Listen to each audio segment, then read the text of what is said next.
Bonsai. I'm the Cobra Kai kid, and I am joined by. Cobra Kai Nation. What's And up, we are. guys?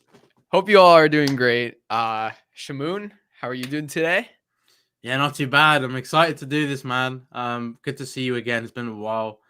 And actually, I just realized it's our 1 year anniversary of Way of the Fist because we started in February, didn't we? Last year. I completely forgot this as well until I just thought of it now. Because Wow, I totally forgot about that. yeah, That's nuts. That's nuts. yeah, that is. I know we hadn't done one in a while, but just crazy how we come back and it's the 1 year anniversary. That's quite cool. Yeah, we've known each other for 1 year. Wow, it feels like yesterday. I still can't believe it's been a year. Like, yeah, I've known you for a year now. Like, it feels like I've known you for like half the time. Like, this would feel like a year. Yeah, that's crazy. Yeah, time is flying. It's nuts. It's crazy. It feels like yesterday. I was actually just watching I was watching my season 4 trailer breakdown. I just watched a little bit of it. It's just funny, like when you make like all these like theories about the season and then you go back and watch it. It's like some of them are so right, some of them are so wrong. It feels like yesterday we were making those theories and now it's season 5, but there's still so much to process from season 4. Yeah. I don't even feel like I'm done, even though it's been out for about 2 months. I feel like I'm still processing and still like learning new things. How do you feel about that? I feel the same because like this, it literally has. I mean, the weight of this season was huge, as you know, and processing Terry Silver coming back was big enough. But to see all these other arcs and the way they ended season 4, you're already thinking like, damn, what's going to happen? And in between the season, like, all the things going on with the tournament stuff and the rivalry, Johnny and Daniel, and just all this stuff. There's so much going on. There's so many arcs. You got the new arcs, such as Kenny played a bigger role. There's definitely a lot to take in, a lot to process. So obviously, there won't be something you realize until maybe a few months' time. You're like, wait, nobody saw this. I saw this now. Like, it always happens, right? So there will be something that pops up, but it is the longest season in terms of runtime as well. So, like, it's just a very big season and obviously a lot to it.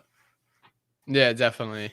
And just a disclaimer, I know I have the video clips. I've been meaning to get like season 4 clips, but I haven't. You mean like memes? Like yeah, like yeah. like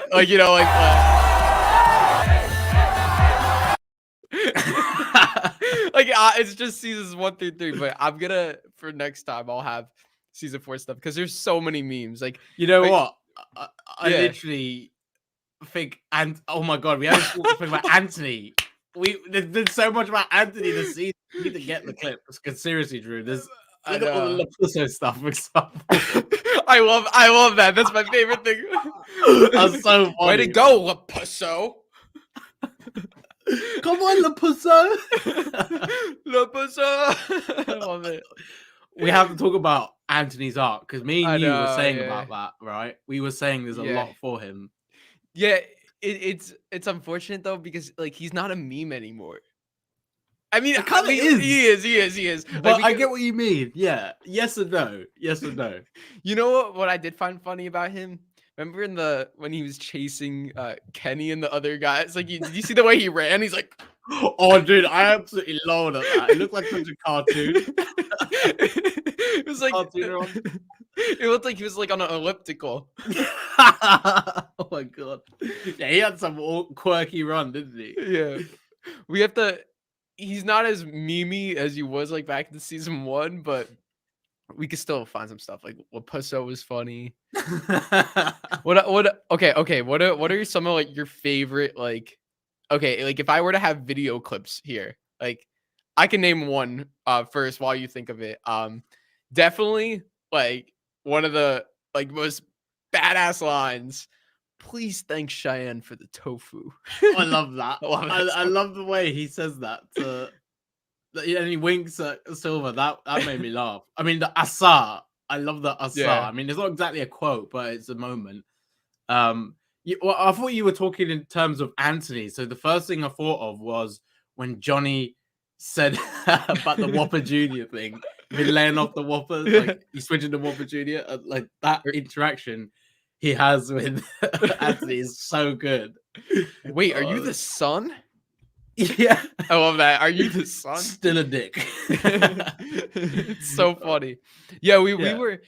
I'm excited to get into Anthony's arc. We could go, if you want, we can like kind of start with episode 1 and then just like kind of work from there and just see where it goes. But yeah, Anthony's arc, we'll get to that because we've been it's really funny because I think going back to maybe like the first or second episode, we've been talking about Anthony. Just the two of us, just we're so strong about him getting a bigger arc. And then I think it was that seeing that picture, right? Or did they announce that he would be getting a bigger arc before or after the picture? Was it after? I think they said something about there'll be more, something about Anthony. Yeah, like a little bit. We'll be getting more of him. And then that photo with Daniel came out with the Cobra Kai hoodie, and everyone was like, "Oh, like why would they put that in a promo image? I mean, there's going to be a bit more arc for him." Because if it was like season 1, you got a promo image with Anthony, then you would be expecting a lot with him, right? So with season 4, that followed suit. It really did. I think John said about it in a Q&A, and then didn't reveal too much. But yeah, we definitely got like a lot of Anthony this season. Crazy. That storyline was gold for me. That was gold. Like they just hit it right on the money. What was your first reaction to the basketball scene? Because that was the first introduction to technically, like, just you can forget the technically we first saw Anthony when Daniel and Sam were trying to get into the house and then the alarm went off. But like the first real like Kenny, Anthony, Leah, that whole storyline was that basketball scene. What do you think of that? Yeah, I honestly thought it was really cool because I think at the start of the episode we see like how he's bullying Kenny and he's with his friends. I like the whole 180 on Daniel being bullied and now his son is a bully. Like, it's so ironic because you would think Anthony would have learned from his dad's experience. No, he didn't. He becomes a bully because he feels like, he's that nerd and he needs to be accepted. So he has to kind of be this kind of person, hanging around with the wrong people. And just the way he interacts with Kenny. I mean, we both like basketball. So I loved the little interaction they had, especially when Kenny turns into LeBron and just blocks the hell out of Anthony and he hits him in the face. I love that. That was so funny because like I wasn't expecting that.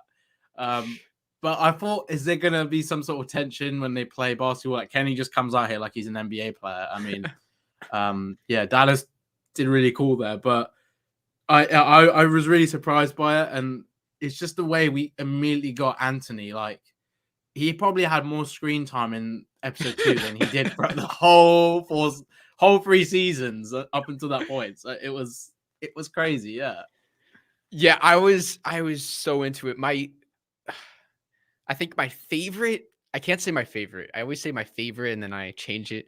I'll say one of my favorites, probably top 3 moments of season 4. And this is like gonna be a shock, but I'm like a sucker for the details, is when Anthony is looking at Kenny. No, Leah. Sorry. Whoa. I don't remember him ever saying that. No. I meant when he was looking at Leah.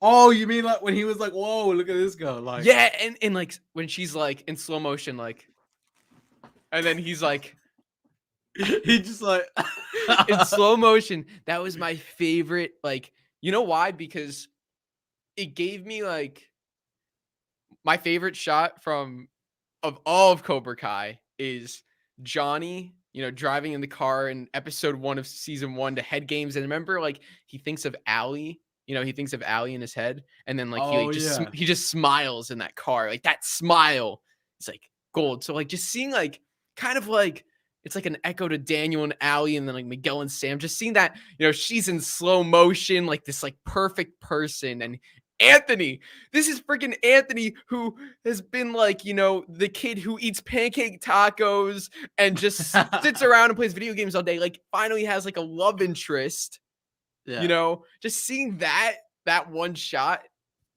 I don't know. Just I honestly think fair enough if you like that. I think it was more of like it definitely added to his character development because we just saw him as this little kid.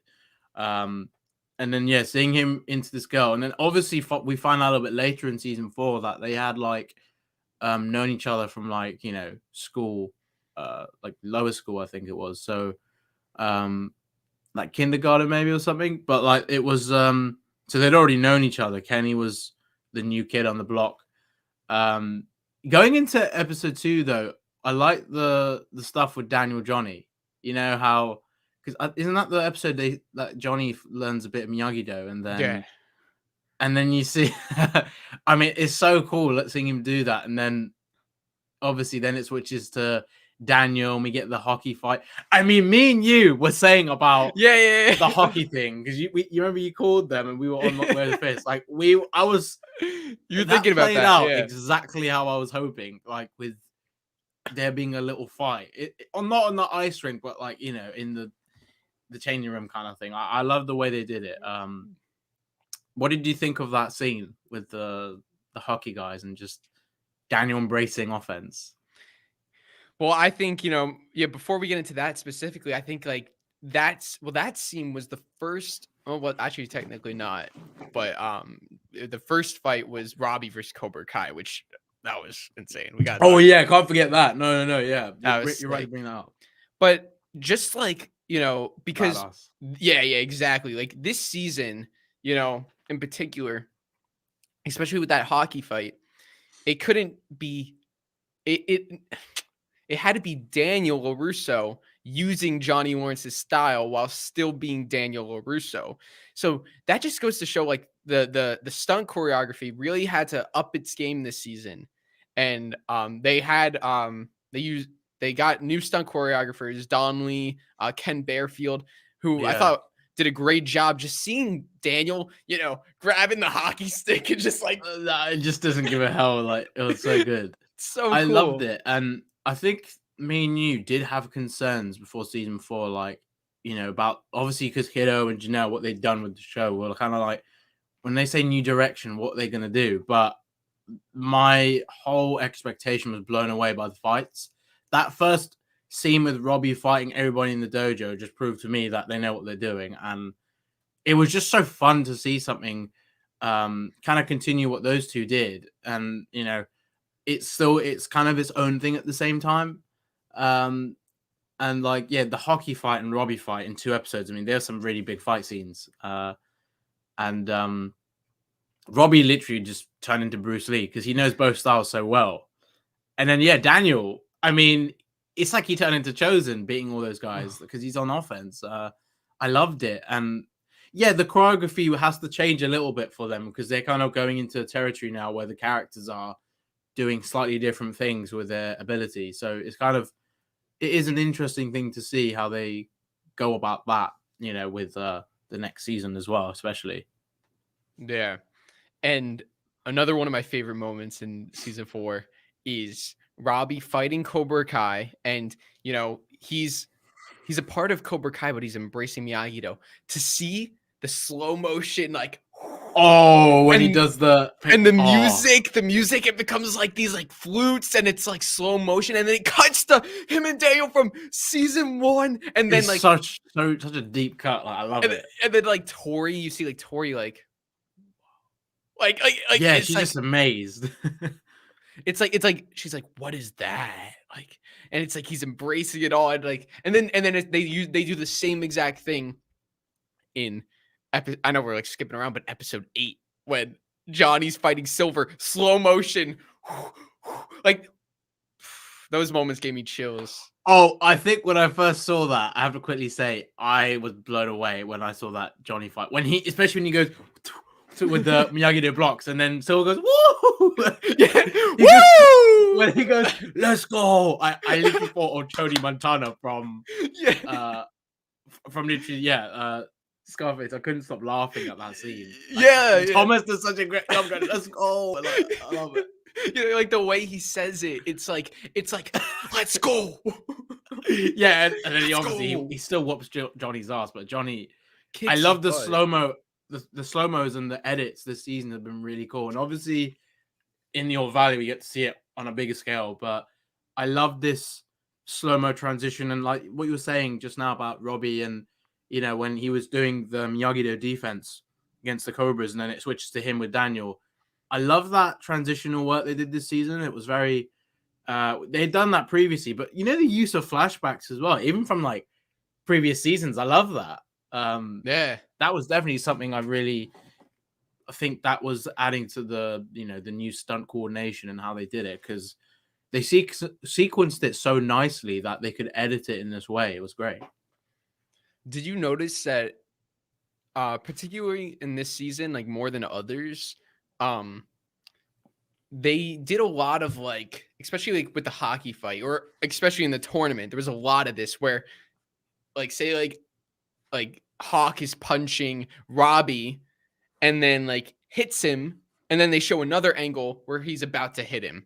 Like, you know, like kind of like they show the move, then they like show before it in slow motion. Do you get what I'm saying? Kind of like I know like a good example in season 3 that might like jog your memory. When Hawk and Demetri, or when Hawk flips, like saves Oh no, Demetri yeah. and flips the guy to the table, they show him hit the table, and then they show him like about to hit the table and hit the table from another angle. Right. So No, it's the yeah, they same quickly go shot to the twice. corner. Yeah. Yeah, it's like the same shot twice. Did you notice that? They did a lot of that in season I 4. liked it when you know, that fight with Hawk and Robbie. I mean, that again, that week, I can't wait to talk to you about that, because Yeah. that's something. Oh wow, what a fight they had in All Valley. The moment when Robbie jumps and does that kick, and then Eli kind of like ducks, and then he does like this, like he jumps off the floor, and Robbie Yeah. gets up. I love the little transition work, and it was slow mo. How they cut that as well. That was really nice. I mean, they did a lot of that this season, the slow mo stuff. Sam and Tory as well, same thing. I think they did a few shots that were from different angles. I mean, it was so nice to see that, and I think that was definitely what Netflix wanted to do with the combat, kind of just make it feel a bit more cinematic, because it definitely felt cinematic in the way they delivered it. The dude's like taking off their shirts, and Robbie's like, oh. Oh, dude, when Robbie did that, I was like, yo, I thought of Bloodsport, but I was just thinking, wait, Hawk, is he going to do that? Because he did it in the dojo, remember, against Brooks. And he beat the hell out of Brooks. So it's kind of like, when he does that, it's like a statement. And obviously, he's Eli now, no longer Hawk. So it's kind of like, okay, how's he going to go about this? Oh, it was great, yeah. Yeah. So, okay, so let's go to episode 1, and then we can kind of like work our way. So, what did you think of like just the very beginning with like, did you expect them to show Terry Silver in the first shot, the first scene?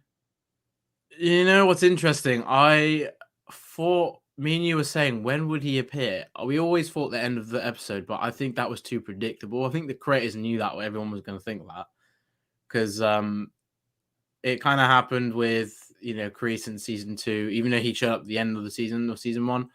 But I think the way they did it was fantastic. Like, I was expecting to see him pick up the phone, but just not the way he was playing his piano, and he just picks it up and then hangs up. Like, I laughed at that. It was so funny. I don't think I expected that, but yeah, so to speak, it was. I love the way we saw him first thing, and then obviously like where he's living, what's going on, because we had so many questions about Silver, and he was pretty much in most episodes. So like, or all episodes. I think it was really fun seeing that. And then obviously when Kreese obviously comes over to visit him, I like that whole interaction as well. We'll definitely talk about that too. You have was it a Hasbro jawline? Oh, I love so hard at that, because Kreese was kind of like, this guy, I just don't like these kind of people. I want to punch this guy in the face. Yeah, he did not look happy. It's like, oh, you do karate, so cute. I didn't know you do it as a hobby. I know you had a karate phase. Karate is not a phase; it's a way of life. You know, Kreese. I love it. That was older, like younger Kreese. I think he would have definitely shown no mercy there and then. I don't think he would have just sat there going, "What?" I mean, he was really out of his comfort zone there because these people haven't gone through the stuff he has, and apart from Silver, so he was kind of like, "Yeah, look at these people." It reminds me of like I like that sort of thing where like you have like people like not understanding Cobra Kai, and then like Yeah. Kreese like it's like it's not a phase, it's a way of life. And then even like in season 1, Miguel's like when he's trying to tell Johnny like how to handle the All Valley board, he's like Sensei, maybe there's like a more delicate way to approach this. And Johnny's like, cobras are not delicate. The way the fist is not delicate. It's like, he's so into it. It's like you can't like disrespect even like John Levine in episode 2. Oh, Cobra Kai. Cobra Kai. And Johnny's look is priceless. Never gets old.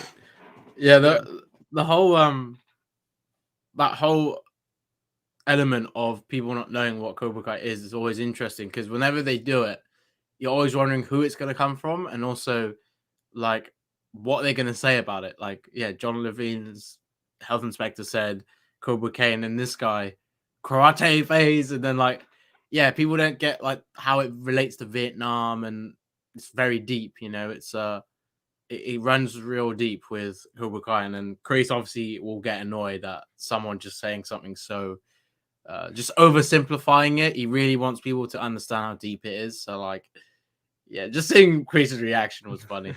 Yeah. What was I gonna say? Oh yeah. After watching the first episode, like I think it was probably like for that the first episode came out a couple days before. It was that, and then even when the show came out, I would call him not Terry Silver. I would call him Terrence. I love that so much. Like Cheyenne, that stuff was great. I loved her. She was so great. Like, Terrence, would you be a dear and get me another bottle of whatever? It's like I love the Terrence. Like I'll be like, yo, Terrence, kick his butt. Like I love that. What did you think of that scene when you see him go to get the wine and you can see the conflict within him? And then like he goes to grab the wine and he just goes, and you hear the music kick in. I was like, oh my god. And then I loved it. It was so great. And Cayman, you get to Cayman bottle. Yeah, so the good. wine. Yeah. That was a cool little fact as well about Robert Kamen, the writer of The Karate Kid. I just think they introduced Silver so well. I don't know if you could get better than that. I mean, it was so good, wasn't it? Yeah. Did you know that this is something that like I figured out because I was trying to find the names of both songs and I realized, oh, they're the same song. The song that Silver is playing on piano in the beginning of episode 1 is the same exact song that they use at the end of episode 8 when Silver's beating up Stingray. Oh wow. It's the same song. It's like the end of it. So it like ties in. So it's like it's kind of like in a way it's like symbolism for like his arc kind of coming full circle from when he's playing piano, he's playing the beginning of the song, and then at that scene where how he's evolving to like that version again of himself from the Karate Kid 3, maybe worse, So he didn't say the quotes that we heard in the teaser, apart from oh yeah. I think he says it in the tournament when he's saying to Tory, about throwing another one of those. Yeah, she can't see, she can't fight. Yeah, it was kind of like it was still like spine chilling because you heard it, but obviously the teaser was used to promote him coming back. But like there were moments when he was like sort of saying it, but I think Quicksilver is going to come back soon because they didn't really go into it fully with season 4, and I think they're trying to build that he's coming back, and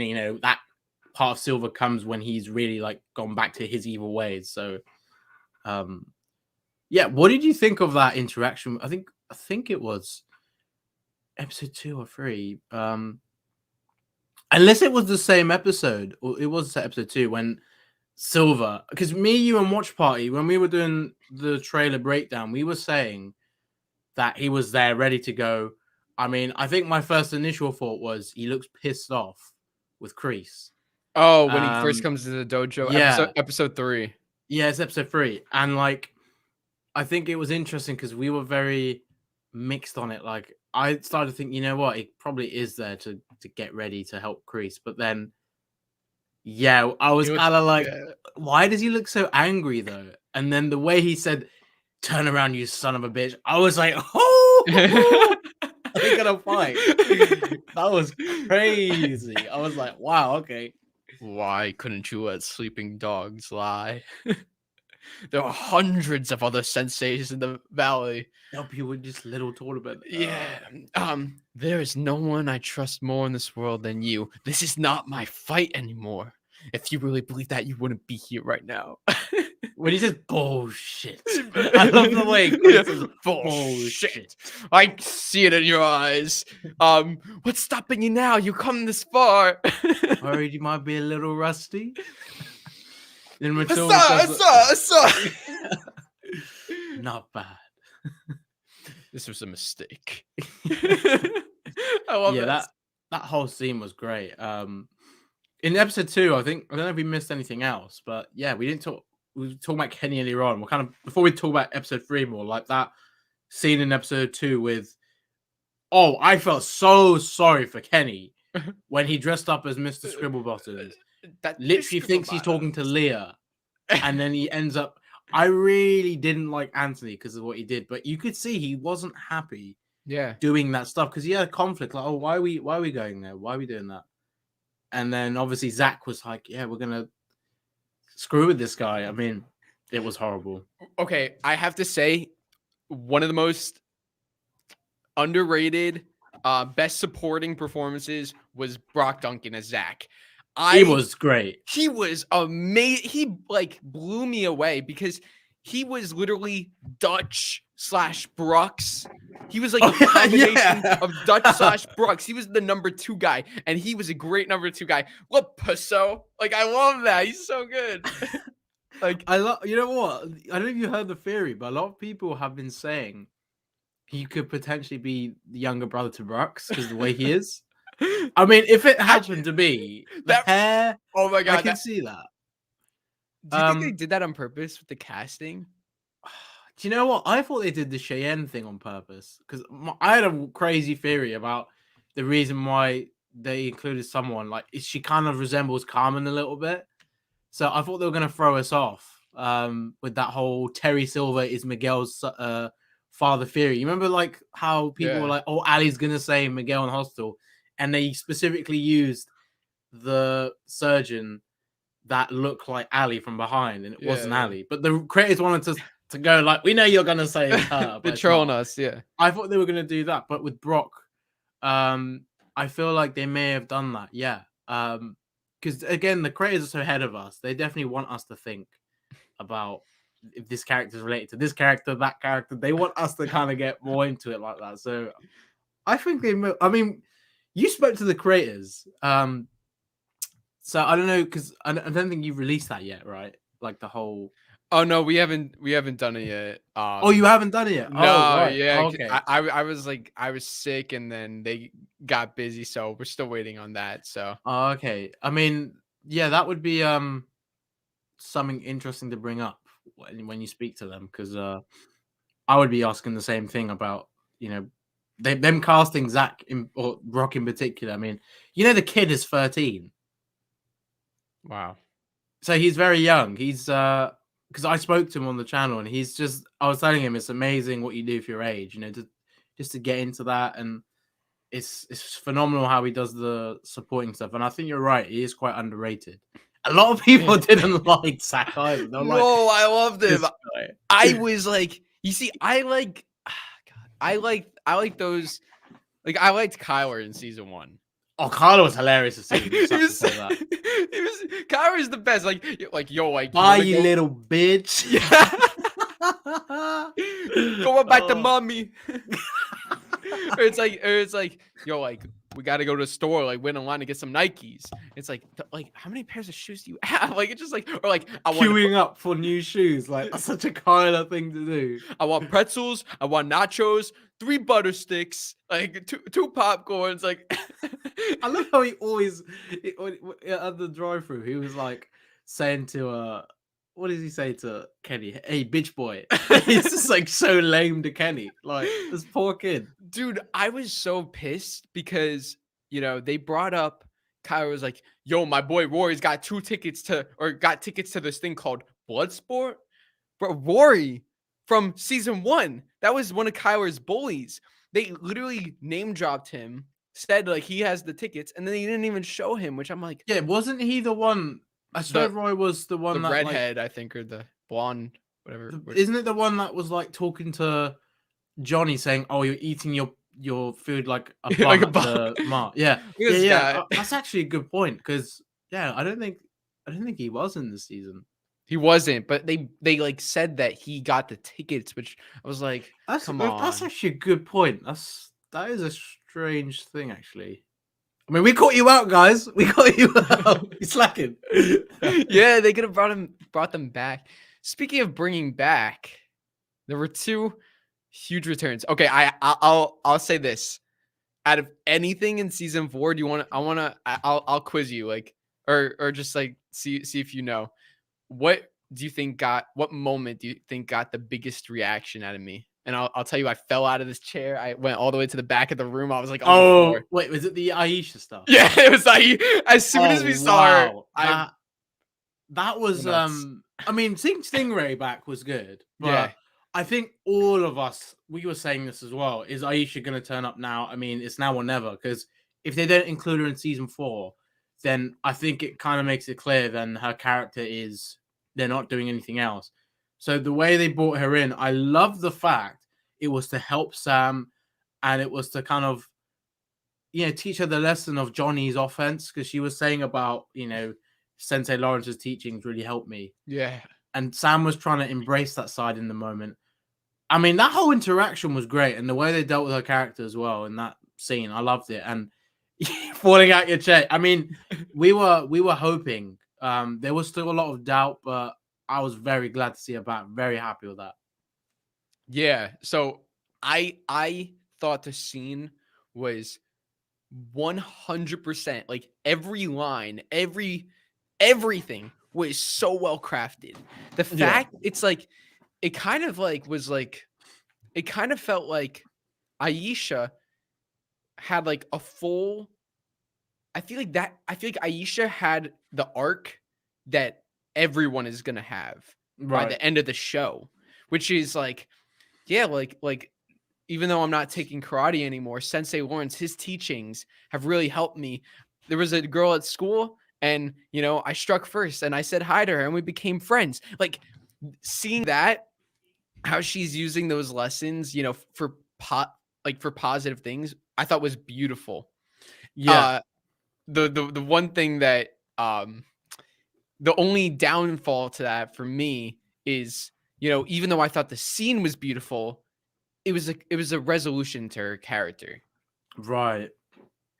I think she's done, right? I think the way they handled it, a lot of people felt the same. Like, it wasn't so much a character progression. It was more like giving her that sense of what's going to happen with her and just understanding what they're going to do with it. And her arc is pretty much, I've moved away, Santa Barbara, I'm here. I know Josh Hill said in an interview a while ago with Entertainment Weekly that no character is truly out of the show. So even though Aisha sounds like, she's where she is, she's not doing karate anymore. It's interesting to see if they do bring her back, when they do end the season end the series at some point. I mean, I can see her coming back to kind of maybe see her friends, catch up with Sam, that kind of stuff, maybe visiting hers. And this is the point, where Sam and Tory really have their beef like squished. And I think we could see her for the eventual end game to the series. But I agree. I don't know. I don't think she's going to be included much in season 5 or 6. Further down the line, if that, just because I don't think I don't think there's going to be any more with her character based off what they said. What? That makes me sad. It makes me sad. It's like I listen, I think what they did with her was good. You know what I mean? I'm not saying what they did with her was good. I think it was actually really good. I just feel like I don't know, to just take out this character who was so integral, it was kind of like a blind side. Yeah. Kind of just happened out of nowhere. And I feel like I do understand. I do understand the decision in season 3 because, you know, if Aisha was still in the story, you couldn't really have that Tory Sam rivalry without, because Aisha would keep interfering with that. Yeah, and she'd be in the middle. She would be in the middle. But season 4, I mean, listen, I saw a lot of people say this, and I think it's kind of like, I think it would be pretty cool. I mean, even though she moved, like, you know, Johnny's looking for a female champ. Like, I like Devin, but like Oh, any like well, what if Aisha was his second ever student when he reopened Cobra yeah. Kai, and first female student. So it would be interesting. Yeah, that's actually a very good point. I actually think if we did see her back, I mean, seeing her come back to the tournament and everything would be really cool. If there is another one. Yeah. But I get what you're saying. Like, I think Aisha's just a character they introduced so well, and you wanted to see them kind of continue her character, especially seeing her back. But then with all these new characters, especially, I'm kind of curious how they would fit her. I just think she would fit in so well with the Sam Tory stuff. Her being the one that was friends with Tory and Sam, and she kind of understands them both, but at the same time, you're kind of like, yeah, how do you go about that without it being a bit, how do you say, like a bit on the nose, maybe? I Yeah. just think we need to see something of her, and before they finish again. But yeah, I really want to see more of her. I mean, that was something I didn't expect this season, even though I was hoping.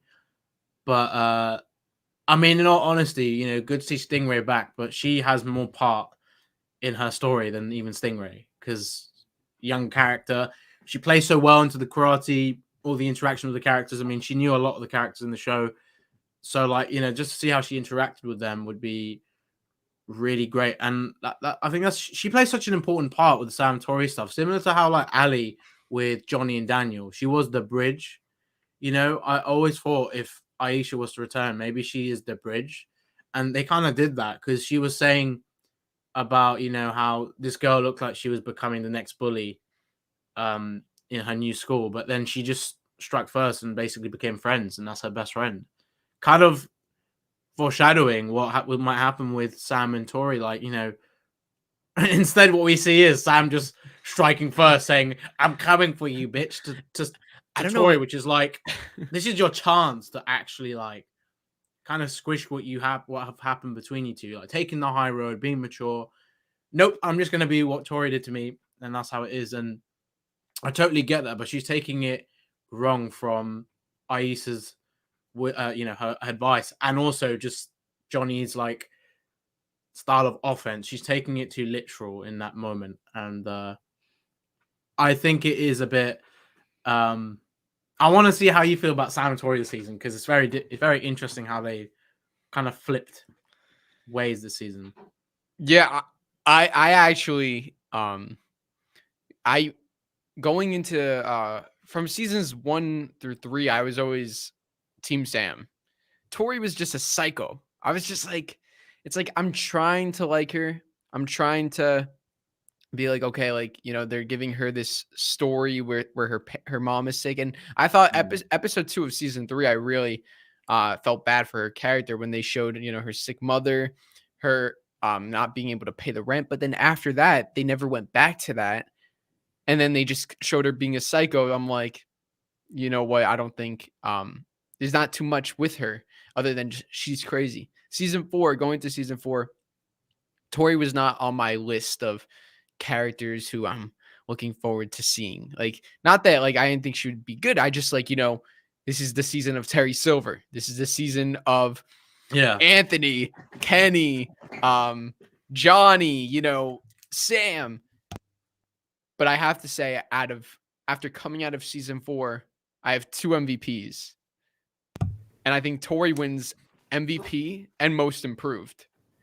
Oh, 100%. Her story was, and once again, this is a character who I just didn't feel bad for in the slightest. And the whole season, I was rooting for her. And I was happy when she won the tournament, when she pushed away Amanda in episode 2, and then episode 3, I'm like, no, like I wanted good things for her. And then when at the end of the episode we were mentioning, end of was it 7? Yeah. No, 6. End of 6 when Oh no, yeah, that's when she says I'm coming line. for you. Yeah. Yeah. I was so upset. I wanted them to, I thought they were gonna kind of come together, and I never just felt kind of like understand each other for once. Yeah, I've always felt like with ROBBY and Miguel, I've always wanted them to come together. With Sam and Tory, I didn't really care. I was like, Tory's crazy, but the writers, it just goes to show the writing. Like they made me want them to come together after, going into the season. I didn't try to want them together, to have a friendship, but the whole season, as I'm watching, I'm like, I really wanted them to get along. I think what they're trying to do, I know the writers love to do it. They're just trying to continue that. I think in season 5 it will come to an end. I think the reason why it's still going is because what they need to see is that ROBBY and Miguel have finally, interacted. Because in all honesty, I feel like ROBBY and Miguel are going to squish their beef quicker than what's been going on with Sam and Tory. I think that is more important as well, because once ROBBY and Miguel interact and kind of respect each other, especially the whole father thing, they can relate to each other with that, and just the arcs they're going to have will make them each understand their past, mistakes or what they've been doing throughout the arcs from previous seasons. And I think with Sam and Tory, they haven't got to that side yet. And I think more so Sam's just trying to deal with her PTSD by, being a bit different, trying to handle it in a different way.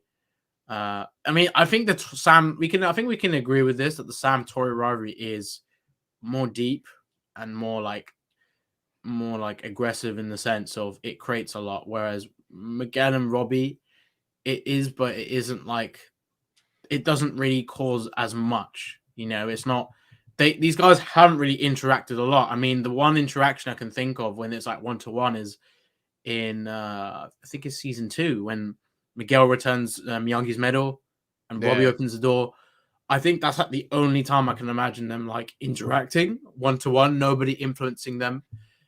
Sam and Tory have had 1-to-1 moments, but again, it's kind of like they're not willing to, to talk on a level where they can understand each other. Like, look at the after party scene. I mean, we'll talk about that later, but I think Sam has frustrated me this season because I loved her in season 3. And I think I understand why she's being this person. She's finding a new way with Johnny's style. But I think that's the flaw with Johnny's side, is that, if you are embracing offense, you might forget the whole... It goes back to that whole thing about why Johnny said sometimes show mercy. Sam's thinking no mercy, literally, with the Tory stuff. And Tory, it was amazing because they'd both done a 180. They both kind of flipped the script in the way they were. And Tory's understanding the Amanda Tory dynamic was something I did not expect this season. I love that. How we got to see that play out as well. The mother of Sam was sympathizing with Tory. That just says a lot about, Amanda as a person, and just how important it is to see those two come together. Yeah, and that's what's so great about the writing. It's like you get everyone's perspective, especially with this situation. Tory's actions are inexcusable. There's no defending what she did. She tried to murder Samantha. She could have killed her. She's tried to on multiple occasions. I'm pretty sure if you use a nunchuck and hit someone in the face with it, maybe their neck seriously hurt them, or their neck, it could cause permanent damage, or it could kill you. So that's inexcusable. And that's why, in a way, it's like, when Sam says, like, to Daniel, like the things that I did, like, are like incomparable to what she's done. It's like, I get it's like, I understand where she's coming from, because Yeah. it's like, imagine, like, when Sam's like making fun of Tori at the party. It's like, sure, I know a lot of people have been saying, like, why is she doing that? Why is she instigating? But at the same time, though, it's like kind of her only way to, like, this girl tried to, like, what I mean? She can't just back down and, like, you know what I mean? Am I explaining it? She can't just, Yeah, like, back like down. This I is the I girl. understand both sides. Like with the writing in the show, they don't. It's not black and white. They really try and flush out perspectives so you understand. And I think with Tori's, you finally understood why she went to these extremes. It's not. It's inexcusable. Yes, like you don't go and do like invade someone's house. You don't try and take somebody's face off, because she had remember in season 2 the bracelet she had. She was saying she's used it on someone. Even if she's not trying to kill Sam, the point is you're still trying to hurt her in a way she won't forget. Um, nobody's gonna like see if you saw someone getting a spike bracelet and using it as a weapon, you're gonna think, shit, this person's really trying to hurt me, like maybe kill me. Um, she's got trauma, and I can understand, relate to that. Um, with Tori, I don't think she understands the PTSD side for Sam, but she sees Sam as this problem that has just got in her way ever since the start, of when we saw in season 2. And just the whole Tori is very driven in trying to survive. And I think in some ways the privilege that Sam has of not suffering really gets to Tori. And I think Sam, although she has suffered in season 3 and learnt from that, like, Tori has got it worse. And I think maybe Tori's kind of being that kryptonite to Sam to, like, kind of show Sam, like, this is suffering and I'm going to make you suffer. I think she's annoyed that Sam hasn't suffered, so she goes to this extreme length. Because to me, it doesn't really make sense. If someone kissed your boyfriend, you don't need to go and, like, try and murder them. You can get in a fight with it, but I understand both sides. Like, I don't like to, because I don't think Sam helped herself this season, but then I understand she's got that trauma and she's just fed up of listening to Daniel's advice because she thinks it hasn't helped her. And then seeing what Johnny did and how he's dealing with it actually works for her. But then Tori is now like, yeah, I need to chill. I effed up a lot. And Amanda's helped her understand that. I think it's important that they just kind of understand why things happen, but just to kind of break it. Because if it gets worse and worse, it's going to just keep on going, right?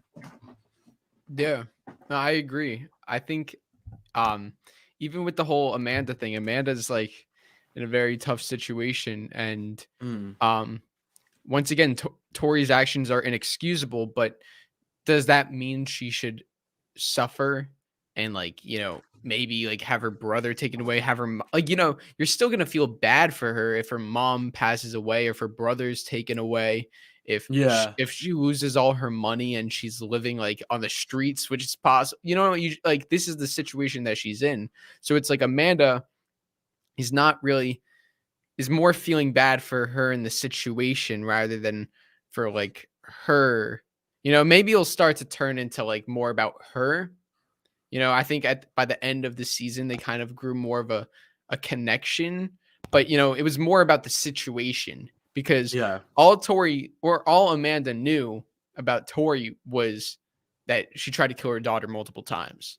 But then when you get to season 4, it's now Amanda's finding out about the situation, with which I thought that Kreese scene, it's like when we saw that in the teaser, Yeah. it's like, and it really just, that's what makes me love this show so much. It's like, it's so easy for them, like, especially in season 3, there was a lot of, like, Kreese, like, like the real story, the real pain has begun. Like now it's open season. Just like, all like, or to Amanda, just all these oh, like they deserve that. Just all this like no mercy, strike first, strike hard. He's like just psycho. And you have those little glimpses like with the Vietnam flashbacks, but for the most part, every conversation he had was to instigate violence and aggression.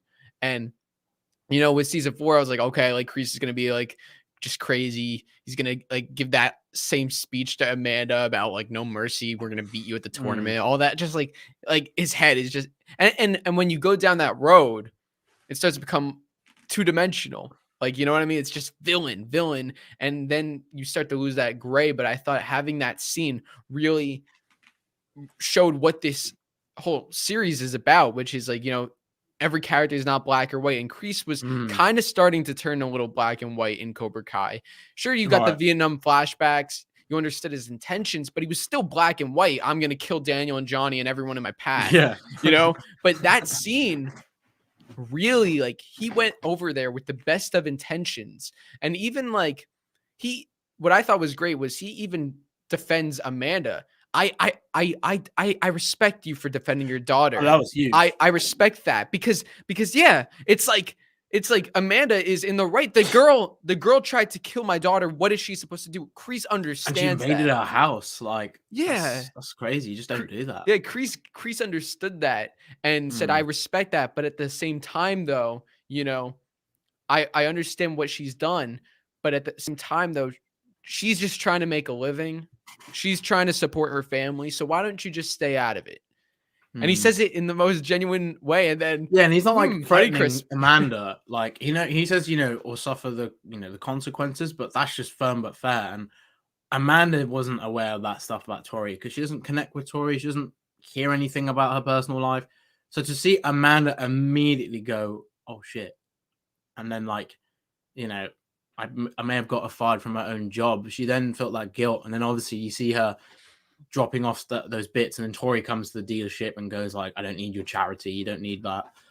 And I think that interaction with Kreese, like, because in the trailer, we were like, oh, damn. Because remember with season 3 trailer, we see Amanda slapping Kreese. We're like, oh, what's going on here? It's like the opposite of that because Kreese wasn't trying to scare Amanda. I think he was just trying to get the point across that this girl, Tory, has gone through a lot you don't know about. So don't see her as ironically, don't see her as a one-dimensional villain. She's got a lot to her.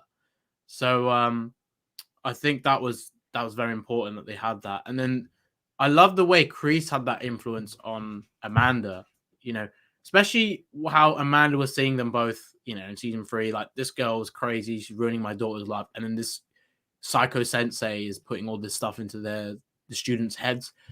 I like the way that she immediately saw what Kreese said and then took it on board and started to help Tory immediately. It didn't like go, oh, but she did this with Sam. Like, she was immediately a mother. Like, she just wanted to help Tory, and I love that. Yeah. And now where's Tory working now? Like, she like, what is she gonna do? She lost 2 jobs in the span of 2 episodes. 2 episodes. Was it? I think this is where Silver comes in. No, wait, was it 3 episodes? No, wait. Oh no, that happened in episode 4. That happened in episode 4. That was episode 4 when is that when like she's the birthday. Yeah, and like that's obviously 4, when Amanda and Tory talk again. But Sam annoyed me that whole time. And then her kissing Miguel in front of Tory, it's like, okay, I know this girl has made your life hell, but you need to think you gotta be better than that. Daniel's teachings doesn't tell you to do this. But again, I think that's the flaw in being on offense sometimes is you might continue something rather than diminish it and end it. So I think Sam was lacking balance throughout the season, and then we kind of see that she's got the balance towards the end. But that whole interaction, I think that was the part that I didn't like about Sam this season. Just, it was like, why are you doing this? I thought the kiss was too far. Yeah, I was like, come on. She knows that's what annoyed Tory in the first place to start the school fight. So it's like, come on, Sam, you know what you're doing here. Oh, jeez.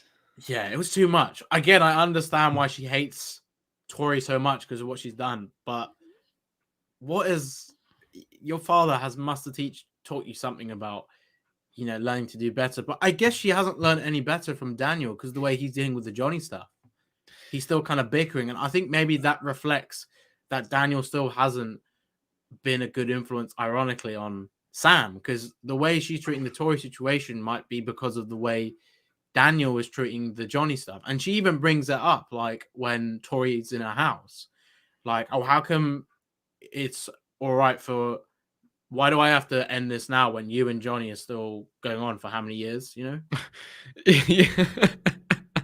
It's like when it's like Daniel setting the worst example possible. It's like, bro, like this girl tried to kill me, and you still have a rivalry with the guy who you put blueberry pie on, like, and you know what I mean? It's like, I don't know. I'm starting to think, like, as much as Daniel's been a good father, I think ironically he's not been a great father as well. Because whenever Sam wants to hold herself accountable, you know, like the stuff with the school fight, she has that conversation with Daniel. Daniel's just constantly like, don't feel sorry, or don't, like, he's kind of just saying, blame me, it's not your fault. But like whenever Sam tries to hold herself accountable, immediately Daniel goes, no, it's not your fault, it's not your fault, it's not your fault. It's So Cobra Kai. I think he's just constantly using Cobra Kai as an excuse because he knows, oh, that was a problem. It's not Miyagi though. It will never be Miyagi though, because that's the self-righteousness that Daniel has. But I'm starting to think Daniel's not been a great influence. I think Johnny did help Sam, but it's just the way she's gone about it isn't in the way that Aisha was trying to tell her to do it, you know, and to just embrace offense, but not to, you know, she's learned nothing from her dad in a sense in that way. Like, these Miyagi teachings have helped her, but has it helped her overcome, you know, life situations like the one with Tory? No. Yeah, Daniel kind of pissed me off in the first half of the season. It was just like, it was moments. It was moments. I thought he was great in episode 2. Yeah, that was a great episode for him. Yeah, both of them were great. Episode 1, you know, he's, you know, like, you know, telling John, like, you know what I mean? He wasn't trying to respect John, like, you know, he wasn't trying to respect Johnny's teachings. Episode 3, Yeah. he was good. He was good. Episode 5 was his worst episode in the whole show. Episode 5 was his worst episode because Johnny was trying to make things work. And Daniel's like, I think I need to take over the teachings. It's like, have you not learned anything? It was like, that's just like, I don't know. I think Watch Party actually made a video on that today, which I checked it out and it was pretty cool. It was something that I really felt was like true, and he felt like, you know, they shouldn't have split up, at least the way that they did. And I felt like, you know, watching that video, I was like, watching season 4, I was shocked that they split up in episode 5 because I thought again, and it was like, it's like too much. Yeah, I was like, you know what, I could see, and I think we talked about this. Like I wanted episode 8, like kind of like right before the tournament, similar to season 1, like not like a splitting up, even though that was the only way to have their dojos, like, you know, but just some sort of like big argument. And it's like, oh no, like what's kind of more like tension going into the tournament, because I don't know if there was, season 1 ended in a way where there was a lot of tension going into the tournament. Season 4 didn't really end in a way where there was tension going to the tournament because everyone already hated each other. I'm sure you had the Johnny Miguel thing was big, Silver beating up Stingray, but that didn't really have to do with the kids. You get what I'm saying? Like what if, like, I don't know, like if Johnny and Daniel had their argument in episode 8 and it was just this big like thing, and it's now going to the tournament. Oh my God, what the heck's gonna happen? I don't know. What do you think about that? I agree, because like I didn't expect them to be episode 5. The Eli stuff should have proven to Daniel that Johnny's way and style of things is actually right, you know? he was saying about, you know, to Miguel, you poked the bear. Now look what's going to happen, because they backed out of that fight with the, you know, after the drive-in, the drive-in cinema scene, and like, you know, hosing them was exactly what Daniel did to Johnny, which I know that they had made Daniel suffer at that point, but you're elongating the stuff with Johnny. And that's why Johnny goes to this extreme of trying to get Daniel, beat the hell out of him. And then obviously that's when Miyagi saves him. So I understood that Johnny immediately. And I feel like this whole time it's been more about Daniel just trying to appreciate what Johnny has rather than Johnny appreciating Daniel, because he immediately tries to learn Miyagi-Do when he does. And he does have a respect for Daniel, even from the original film. When he says, "You're right, LaRusso," it was him that said it to Daniel. You know, Daniel doesn't show this animosity at the start of the season, but once he sees Cobra Kai coming back, he does have that side come back to him about how he's so against that way of offense, you know. But with Johnny, he's gone through so much the last few seasons, and he's got to know him a little bit better than he ever has. Like, why is he so against him still? And I understand he's trying to honor Miyagi's teachings, but why are you so against Johnny? Like, surely the Chosen stuff should have taught you something about Johnny. Yeah. You know, he had an offensive way of Miyagi-Do on offensive style, but look how he kind of used it in a situation against Kreese. I mean, if anything, Johnny helped Daniel in episode 2 to embrace that offense. You've got this side to you. You just need to channel it in a way. It's kind of links to what Silver said to him in that scene in the shop where he goes, you know, there's always been a little bit of Cobra Kai in you. I mean, Daniel always had offense, but with Johnny, he has a problem with it. I think it's just links back to honoring Miyagi. He's doing it too much to the point where it's just he's neglecting anything that could like potentially like get in the way of that. He feels, you know. I just don't know why they did it episode 5. Maybe, yeah, like you said, episode 8 would have made sense. Episode 7. I mean, the prom thing would have made sense because you got the stuff going on in prom, that tension, then that happens right after. Yeah, it would have That like would made have it been quite more of you a know, emphatic the way they go it. And in the next episode, they go straight into tournament. yes. It's Yeah, a very big exactly. distraction as well. Yeah, like season 1 where so much happened at the end of that season where Miguel and Sam, good luck at the tournament. I won't be there. Now she's like kind of with Robbie. Yeah. Miguel's like at his tipping point. This is the character who we've been like rooting for the whole season, who is this sweet old Miguel. He's like pissed. And then you have, oh God, Johnny finds out Robbie's been training Daniel, and Daniel kicks Robbie out. Johnny's pissed. It's like going into the tournament, there's more stakes. And with this, it was more about like the characters, like kind of like Silver's transformation and Miguel, you know, with Johnny, I love you. It wasn't really about that scene. Oh, I cried. That was terrible. I was so frustrated when I saw that. Terrible. Obviously, we'll get to that episode because that's my favorite episode. Does a lot. That's my favorite. But damn, that was love you too, Robbie. Oh. I do have to say though, I think what kind of shocked me about Daniel and Johnny splitting up is I don't know if there was like a good enough explanation for it. I think in season 1, you know, and season 1 and 2, when seasons 1, 2, and even 3. Yeah. So okay, with season 1, Johnny and Daniel are getting along, right? And then there's the whole thing where Johnny finds out that Robbie's been training with Daniel. That's enough to get them to split up. That's huge. Then season 2, you know, they're Mexican restaurant, they're bonding. This whole school fight between both their dojos, that's enough. Or no, it was Sam, Robbie bringing Sam to Johnny's apartment. Oh no, yeah. That's huge. That's enough to make them split up. That is way over the top. So that's enough to make them split up. That was believable. Season 3, you know, they're both going after Robbie, and the guy's trying to like you know, Johnny's trying to beat the crap out of this guy to find out where Robbie is. I understand that. I understand like Johnny was taking it way extreme. Like Johnny's like now like psychotic. So I understand that split up.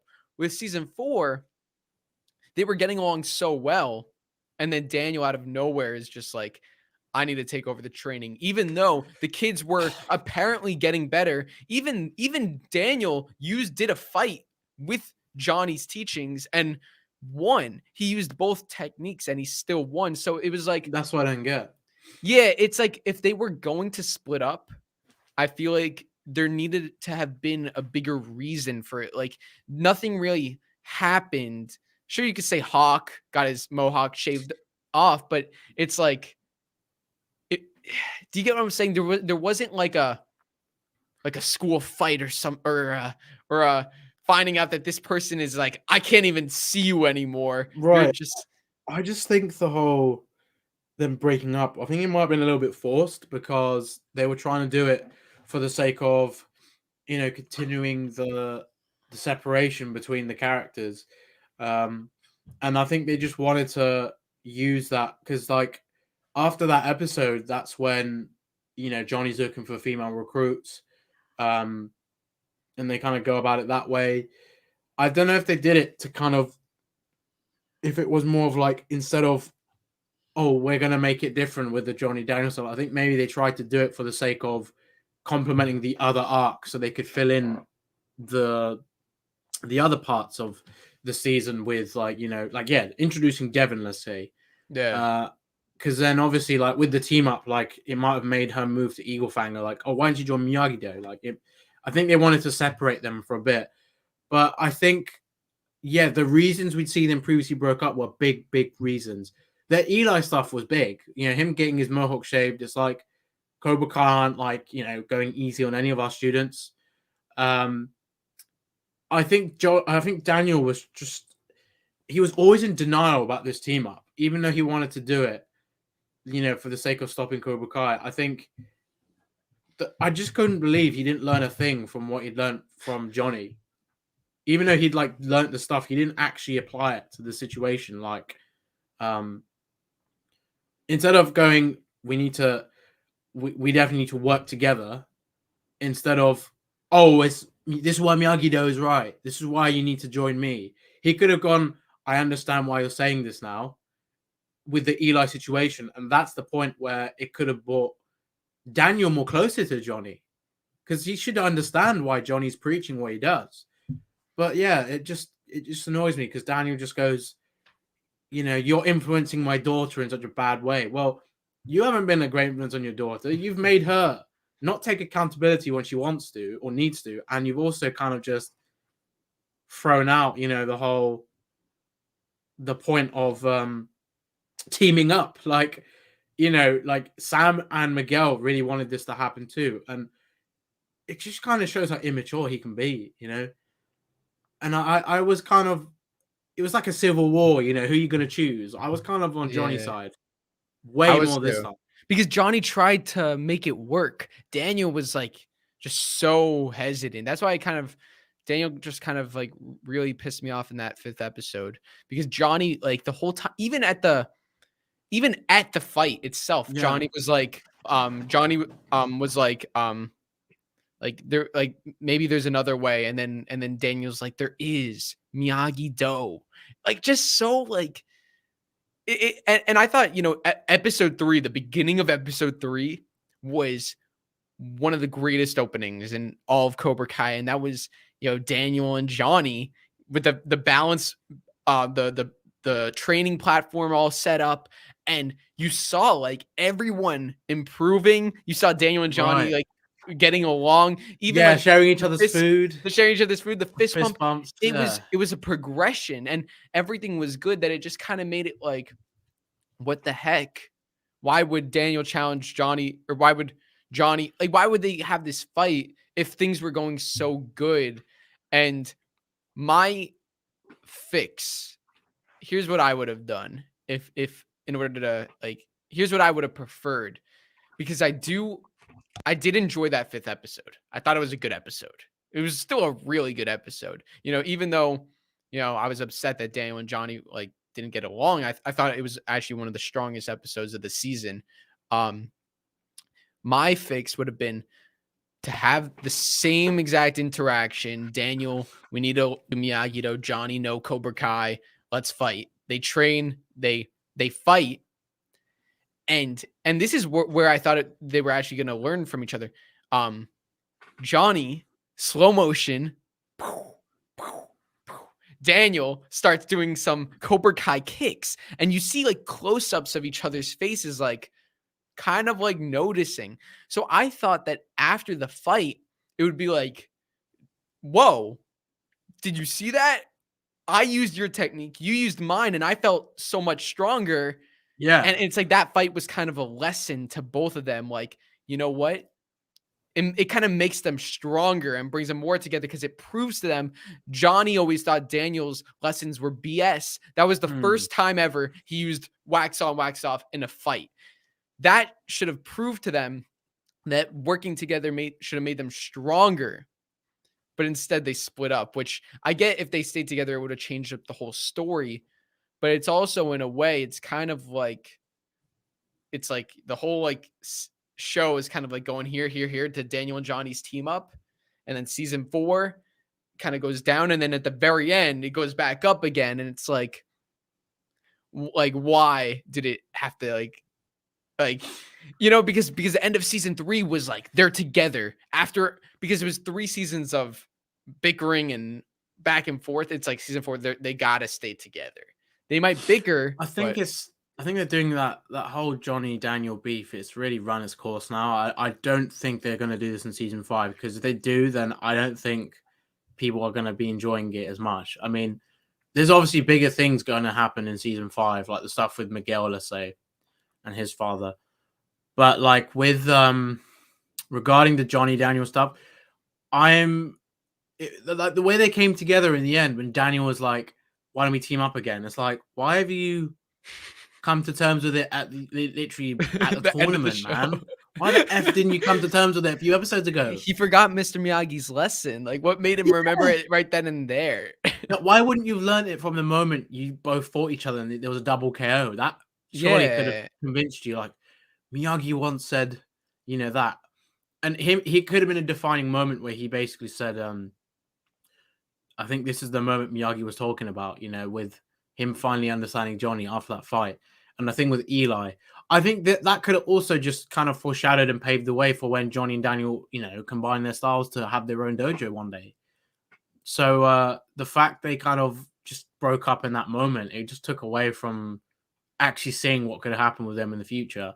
And then, yeah, at the end of the well, not the end of episode 10, but near the end, just Johnny looks at Silver and Kreese. He goes, "Yeah, let's do this." But Daniel was the one that broke up the team up, not Johnny. So yeah, it made sense for Daniel. I like the way he realized that. But really, dude, you have to realize that now? Couldn't have realized that earlier? I mean, did season 3 not teach you anything?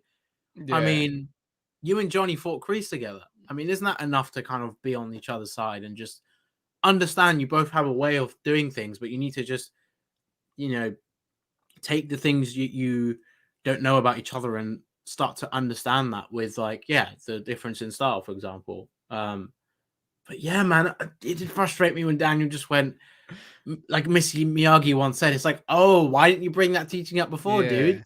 What made, like, I get, like, you know, seeing, like, you know, Sam use both styles made him That was a remember cool that. moment, by the way. Oh, that was so sick. She Like, looks at both of them. dun, dun, dun, dun, dun, dun, dun, dun, switches her style, and she does the same kick that Robbie did in the All Valley against Hawk. I don't know if you noticed that. Which kick? You know when Sam changes her style to Eagle Fang, and then she goes in with like a, I think it's like a axe kick they call it. Like the double kick? No, it's like when she puts her foot up and like slams it down when she's fighting Piper. And then do you know what I'm talking about? Oh, yeah. Kick she does. She's like that. Oh, like what Xander did to Aisha. Yeah. It's either a heel kick or axe kick. I think you go higher up, but she essentially was doing something similar to that. And then obviously she does that spin kick to the ground when she kicks Piper and gets a point. Yeah, like just seeing stuff like that. I mean, that was really badass, that moment. Yeah. Yo, please, if you guys like don't spam in the chat. Thank you. Yeah, we've said this before. If you do spam, you will get timed out. So don't spam. Like we will get to questions at some point, but yeah, like, if you spam, then we'll be sure to sweep the lick. So like, okay, after episode 5, like, I guess we can talk about episode 6. Like, what did you think of that episode? Because that was a great episode and hilarious. Johnny was seeing Johnny. That was his best episode. Recruit these female students. And the jokes are great. You don't have to worry. We have so many fluids at Eagle Fang. it's like I'm asexual. Good, he's asexual too. It's like, just all the like. It's a no-go if you're not under 18. When he says to that guy, like, oh yeah, I'm working on my game. You got any advice? Which one looks good to you? Oh, she looks pretty good. Yeah, I'm trying to work up the courage. Like, oh no, Johnny. it's like here at Eagle Fang, we believe it. Like, I don't know. He's just so funny. He really like tried to get Piper, and then and then she just snakes him. Absolutely becomes a cobra. Oh, and does God. That was crazy. But I do have to say, I like, what they're doing with like bringing back Piper from season 2, one scene. And having her. It makes the scope bigger. Because it's like now these characters who we knew from, so it all started with, I believe it all started with Kyler and Brooks joining Cobra Kai. That was when it first started. Okay, like now the scope of the show is like kids who would never think about doing karate, who are not related to these people, are just so invested in this. Like karate is just growing so big, and now you have Piper, and I think in season 5. It'll expand even more where we'll get like Sean. Oh, okay. That's my table, homie. we forgot to mention he was at the end of episode 2, and I think me and you were saying when we first saw that footage which was a year ago, when we saw that, when we saw Tanner interacting with someone who we thought was Kenny. I always was wondering if that is Sean, the house of Sean Payne, and how would Kenny get into Cobra Kai? It's something to do with Robbie because of that interaction. But I think I said that was him saying maybe you could, kind of like when Kreese was speaking to Robbie about, maybe sometimes you just gotta, strike first, and that kind of little chat he had with him in juvie when he visited him. Like, I thought it was going to kind of emulate that. Robbie was going to emulate that with Kenny going, sometimes you might just need to show a way of the fist by striking first with issues like that, like, the bullying. But Robbie has a different way about him, so I like the way they went about it. But to see Sean back like that was nice, because that means he will be back in the future. And they said, he's in juvie till summer. Yeah. It got extra month because he spat in someone's face. I was saying Robbie's going to recruit him, but I was wrong. Yeah. But I think it's going to be Kenny. His own brother's going to come in and be like, yo, you need to join Cobra Kai. But I think this is where the twist will come. Like, he's not the Kenny he knows anymore. And how's he going to feel about the Robbie stuff? I mean, great to see Sean back, but he's someone that needs to be in Cobra Kai. He needs to. He needs to. I do feel like it's going to shock people, though. I don't think he's going to be the same Sean we saw in juvie. I think he's going to be manipulated maybe by Silver. But I can imagine him, kind of going, like, why is Kenny like this now? Like, he's not... It's good he can defend himself, but he's losing that humanity, which is definitely going to be a shock for him, seeing his little brother like that. Yeah. I'll be really upset if Sean's on in season 5. I'll be really upset. Because it's just like, it's kind of like, don't do an Aisha. Don't do an Aisha. Right, yeah. I mean, especially like how much that's my table, homie. That he's such a good character, and he's funny, and he's a fan favorite. He's a fan favorite. Fans have been speaking about him, about his performance. He has such a great performance, and also just story wise, it just makes sense. It makes sense. He gets out in the summer. Cobra Kai season 5 is going to go into the summer. Exactly. So I think Kenny's gonna. I'm not gonna lie. I do want to see Kenny doing "That's my table, homie," like in the school maybe with Anthony and his friends, like because I think that would be hilarious. That's If my we kind of table, see, Paso. yeah, imagine we see that. There's like a school fight with Anthony and Kenny, and it is kind of like Kyler and Miguel. But Oh, they'll all get expelled.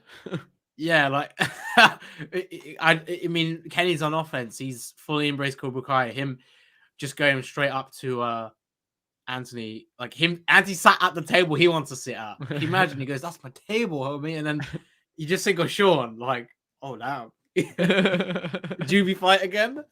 Oh, that would be crazy. But listen, Anthony's gonna definitely have. I think Anthony and Kenny are gonna have a big fight in season 5. They're definitely gonna. It's definitely gonna happen. I mean, I'm imagining that. Chosen trains Anthony. I seriously think that's gonna happen. Wait, I just have to say though, like, okay, a year ago, because this is the 1 year anniversary of our Way of the Fist. Yeah. Would you if I said, "Hey Shaboon, I think Anthony is gonna get trained by Chosen in season 5," like you would think I'm like off my chain. I think he would be because of what we knew at the time, But and before not knowing that, about what Chosen's role was going to be after the end of season 4, because like we know how clear it is with what's going into season 5. He's going to help Daniel, and then obviously who's he going to interact with? What's going on with Anthony? But yeah, I think we could say like this was a year ago. We'd be like, "Ooh, that would be cool," but it's would never. it happen? It would never happen. I I don't think think we would think it like in the I don't think moment, no. anybody would think that would happen. Chosen training Anthony, like nobody would ever think it would happen. I Yeah. don't think so. I would have never made that theory. I think after season 4 I did think it, but not like a year ago from now. Nah, never After thought season of 4, that. yeah. Oh, definitely after season 4. If season 3 someone theorized that and actually thought, well, if they include Anthony more in season 4 and then Chosen's coming back, then fair play to you because that's really smart. But yeah, I heard nobody mention Chosen Anthony until at least now, like him with learning, like Anthony's definitely going to have a bigger role in season 5 and Chosen coming back. Yeah. Which I am so hyped to see Chosen back. And he's in the valley. Me and you have been saying this for a while. I think during Way of the Fist, we need to see Chosen in the valley because we haven't seen that yet. Hopefully Kamiko pulls through too. Yeah. So I maybe you said it, but I don't think I ever I said it would be cool, but I don't ever think I believed it. I don't think I ever believed the theory. I always said Chosen Anthony stuff. No, just Chosen coming to the valley. I always thought that if Chosen were to come back, it would be for like a reunion, like end of the show, kind of like getting everyone back. I never thought he would be a main character because I thought just all his Okinawa stuff was concluded.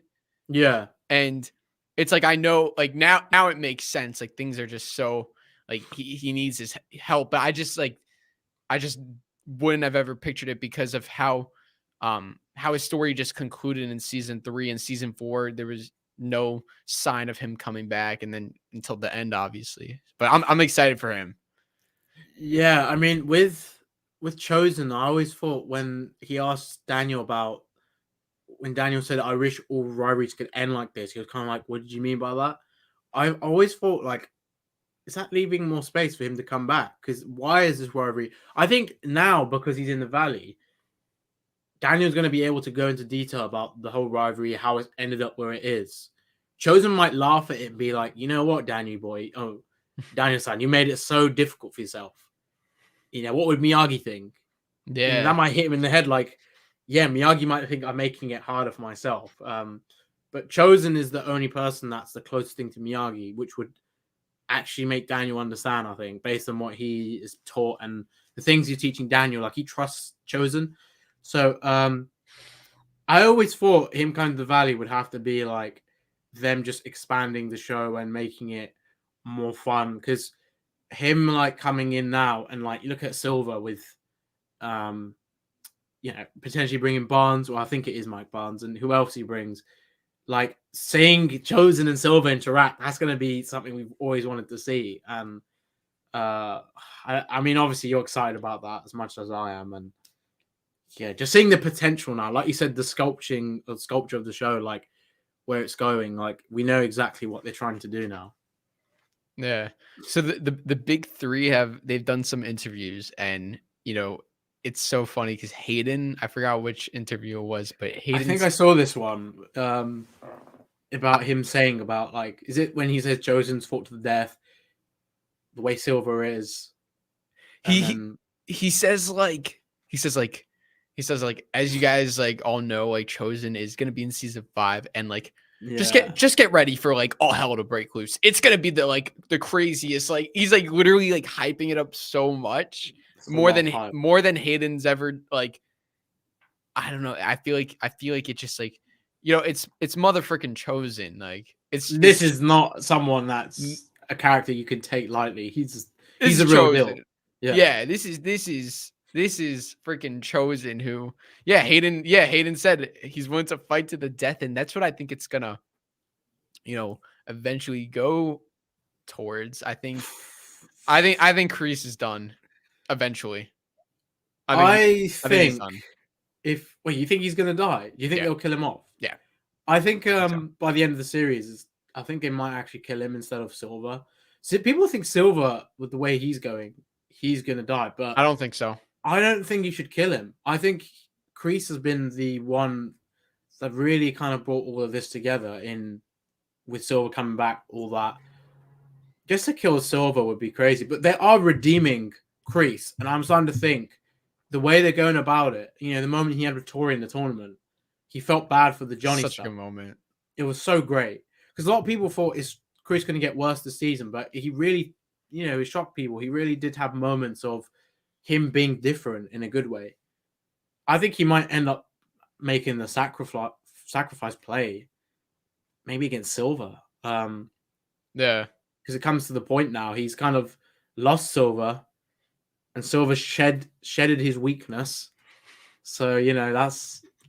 I think I agree with you. I honestly think something will happen to Kreese, and it kind of brings that arc to a close in a good way. I think if they do it in that sort of sense, because they want to redeem him, but how does he live with those demons? Maybe he has to like do something so big that he would never thought he'd have to. Yeah. Wow. I'm already thinking of ideas about a final fight. Maybe Kreese has. What if like him and Silver have this fight? Oh, it's gonna happen. Very similar to like I'm talking about the end of the series, like a fight similar to like the fight he had with Captain Turner. But he, like, I don't know where it would be. Maybe he falls into like not a pit of snakes like that, but something that kind of emulates that fight. But he ends up dying with it. Like that would be pretty insane. But Kreese and Silver, that's definitely going to be I mean, if we see that in season 5, that would be huge. But we need to see that happen. I think Kreese is gonna die. Hopefully not in season 5. I hope not in season 5. I hope, because I feel like they want to go to 7 seasons. And I feel like, I don't know. I feel like you save something as big as Kreese's death until the end. So if they end at 6, Kreese dies in 6. If they end at 7, Kreese dies in 7. And then I think Kreese dies saving Daniel and Johnny, or Daniel or Johnny. Like something where, like, because these writers, they love Star Wars, and the whole thing has been mirroring Star Wars. That the whole really show has ultimately, it's unique, but it also has like the same mirrors of, Kreese is like Darth Vader, and then Silver's the Emperor, like all that stuff. But I think, for Kreese to die, he has to sacrifice himself, taking down Silver, saving Daniel and Johnny's life. Like it wouldn't make up for some of the things that he's done, but it would definitely, if he's trying to redeem himself, that's how you do it. That's how you do it right there. And it's also like him, coming full circle, like, after everything Silver did, like it's about revenge, but not really. It's more about saving Daniel. Imagine like Kreese saving Daniel's life. I think oh, that would be intense. I think by the end of, so I think in season 5, Kreese is gonna come out of jail and work with Daniel and Johnny. That's what I think. It's funny. I was thinking about that video you made. Like, I honestly thought in season 5, I think what will happen is Daniel's gonna think of this idea not because of himself and him going to Kreese, unless something Chozen teaches him. Maybe we know a bit more on Chozen. Maybe he says about something that happened within those 35 years, where it was a similar thing, where he had this issue with somebody, and then he, basically resolved it with someone he absolutely hated, and they overcome that. Maybe that he is inspired by Chozen, or like Amanda has been someone that took a U-turn with the Tory stuff, and she's seen Kreese in a way that not even Daniel has in season 4.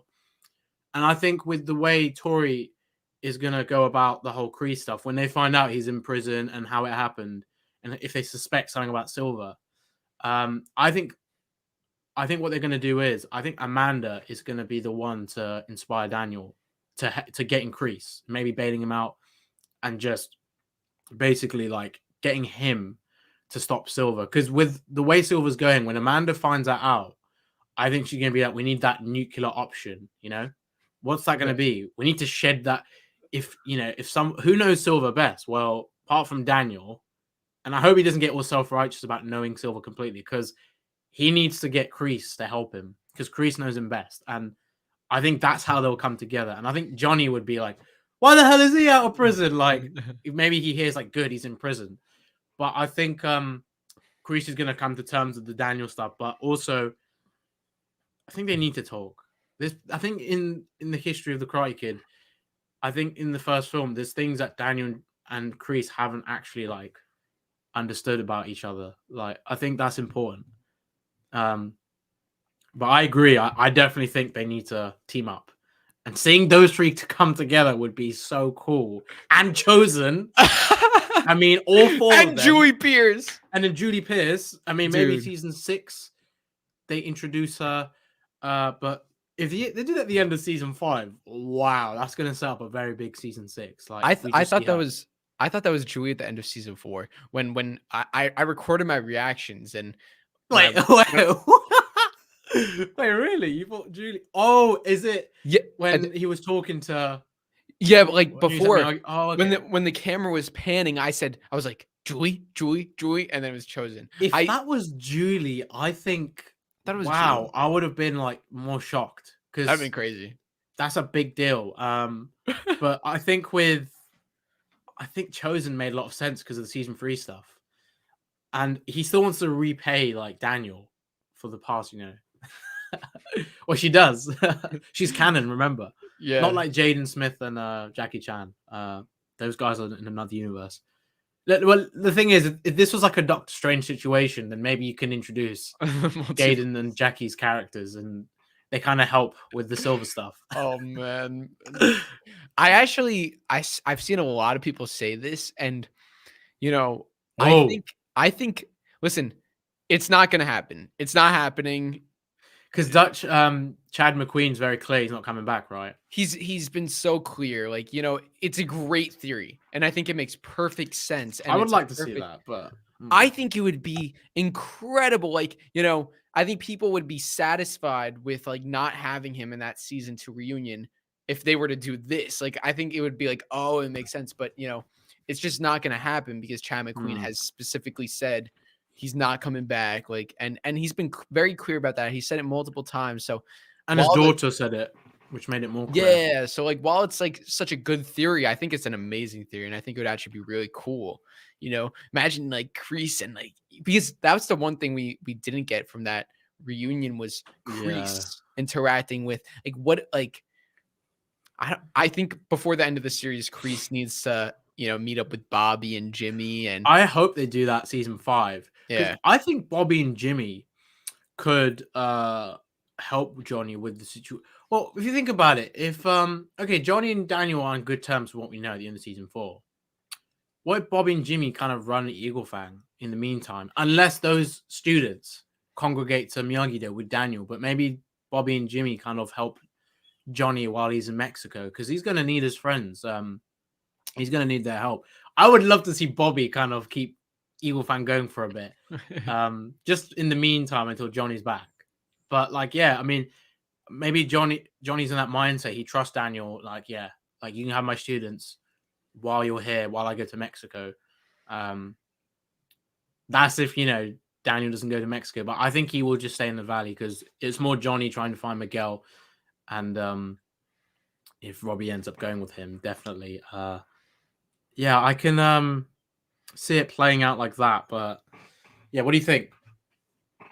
I will say though, I'm like, I am like, it's like upsetting that those photos got out before season 4. Right, yeah. Because I tried to avoid them. Yeah, I mean, were you like, because I wasn't shocked at all. It didn't, like, I feel like that, like Miguel going to Mexico to find his father, that would have really surprised me if I hadn't seen those photos. But having seen those photos, it's like you knew Miguel's there to find his father, and you knew that was season 5, so you knew that was how season 4 was going to end. It just kind of sucked because out of all the shocks at the end of season 4, there were so many.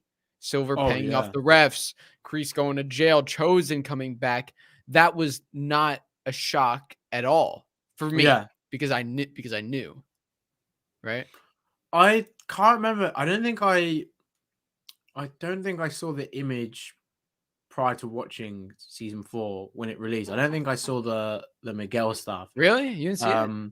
I can't remember. I did see something though that was on Twitter, and I think this is the thing you were telling me to avoid. It was that image of. Oh wait. Is it season 4 or season 5? This was for season 5. I think it was that. Wait, don't. Oh, I'm not bringing it up. No, I meant it was. But in the it was not really a spoiler, but it was kind of. It basically kind of proved that Cobra Kai were going to win. Oh, you saw that? Yeah, it caught up to me because you told me to avoid it. That's why I told people be careful. There's a leak that could ruin the end of season 4, and like, yeah, and then I ended up seeing it. I saw it very quickly. Right? It just was in my feed, and I was like, why? But I mean, we always thought Cobra Kai were going to win it. I mean, with season 5, you know, in the future, what was going to happen? But yeah, the Miguel stuff, I don't think I saw that before. I think I saw that right after. Because so many people were messaging me about, oh, did you see the new season 5 photos? I like, no, I don't want to know anything. Don't message me about it. I mean, I want to see season 4. Let's focus on that.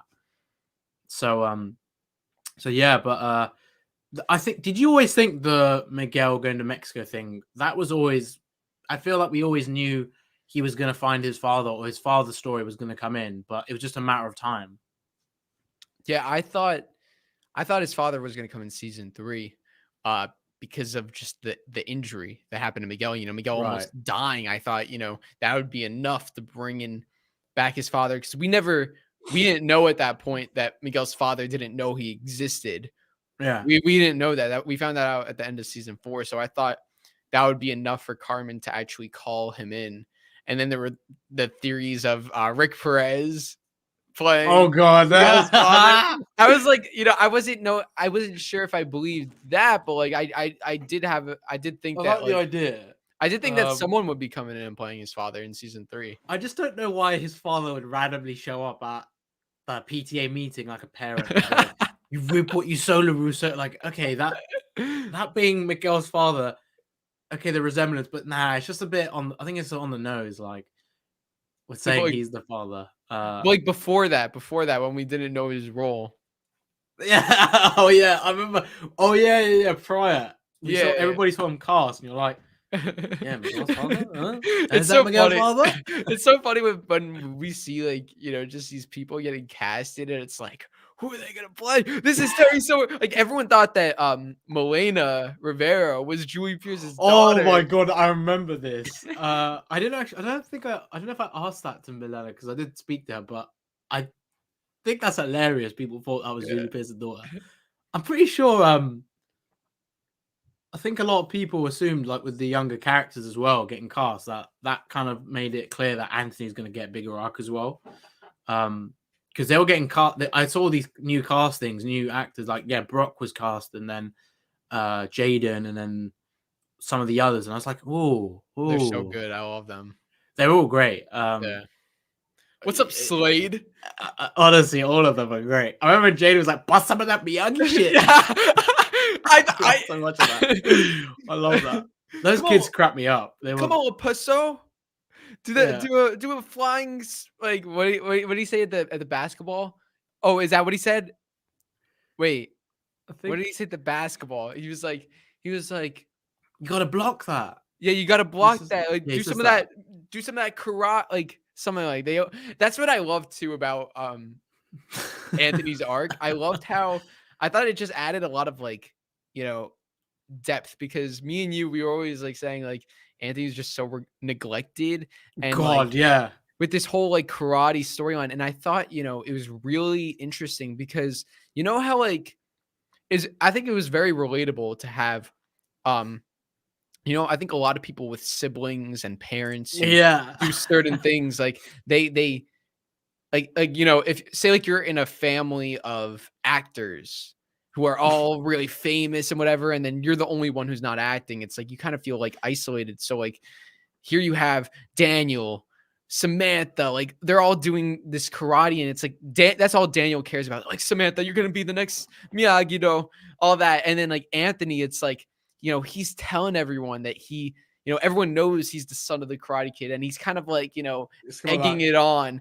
And then yeah, it's that like pressure when, to perform. yeah, it's like a lot of pressure. And then when they say like some bust out some of that Miyagi-Do stuff, it's like he's like, I can't, like those moves cause like extreme permanent damage. He's like saying this because his friends don't know that he actually doesn't know it, and he's kind of ashamed because that's his family's legacy. And in a way it's like you feel bad for him when it gets to later on because Daniel's just like always neglected him, always accepted Sam more because of the karate and because Anthony never knew the karate.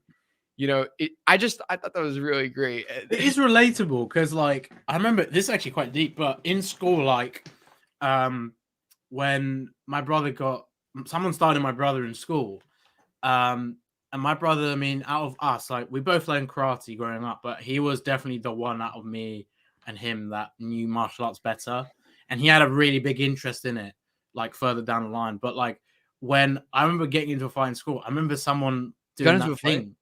Yeah, like it was quite it was someone that was really annoying me, and he was saying some stuff he shouldn't have been, like really, really bad stuff. And like it was about family. I still remember his name and everything. And he was like, "Oh, your brother, like, I wonder what you could do because your brother beat that guy and stuff." And that scene with Anthony, now thinking about it, reminded me of like because of my brother being able to be such a martial artist, it kind of like people thought, "Oh, I could beat the hell out of somebody as well," or not beat the hell out, I should say, but defend myself enough. Because Yeah. my brother didn't go out picking fights. Like he's not Cobra Kai.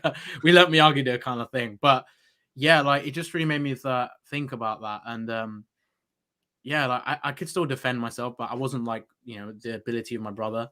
So yeah, seeing Anthony kind of go, yeah, I'm like his friends, because like it was like that. Everybody in school knew what happened with me and my brother. I mean, my brother and this person who started on him, and it was kind of because of me. He basically was defending me because someone was kind of picking on me a little bit.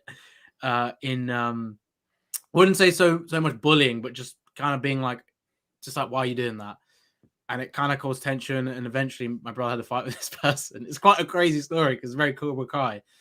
And yeah, it was kind of like a Miguel, you know, like when he was sticking up for Sam. Like, why don't you go pick on someone your own size, kind of thing. And yeah, ever since that, people started to think, oh, yeah, are you gonna have?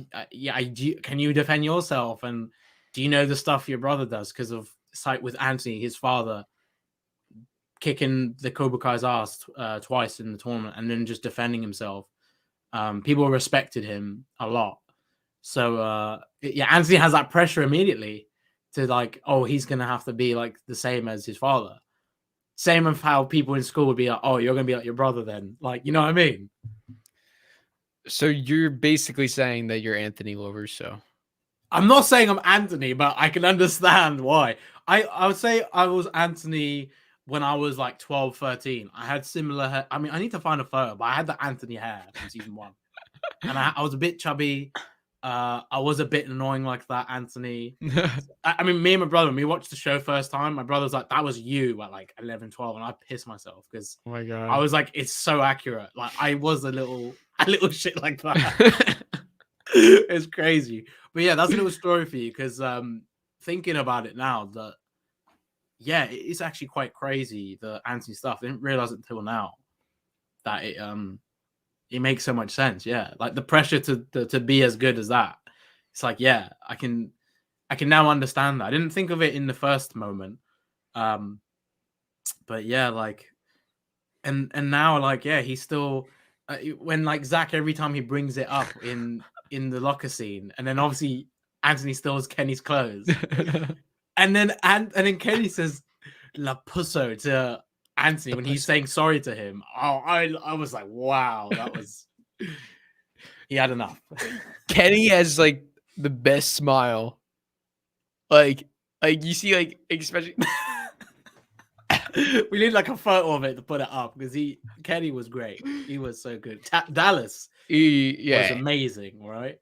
Yeah, I mean, like we knew that him and Uno O'Brien, Devin were gonna have. They were great. Both, we knew that they were gonna. Yeah, we knew they were gonna have big roles, but I don't think anyone could have expected, because I think, you know, and I really mean this, like Kenny was just as important as Terry Silver.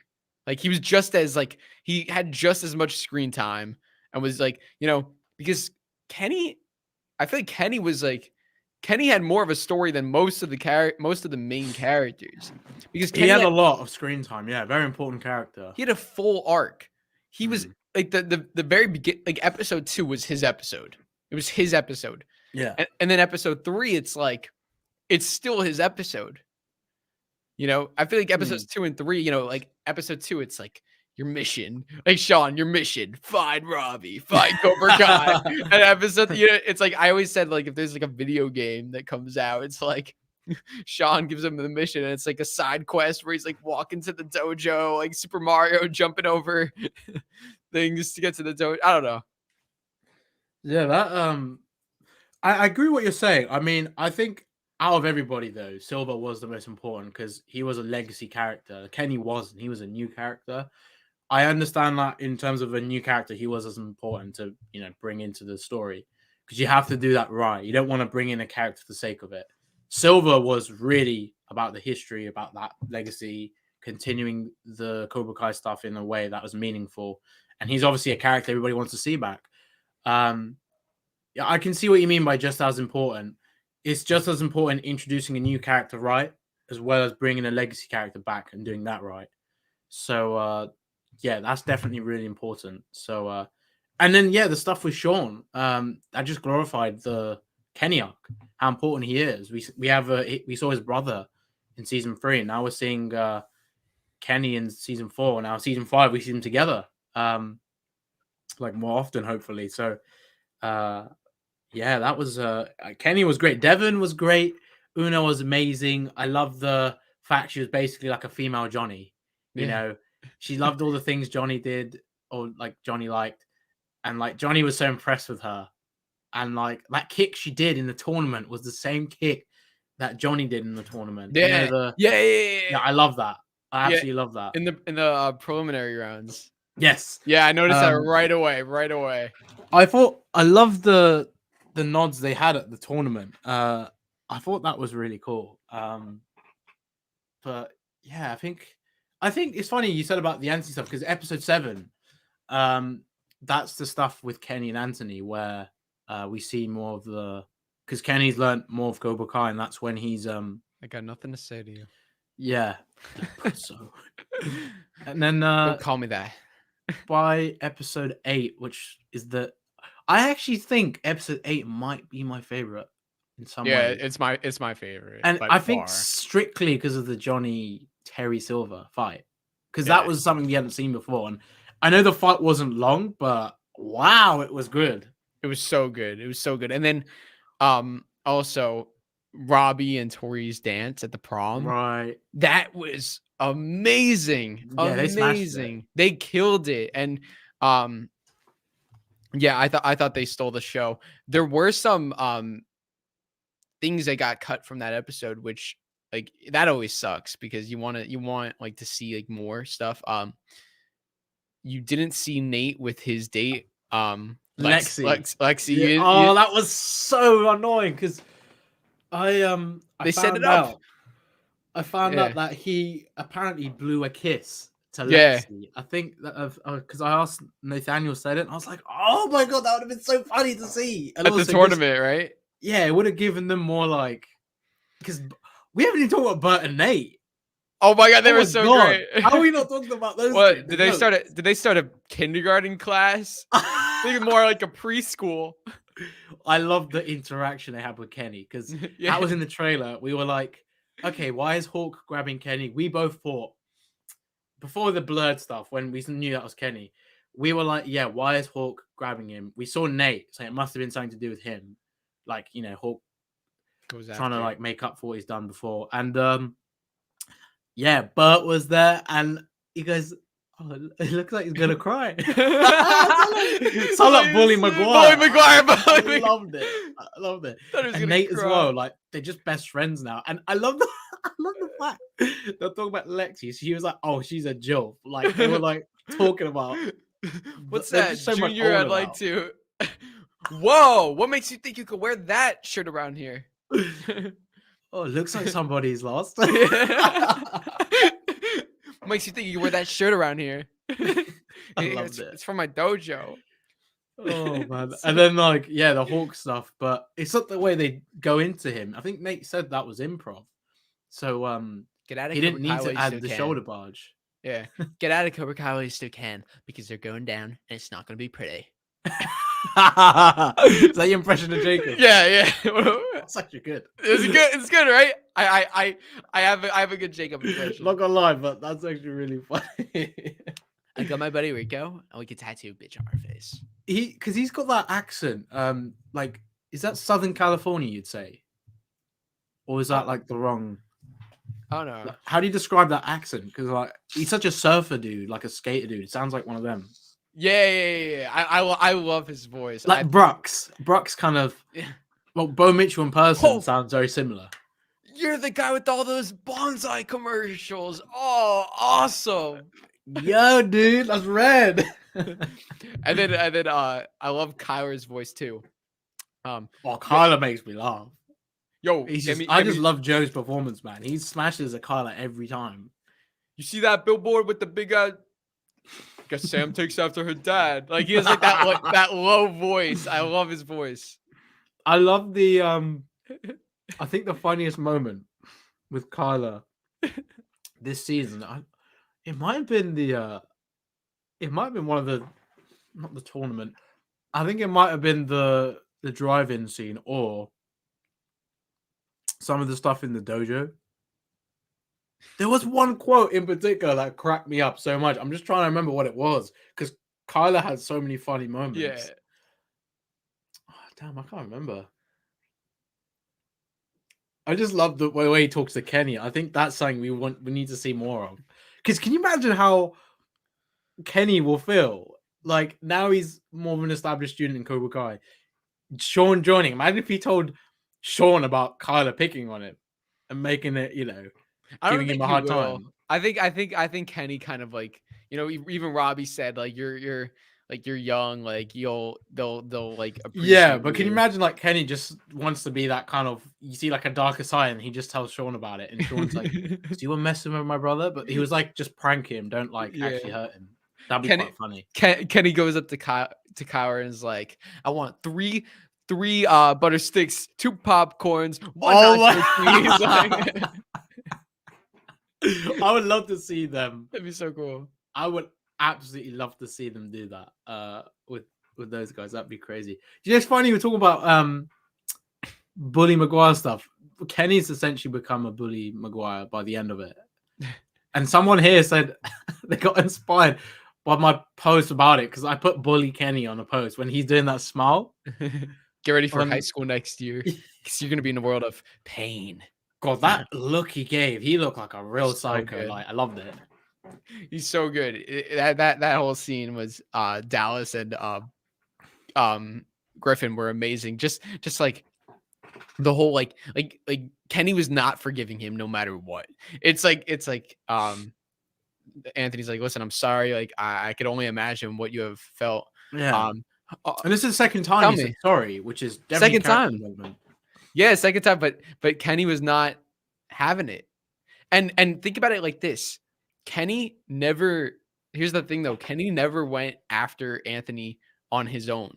Every time that there was a interaction, it would always be like it would always be Anthony going up to Kenny. So either Anthony going up to apologize, Kenny wasn't going to start anything. And then at the end, Kenny was in the locker room by himself. Anthony's the one comes in, even though it's for a good reason, with Kenny, it might have been better to just stay out of it and not even poke the bear, as Johnny would say. You poke the bear. Yeah, they did. They poked the bear, and that's what happened. Eli got the. We all saw that coming, by the way. We didn't mention that happening. Episode 5. I think a lot of us. I mean, I'm annoyed we didn't get to see more of the purple. I know, yeah. Because we all were like, oh, he's gonna get a purple Mohawk. He's gonna get what was the point of it though? Like, yeah, why is he purple? I'm not gonna lie. Arguably, that's the best look. Yeah, and it was cool. Guys, creators, why did you do that? Please, I don't know. I liked red. I think red's my favorite though. I like red blue, but I know purple is just so different. And purple's like good. Purple's like just cool, balance. Isn't it? And the style he had with purple was great. Purple's like a good guy. It was just like, I think it was to show like he's going on the right direction, becoming a better person. But then like just like I love the whole interaction with Moon as well. I like the new hue. That was a pun. Because it's kind of sound like she was saying new, but she had hue instead. Like, I don't know, but yeah, just kind of caught that. And then also the Karate Kid Easter egg. Weeks? How many weeks is weeks? 1 week? 5 weeks? Oh yeah. And Devin's like, oh, I only had 6 weeks prepared. Like, yeah, I feel good. Yeah. That was great. I hope we see more with her because I think, I don't know. I was surprised that she didn't really have too much screen time. She was in the school. We didn't see much of her. Well, I don't think we saw any scenes of her in the school. Who she's hanging with and stuff like that. Because I want to see her interact with Anthony and Kenny. And she's in high school. She's in. Oh yeah, she's in high school. She's got to be their age, right? Or she? Oh no, I think she's a bit older. She might be Bert and Nate's. She's Bert and Nate's age because she was debating in the high school. We all thought that she was going to be a middle schooler because they were announced together, and also I believe she's like 15 years old, so she's like the same age, but she's playing a high school. She's playing older than what she is. I think it's pretty amazing because John Ho, you were saying about screen time. John Howitt said this was Una's first ever like acting job, basically. She was so good. So the fact she did that as her first thing and the screen time she had, it's like she'd been doing stuff prior to that. It's similar with Owen, because I think you said Cobra Kai was the first thing you ever done, and like she smashed it. Yeah, for her first time. I honestly thought she had more experience because the way she did it. Yeah, she didn't get too much screen time, but an amount enough to kind of cement going forward. She'll get more, and they'll do more with her character. Hopefully, I don't think they're gonna neglect her because she's a big part of Eagle fan. She wasn't on Kenny's level, like by far. Like we didn't know because when they were both announced together, which is interesting. So we just assumed, okay, they're both gonna be kind of equal. But yeah, like Kenny just had like his own story. Once we saw Kenny in the trailer, and then we didn't see Devin, we kind of knew like, okay, like it might not be the same thing, but one of my favorite parts in season 4 is like Johnny is like watching Devin grab the book and screw diplomacy, like all that. and then like I just met the most badass girl in the band. And then like Johnny's like looking at her like in shock, and Bert's like you don't see a Bert, you hear his voice like, Sensei, that's the girl I told you about. She's and then Johnny's like, can it, Bert? Can it, Bert? It's like the way he says it, can it, Bert? It's just so like, and then also another line was they were talking about like all the movies, like Devin and Cynthia Rothrock. Yeah. Total badass. Hell yeah, she is. Yeah, I watched whatever the movie you said. I watched it too. Shut the hell up, penis breath. Oh god, poor Mitch. The way he said, "Oh my god," I think you said season 3, the most improved character was Mitch, right? yes. What Season did you 3. think of his season? Because they really I mean, I know he wasn't a main character, but I felt like they really put him more to the side this time, and I was like, I really wanted a bit more from Mitch. You know, I know there's more characters in and stuff, but yeah, I've always liked Mitch. He's a funny guy as well. that was the big thing of like this season is like more characters being introduced, some characters being sacrificed, and it's really apparent. Chris and Mitch both, became side characters. They were, I mean, they were in it a lot, but they didn't have any storyline. There was no storyline with them. No, like, just kind of like they're there. Season 3, yeah, season 3, I feel even Chris, like Cobra Kai was like, picking on him at work, and it's like, he wants to fight back, and like, teaming up with Mitch at the end. Like it just seemed like there was something there. And then Mitch, I thought, just had a great transformation, going from like this like just dumb bully who hated Chris. He was just this like, like Cobra Kai. Oh, he grabbed his arm and snapped it. Like he was just so like just like he so had way more evil. development. He was so evil. But then once he got kicked out of Cobra Kai and joined Eagle Fang, it was like now he's just trying to find a place where he belongs. And and at that fight in the LaRusso house, come on. I was when he's fighting Mikey, yeah. I was so invested in that fight. And yeah, as I told you, Mitch was my most improved character in season 3, which is so surprising because of the little screen time that he got compared to other characters. I just thought they really did a good job. It just goes to show just once again, they had a lot of characters, and it kind of sucks that like, fights like Nate and Chris, like those fights were like in like 1 point. You only saw like 1 point of that. Like you could barely tell Kenny was fighting Nate in the drum technique scene. You had to like kind of look closer. Yeah, I really said to Nate, I was asking Nate, like, you're in All Valley, but we didn't see much of that. And then he brought up the Kenny fight, and I was like, yeah, it was a shame because I wanted to see kind of how good Kenny would have been against like, the likes of Bert or Nate, because it was kind of, that these guys are, I mean, I think Kenny is Kenny their age? Or is he younger? Kenny's younger. He Kenny's got further in the tournament than they did. I know, and, which is crazy. Yeah, that was. I was very really shocked, and I'm like, these guys probably have more experience, based on how long they've been doing karate compared to Kenny. But Kenny he had more fire. Yeah, more fire.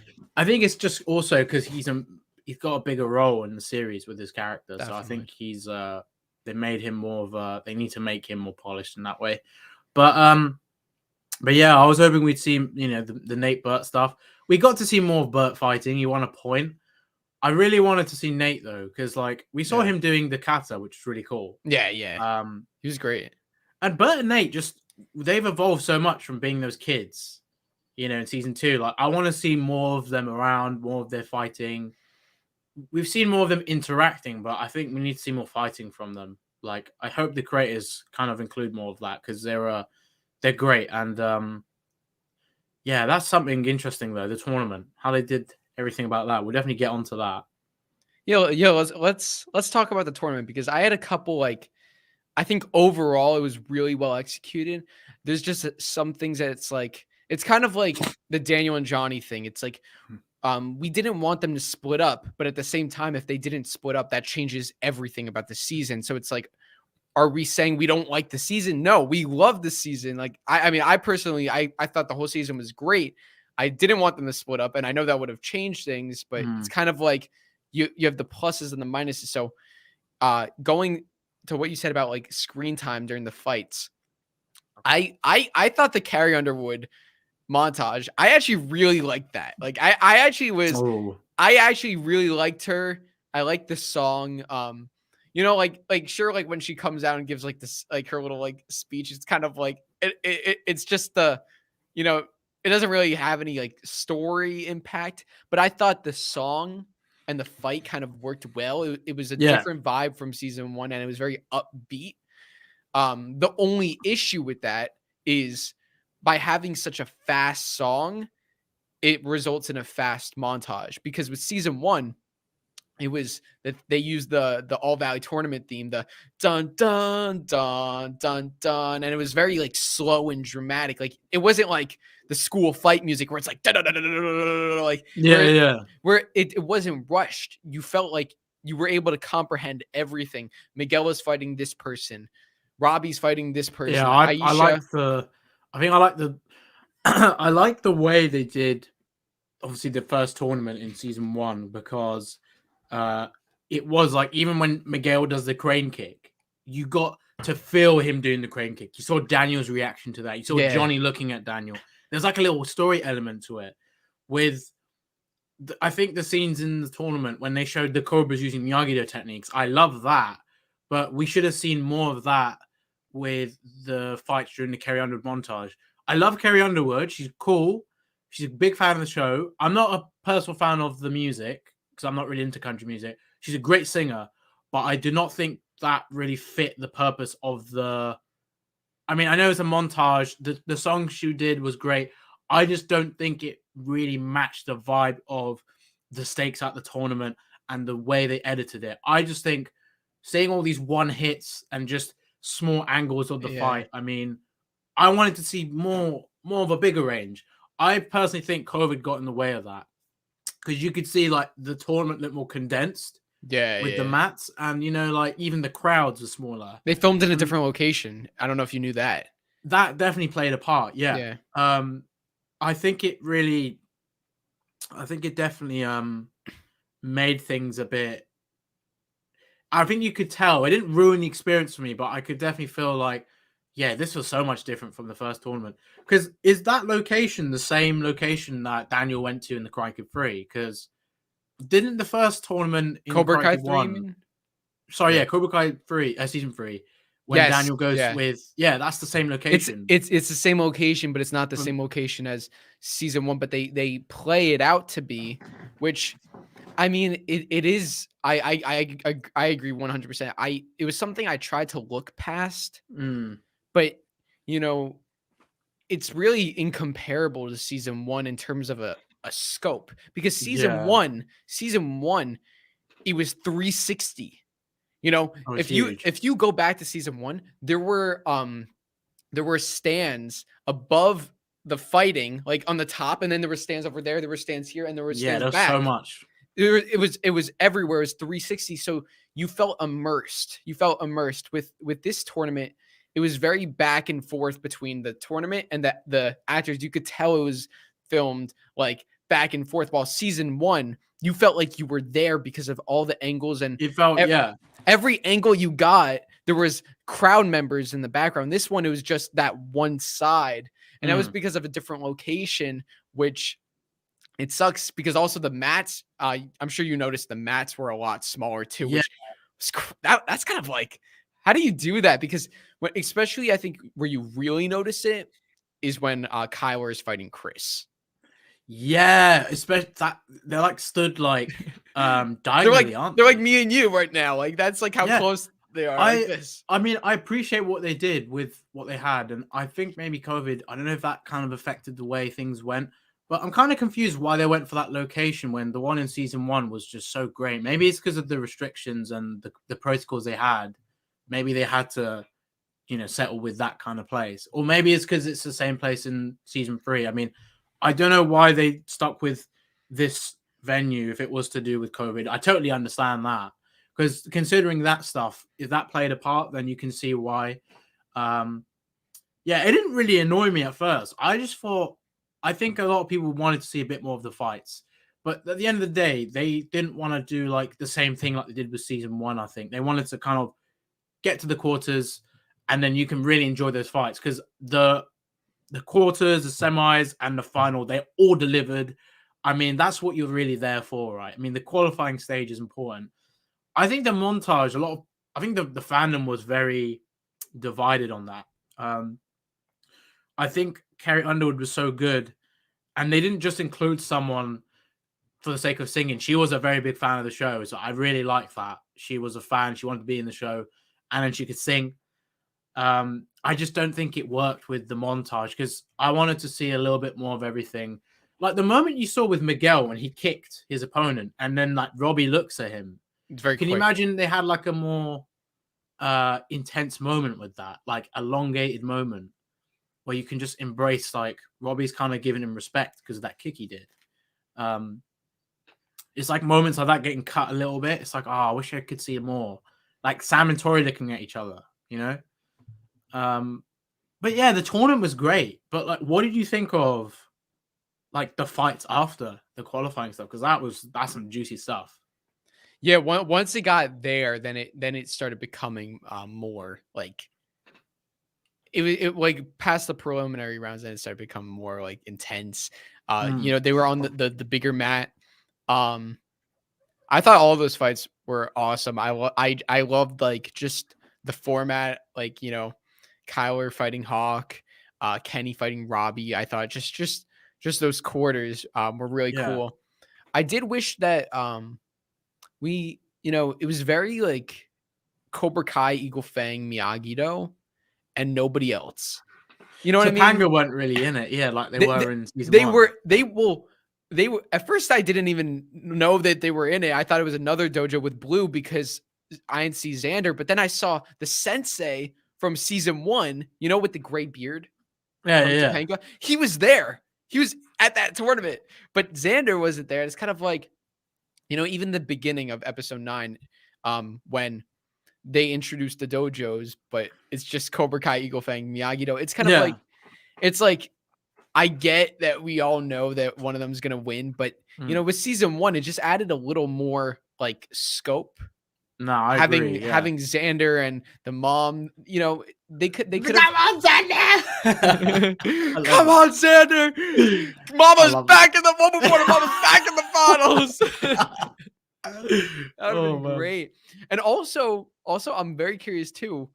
Where was like where's like all the parents? Like where's like imagine like where's Hawk's mom? Where's Demetri's mom? Where's That's a Leah? good point. Why you know, aren't they going to support their kids? Especially they've done so good this round. It's so weird. It's like they don't even exist. It's like Hawk won the tournament, but his mom's not even there. Like I would love to see like the whole stance on how she feels about, you know, Hawk having a girlfriend. And you know, all the things he says, I'm never gonna have a girl. I'm always going to be a loser, all this kind of stuff. Like all the stuff he said in that flashback we saw in season 2, it was like the opposite. He achieved all those things. I would love to see how his mum would react to that. But yeah, I've always wondered if we could see their parents, even their parents interacting together.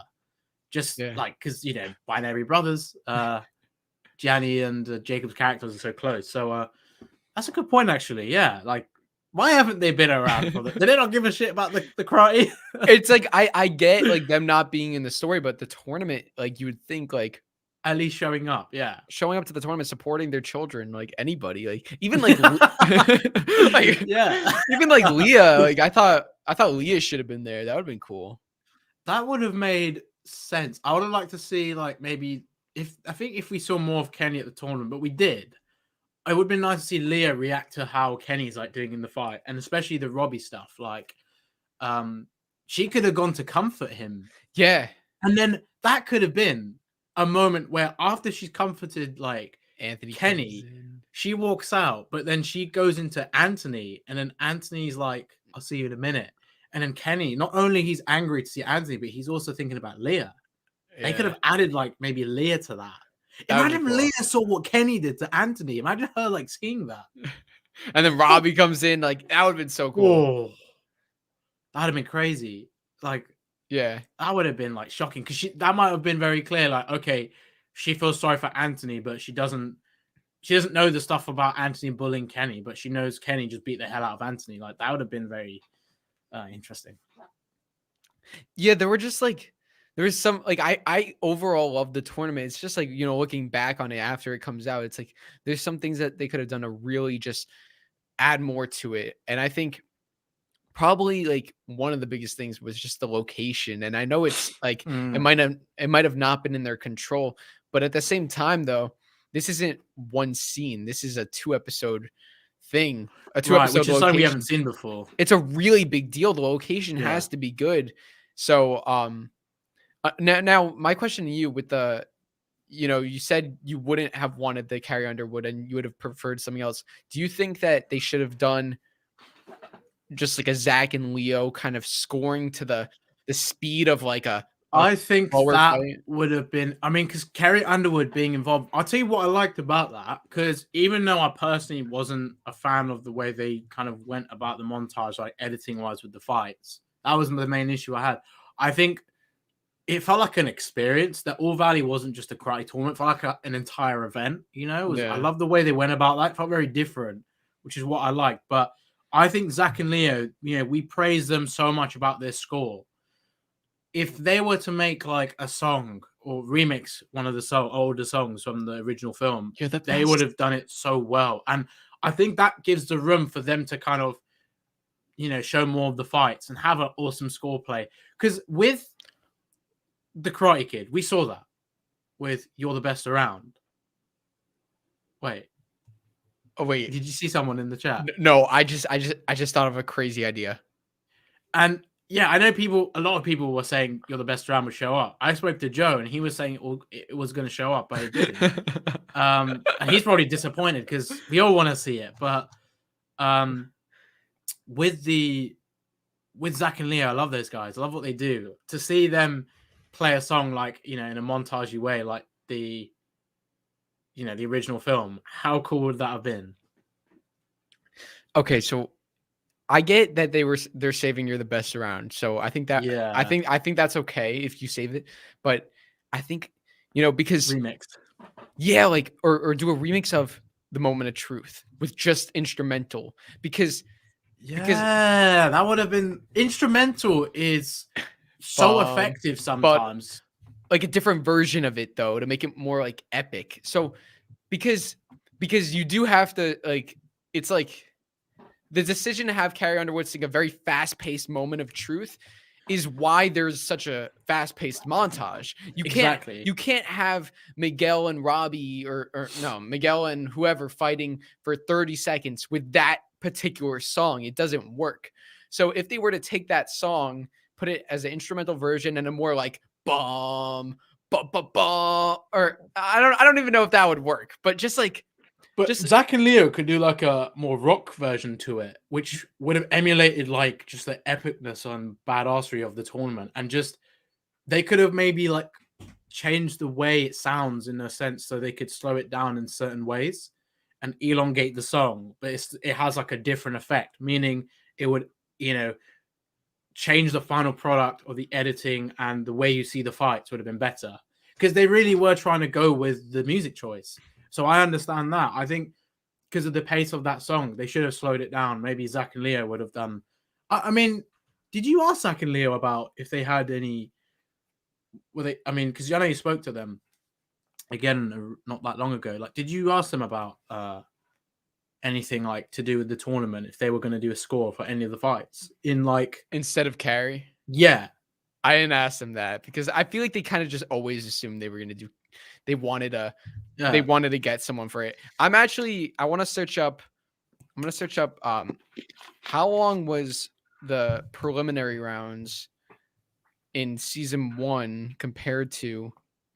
Oh, we need to analyze it because that is, if there's like a 4 or 5 minute difference, that is going to be like huge. Okay, I feel like there is. Okay, wait, so let's see. So the preliminary starts at 8:35. Okay, 8 minutes 35 seconds, and it ends 35. That song is about 3 minutes at least. Yeah, and it ends like holy shit. It ends at around 11:35. So it's 3 minutes. No, but the montage is shorter. The montage because they don't use the full song. I'm getting confused. Sorry, I'm thinking 8 minutes in total for that. No, that would actually be quite long. Wait, so 3 minutes for the preliminary rounds, which keep in mind there's less fighters. You know what I mean? There's less fighters, so it makes sense. Are you talking about season 1? In season 1. Okay. The Carrie Underwood, the fights start at the 45-second mark and end at the 2-minute 40-second mark. So about 2 minutes. So 2 minutes compared to season 1, which is 3 minutes with less characters. Wow. which is very big. That's a very big That is difference. big, yeah. Because you think about that running time every second. Yeah. Every 10 seconds could be a shot of the fight. So Like in the original did. Yeah, so season 1, we had Miguel, Robbie, Hawk, Aisha, Bert, Xander. You know what I mean? But let's just say Robbie, Miguel, Hawk, Aisha were the like, you know. Oh, okay, we can say Bert, Xander. Okay, Bert, Xander, right? Those are the main 6, right? Would you say so? There's no one else in season 1. No, I don't think there was. That was it. Yeah, Demetri wasn't in the tournament then. Okay. And yeah. I'll stick with those guys. That's the 6. All right. Season 4, Miguel, Robbie, Tory, Sam, Kenny, Demetri, Hawk, Chris, Kyler, Mitch. Even though Mitch, Bert, Nate. That's 12. Why wouldn't you take more time if you had more characters? Wait. Who else? For Nate, Devin, Piper, might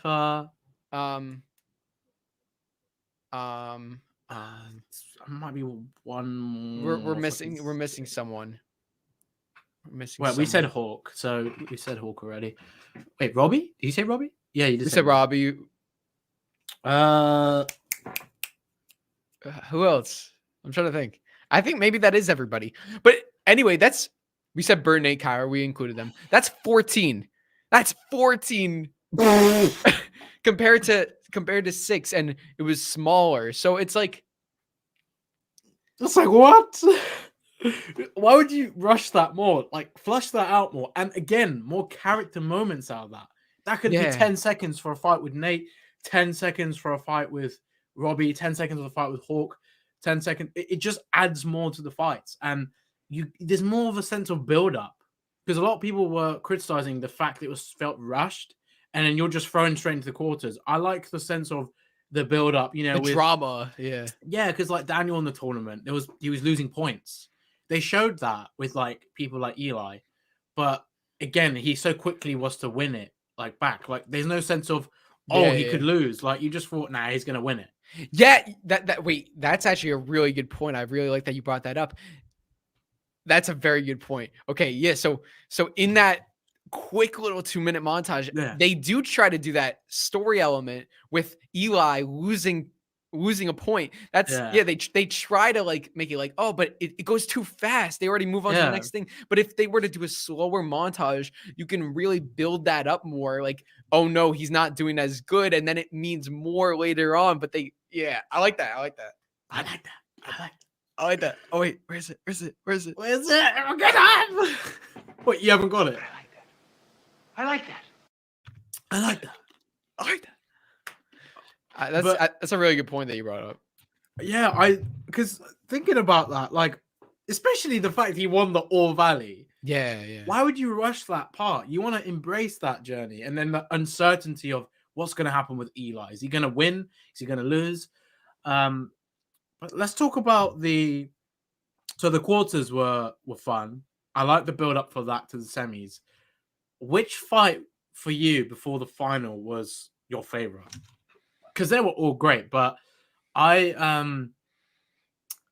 mean, obviously Paul Miguel. I mean, that stuff crazy. But let's talk about episode 9. Then we will talk about 10 when they have the bigger fights. I mean, the Hawk Miguel stuff was really fun to watch until that injury. Then you had like Sam and Piper, which we were talking about earlier on, that moment she had with Johnny and Miguel, Daniel. Dun, dun, dun, dun. And who else? There was I like the fight with Tory and Devin. That was good. Yeah, that was in the Demetri quarters. and Robbie had a fight as well. Oh my god, Demetri was so badass. He's like I love that. And then he was like, when he went over, because I know you're a Star Wars fan, but he went over to Eli. He says, "You have the high ground." I love so hard at that. I'm like a Jedi youngling, like who's about to get slaughtered. Robbie's like Anakin. You're just remember how Obi-Wan beat Anakin. He had the high ground. You're taller than him. You have the high ground. Yeah, I love it. You're taller than him. It's so funny. Like, yeah, Eli and So good. Demetri and that were great. I did love the fact Demetri still had the doubt, but he was so amazing in the fights. And yeah, He's like he did that to Robbie. It's so Robbie's good. like the best fighter. I know. Arguably. And he went, "Come on, bro." Yeah. It's crazy. Wait, what did you just? Did you just like slap your? Yeah, I did. Yeah, that's why. You got so excited. That you I just, got like... so excited that I accidentally, hit Oh, my man. earphones. Yeah, I mean that doesn't tell you enough excitement for it. Then I don't know what does. Yeah, that whole scene was so good. Just the interaction they had, because Eli was finally being more on that nerdy side again, and he still had the confidence of Hawk. Everything about that scene was great. Yeah. It's like also his like mouth was open. He's like, just so confident. I love it. And then he loses. But he was good. That was the first time we saw Demetri fight like that in a back and forth one-on-one, because, you know, I wouldn't really count like some of his other fights, because it was more like, you know, it was more like a group, like, you know, kind of like you one kick and then you cut away. Yeah. You know, like at the mall. Oh no, he didn't fight at the mall, but like him versus Eli or Hawk at the end of season 2 wasn't really that much. And the laser tag fight, you saw him do one kick or one punch and then it kind of cut away. Or even in the LaRusso house fight, he didn't have any like one person he was fighting. He kind of just like threw like Nate into like someone else, or Bird into someone else. You know, he didn't really. Yeah, I agree. But this fight though, like Gianni freaking, he stepped up, and like I just didn't know what he was capable of until this fight. He went off. Oh, you just reminded me. Speaking of Gianni and like, you know, his ability to fight, like in Demetri, that kick that he did against Daniel when they were kind of preparing for All Valley. Yeah. That was the cleanest kick I think I've ever seen him do in the series. And just the way he did it, it's like, whoa, that was like so slick. And like, I gotta say, Gianni honestly did so well, because his character's like been so nimble with the fighting. He's so better now in terms of, I mean, Demetri's so much better at fighting now. Like, Gianni's had to step it up. I mean, that camera routine that he did with the katas, I loved it. It was great. Yeah. I'm not, my limbs aren't exactly proportional, and I don't really have balance. I hope that's not an issue. You know, like when he it's like, it's like, oh, Mr. LaRusso, I have something for you. It's just a note from my mom saying I shouldn't do any extensive leg or arm movements. If you have a book or something, like, oh, that's funny. Great transformation for him. Did you? So like, that fight was insane. The Robbie Kenny fight was savage. Oh my god. And like, you know, just the whole part, like, are you like Robbie's not even looking at Kreese, he's just like looking like this way. Are you fighting your friend or your enemy or your opponent? Oh, and then Robbie like nods. I thought you wanted to be a champion. Like, so cool. And that shot of Robbie looks really badass, just the way he's like looking down, and then that nod he does. I just love that shot in particular. Okay, I'm happy that Hawk won, but I'm also disappointed that Robbie didn't win. Yeah, I think the Robbie stuff for me, that was shocking, because I thought he would win. I understand why Hawk won, though. I loved what they did with Eli and the Hawk stuff. And I love the path that they took with him. Him getting that mohawk cut off was probably one of the best things that actually happened to him. And it paid his dividends in the tournament. But I'll tell you why Hawk really won. You want to know why, Drew? Why? Moon. Yeah. Because of Moon's kiss. If Moon's kiss gives you that, then that means you can achieve anything. So Moon's got powers. That's confirmed. Basically, her basically kissing Eli proved that if Moon kisses you, then you're going to become like, you can achieve anything. So like, why didn't like Hawk like tell Moon like, listen, like, you know, we need Miyagi-Do to win. You gotta like.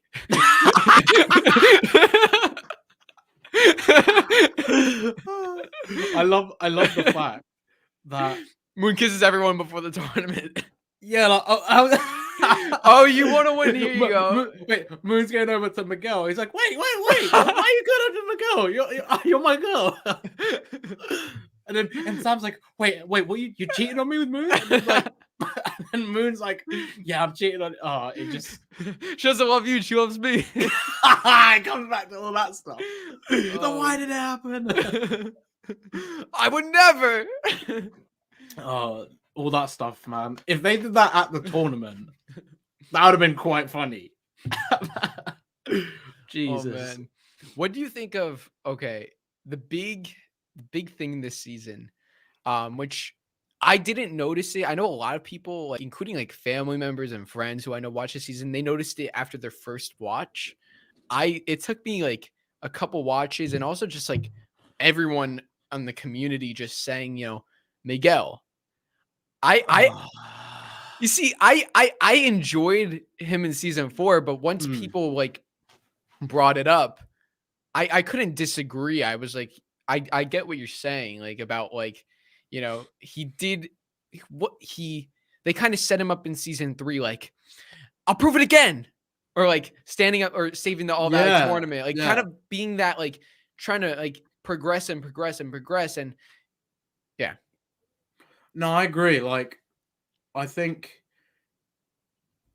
obviously me and you love Miguel. We expected a lot. I expected a lot from him in season 4 based off season 3, because I thought he was a bit pushed to the side in some ways in season 3. He had a lot of screen time with the scenes we got to see him training and trying to get back to rehab and waking up, all this stuff, the interaction with Johnny. But I don't think they paid it off. I think the payoff will be season 5 for that.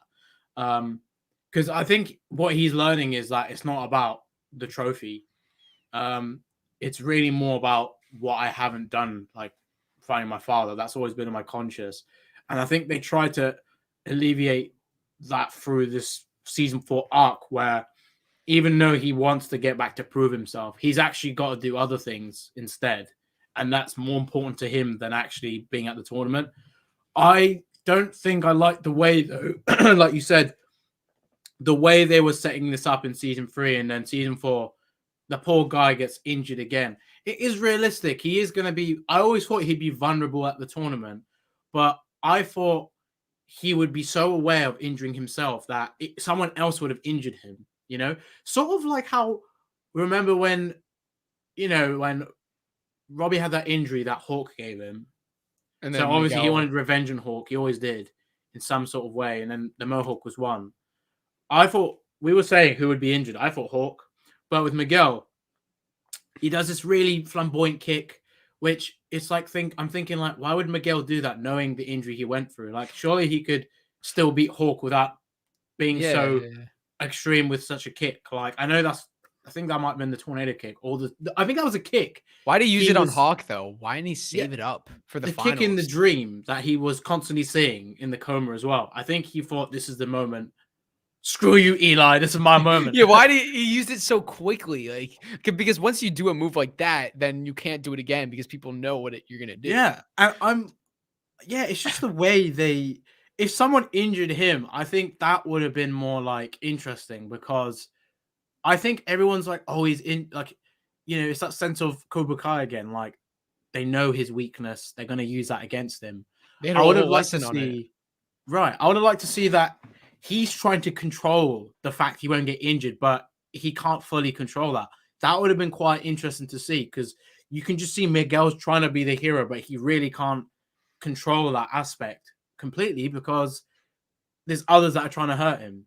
But I think that might have been too much of the Karate Kid 1 kind of Cobra Kai stuff. So I think they wanted him to make himself realize, this injury has affected your ability to fight in anything. So I'm glad it was just a spasm, but that hearing him say "Sensei," I was like this when I saw that. Yeah, me too.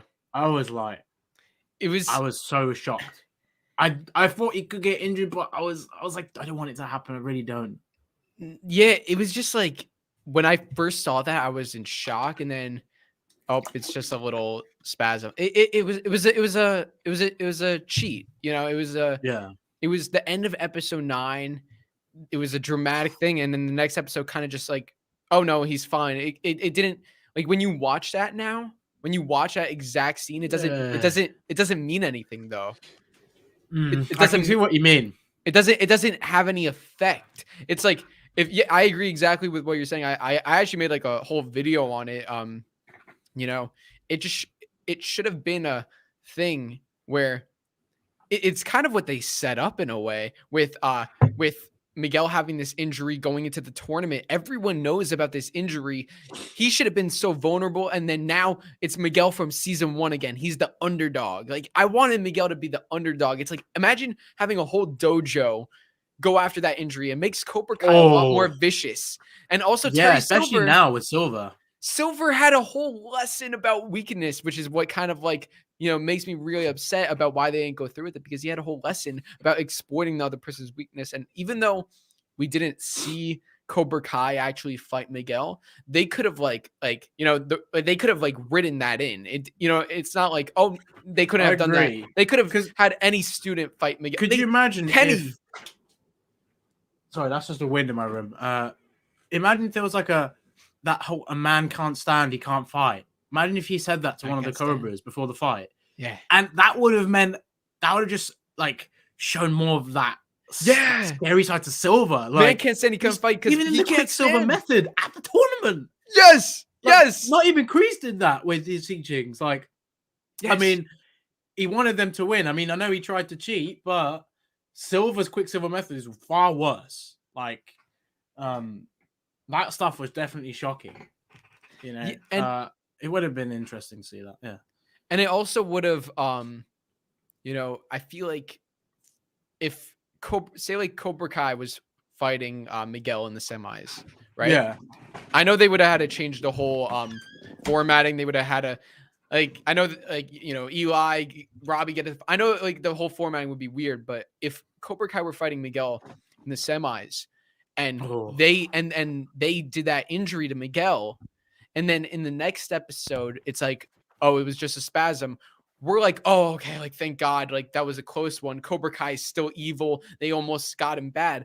But by having Miguel do it to himself, and then, like, by saying, like, oh, no, it was just a sprain or whatever, it's just, like, it was so unnecessary, because take that out, right? The injury doesn't affect him except for him just deciding not to return and fight. But it's like the injury itself, when you watch the end of episode 9, it's like it was like the first time you watch it, oh my God, but you can't watch it again and really, sure, it's very grueling, but you know what's going to happen. You know what I mean? It's like, it's kind of like, you know, watching Daniel and Johnny split up, knowing like by the end they're gonna come back together. Yeah. It's kind of like, you know, it's like the stakes aren't that big to that, you know. Like, I think that injury stuff should have played more of a part, and it was such a big deal in season 3. Yeah, I think what would have been interesting is also if Miguel wasn't the only one that got injured. What if like they tried to injure Hawk, and like he understood Miguel more then, like. That would have been interesting, because like the Cobra's not only trying to injure somebody that's vulnerable in Eagle Fang, but now they've just injured, you know, the Miyagi-Do champion, or the, you know, the possible new champion. Like, I think I like the way it still turned out, but with Miguel, they could have maybe done this thing where if he does go to the final, maybe he has like a little injury, or one of the Cobras tried to injure him and they failed to. And then when it comes to the final against Robbie, let's say, that's where the actual blow comes in. Or maybe he thinks Robbie's going to injure him, but no, instead he injures himself because he's so self-aware of the Cobra's trying to hurt him. He thinks Robbie is. But maybe he realizes Robbie isn't such a bad guy. Then he didn't try and injure Miguel, even though the Cobras were trying to tell him to, like, you got to do that. He's like, I ain't going to injure him. I don't need to do that to win. Like, I can use him against it. I think if they were to go that route with the injuries, that would have made more sense. But yeah, they kind of cut that out and went, okay, it was just a spasm, that's it. And then Miguel just walked out on his own terms. I think they tried to make, it's kind of that Karate Kid 3 feel with Miguel this season, you know, with Daniel. Like, he's trying to do things on his own terms now. Like, Daniel tried to do the tournament on his own terms. Like, he ignored what Miyagi was saying about the trophy. He's like it's only one fight. Again, Miguel wanted to prove himself, but Johnny put so much pressure on him the whole stuff with him saying, I love you, Robbie. His head was all over the place. The stuff with Sam. There was a lot of pressure on him. That could also, they could have shown a bit more of the pressure he felt. Because I don't know if they dived into that much. In the tournament, they did show him like lacking the emotion that he had in the first tournament. And just seemed looked like he was a bit unsure with himself. But that would have been nice to play more into that, the injury. Like, imagine we see a moment of him, like just a flashback of the injury in his head. I mean, they show it right before he gets injured, but why don't they make that arc feel more important and paid off in showing that, you know? Yeah, and you can still do the thing where you have Miguel go to, leave the tournament to go find his father. Just a little more, add a little more to Miguel, like, by having that storyline, it just Miguel is the main character of this show. He's the next Karate Kid, by having everyone like against him. But you didn't really like going into this tournament. It wasn't really about Miguel, which is really like unfortunate because, season 3, like I have something to prove again.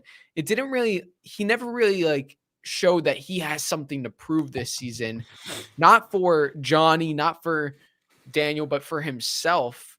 Yeah. And even going into the tournament, you know what I mean? I get how like he felt there were more important things, which I like that. But like, going into the tournament, it was more about Robbie and Eli and Tory and Sam, and even what I also thought is, why didn't they make that more of a thing by the end of season 3 that he had that feeling for his father? Like they could have teased that in season 3 rather than just doing it for season 4 where he thinks about his father more. Like I feel like they could have started that arc earlier because then you're thinking, oh, he's got doubts already with his injury. Like then you might have gone, okay, he's thinking about his father. Is that going to catch up to him or is he going to power through that and win again? I felt like that might have been a mistake that was made, like not to introduce this importance to his father because they brought it up at the beginning of the series. We had moments about his father. The whole first thing we heard was his father was a bad man. But now he wants to meet him. Now he wants to, just because of what Johnny said about I love you, Robbie. He's like, fuck that. I want to meet my real father. I think they could have made it. They could have shown like, I wish I could meet. What if my father was here when he got that, coma and all that stuff? It would have been nice to see him maybe feel, I want to know my father because what if I died? I wouldn't have known the truth to my father. It might have made him feel more, not just about the karate and getting back on his feet, but like knowing more about things he never knew. I feel like they could have played that into that earlier. And maybe then Johnny is like, your father's not here, but I am, that it still makes sense. It doesn't take away the stuff that he has with Johnny. I think they could have just implemented it a bit earlier if they really want to make it less of he just wants to go and see his father now just because of the loss, Yeah, I like that. I like that theory.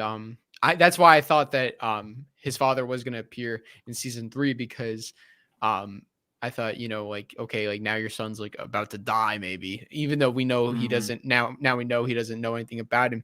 Yeah, like at least like have me get like, yeah, what if I, I'm here. Yeah, his father was kind of just brought up in season 4. They could have set it up a little more in season 3. But I think it's definitely setting up an amazing season 5. I think season 5. I think it's going to be the best season. I understood he had to take the back seat this season because you had new characters. Characters like Tory and Robbie had really great seasons, and I think with everything, considering everything that went on, I think they were saving it so Miguel will have such a big season 5 that it's paying off those moments we didn't get in season 4. And I think this arc is interesting because we haven't really seen Miguel, or we haven't really seen a young character outside of the valley like actually go and leave the valley. So it's a very big deal. Daniel technically went to Okinawa, but he was with Miyagi. Miguel's literally on his own. He's like a lone wolf at this point. So like him going on his own self-discovery to learn about the truth of his father is a very big deal. And that obviously can create so much with Johnny trying to go over there to find him, and just generally what will happen with Miguel. Because like you said, he is he essentially is the soul of Cobra Kai, I would say, because it really did start with him. He brought the Karate Kid feel back. He is the Karate Kid of this show, and I feel like Robbie is as well in a lot of ways. It's kind of like a shared mantle between those two, and then obviously you got Sam and Tory, but from the start, it really has been about Miguel, and they can't compromise Miguel for everything else sometimes, because he's the reason why this show was also what made it what it is. His character has been so detrimental to the overall story.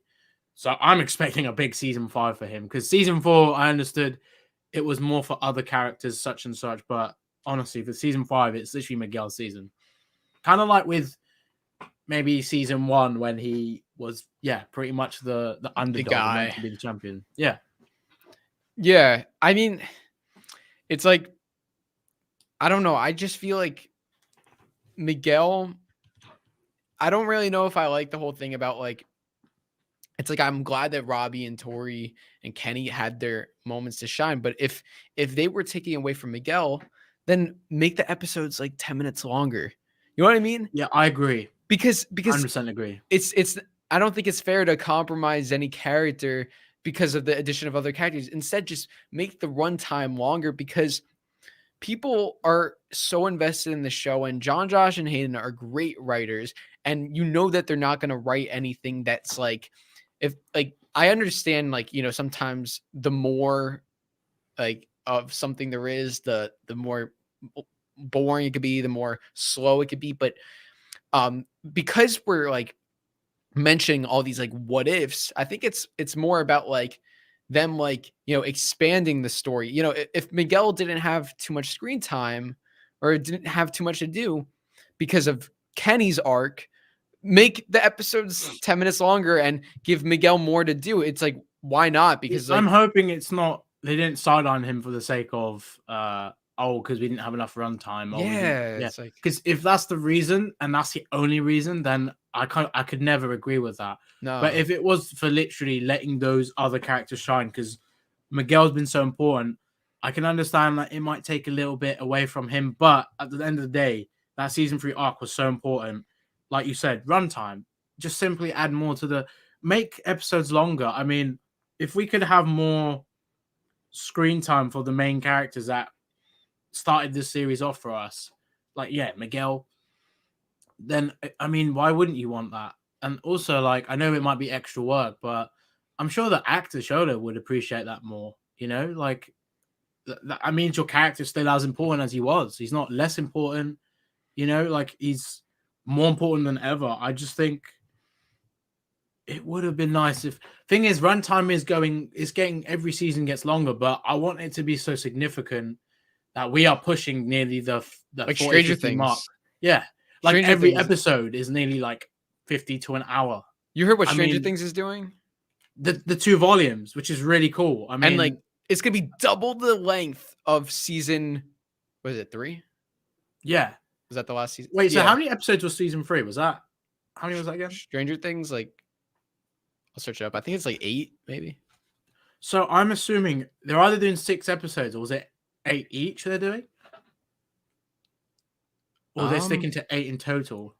I don't know, but I do know that it's double the length of season 3, which is insane. That means 8 episodes each? I don't know about the episodes, but I know like the length of it. Like, which think of like double the length of an entire season. That's like, I don't know. Let's see how many. Wow. Someone's saying 8 episodes. Imagine.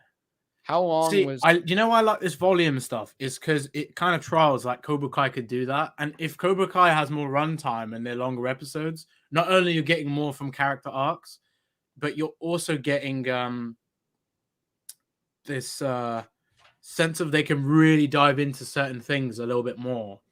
Like, not that the show's rushed in any way, but like, if the All Valley, like if episode 9 and 10 were longer, or at least episode 9, they could have flushed out more things with the fights, for example.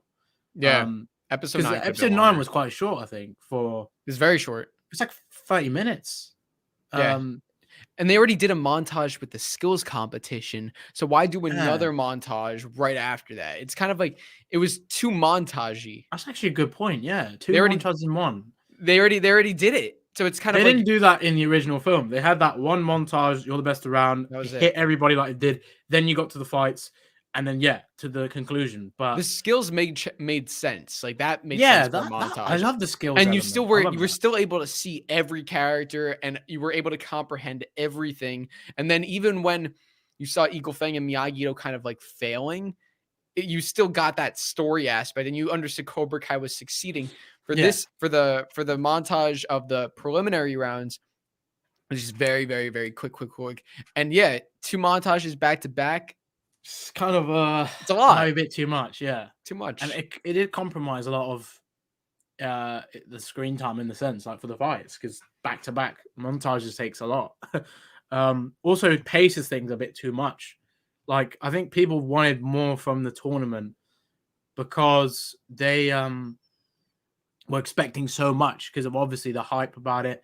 This tournament's got really big stakes, and it's bigger than the first tournament in the sense of it's going to have a bigger impact, and we can see that now with silver and all that stuff.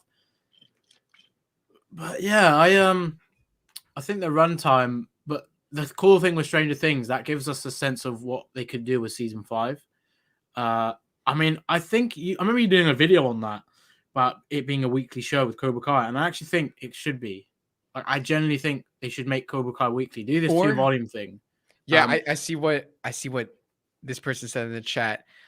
I actually like instead of 1 episode a week, what if like it was 5 episodes on this week and then the next week is 5 episodes or 2 episodes, like yeah, a or couple like episodes at once. Because I think May is the release date for volume 1, right? Yeah, and then June. And I think I know the second one more so because it's actually my birthday. They dropped volume 2, which is really cool. But there's not a big gap, and you're also it just means the marketing can prolong more. More fans are going to come to the show. I mean, imagine if Cobra Kai had that kind of thing. More people would be invested, and there'd be that sense of, oh, it's not just 1 month. You know, it's multiple months. You got Cobra Kai. It's like nobody that's cares amazing. anymore. Yeah, nobody like it's crazy. It's just like there's nothing right now. It's like it's like us, the diehard fans, and that's it. Nobody's talking about Cobra Kai because it's like it came out 2 months ago. One day, people watched it one day, and now it's irrelevant. Yeah, that annoys me. I've always wanted this show to be taken way more seriously, and I think in some ways of achieving that, you need to split it up so more people are invested as it goes. I know Disney Plus have this structure once a week, but with the Star Wars shows, it's been paying off. Yeah. I think Cobra Kai, I know some Netflix shows do it. They've got to try it. Kind of. Book of Boba Fett was actually... Did you watch it? That. I watched the whole thing, and I didn't watch it per week. I just kind of caught up before the last 2 episodes or the finale, I think. It was all right, yeah. Okay, Book of Boba Fett spoiler warning. It was, I enjoyed the show, but I think people were really upset because 2 of the episodes weren't even about Boba Fett. And you know what? It's crazy. And it's like also because they're doing a weekly release, it puts more emphasis on the fact that it's not Boba Fett. Like if they released it all at once, maybe it would have been a little more looked past because most of it's about Boba. But because it's a show called Book of Boba Fett, and you were kind of like, what? You're like one of the week's episodes is not about Boba Fett, which it was great episode. Just that should have been in like Mando season 3, not Book of Boba Fett. I mean, it became Mando.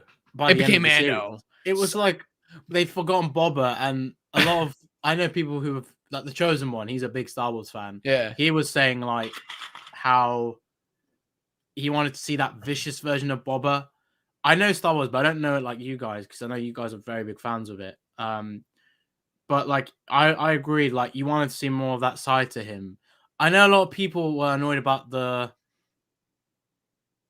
stuff with Cad Bane. What's his name? Yeah, Cad Bane. He like died pretty quick. Like I don't think he's dead though, but like, why bring him back and suddenly do that? Like, you got to do more with him. I agree with people. I mean, I'm not the biggest Star Wars fan, but even I felt it wasn't like Mando. Like, Mando is just its own thing. I think what made this series great was that stuff with, spoiler alert. If you really haven't watched it, I'm giving you 5 seconds. 5, 4, 3, 2, 1.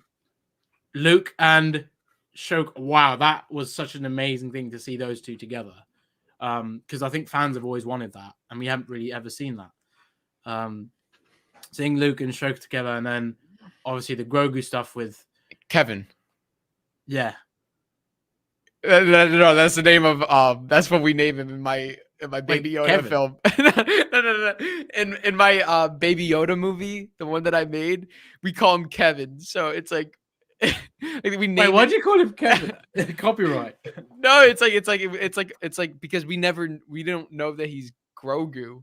So we give him a name and we call him Kevin. So it's like I always call him Kevin. I don't call him Grogu. But Grogu is just such a good name, though. I mean, I agree with you that Boba was it was mid. It wasn't great. It was, I think a lot of people, it was basically like the transitional period between Mando season 2 and 3. It's like, I think the Chosen one said this. It's like Mando 2.5, basically.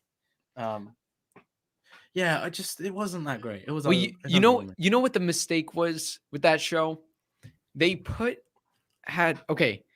at the end of season 2 of Mando, Luke, like Mando gives Grogu away to Luke. That's such a big moment, and then it completely gets diminished in Book of Boba Fett. Not even Mando. So it's like now, let me ask you, say you didn't watch Book of Boba Fett, which you shouldn't have to watch to understand Mando.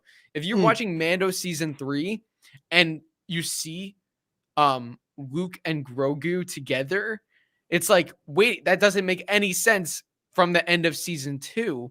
It's not like, I don't know. Anyway. No, but I know what you're saying, because like seeing that in episode 6 and then you don't see him go with a lightsaber, you see he's taking the armor. Does that mean he's gone, nah, I don't want to be a Jedi, I want to be with Mando? Like, they never really gave us that moment of him deciding. We just see him with the armor.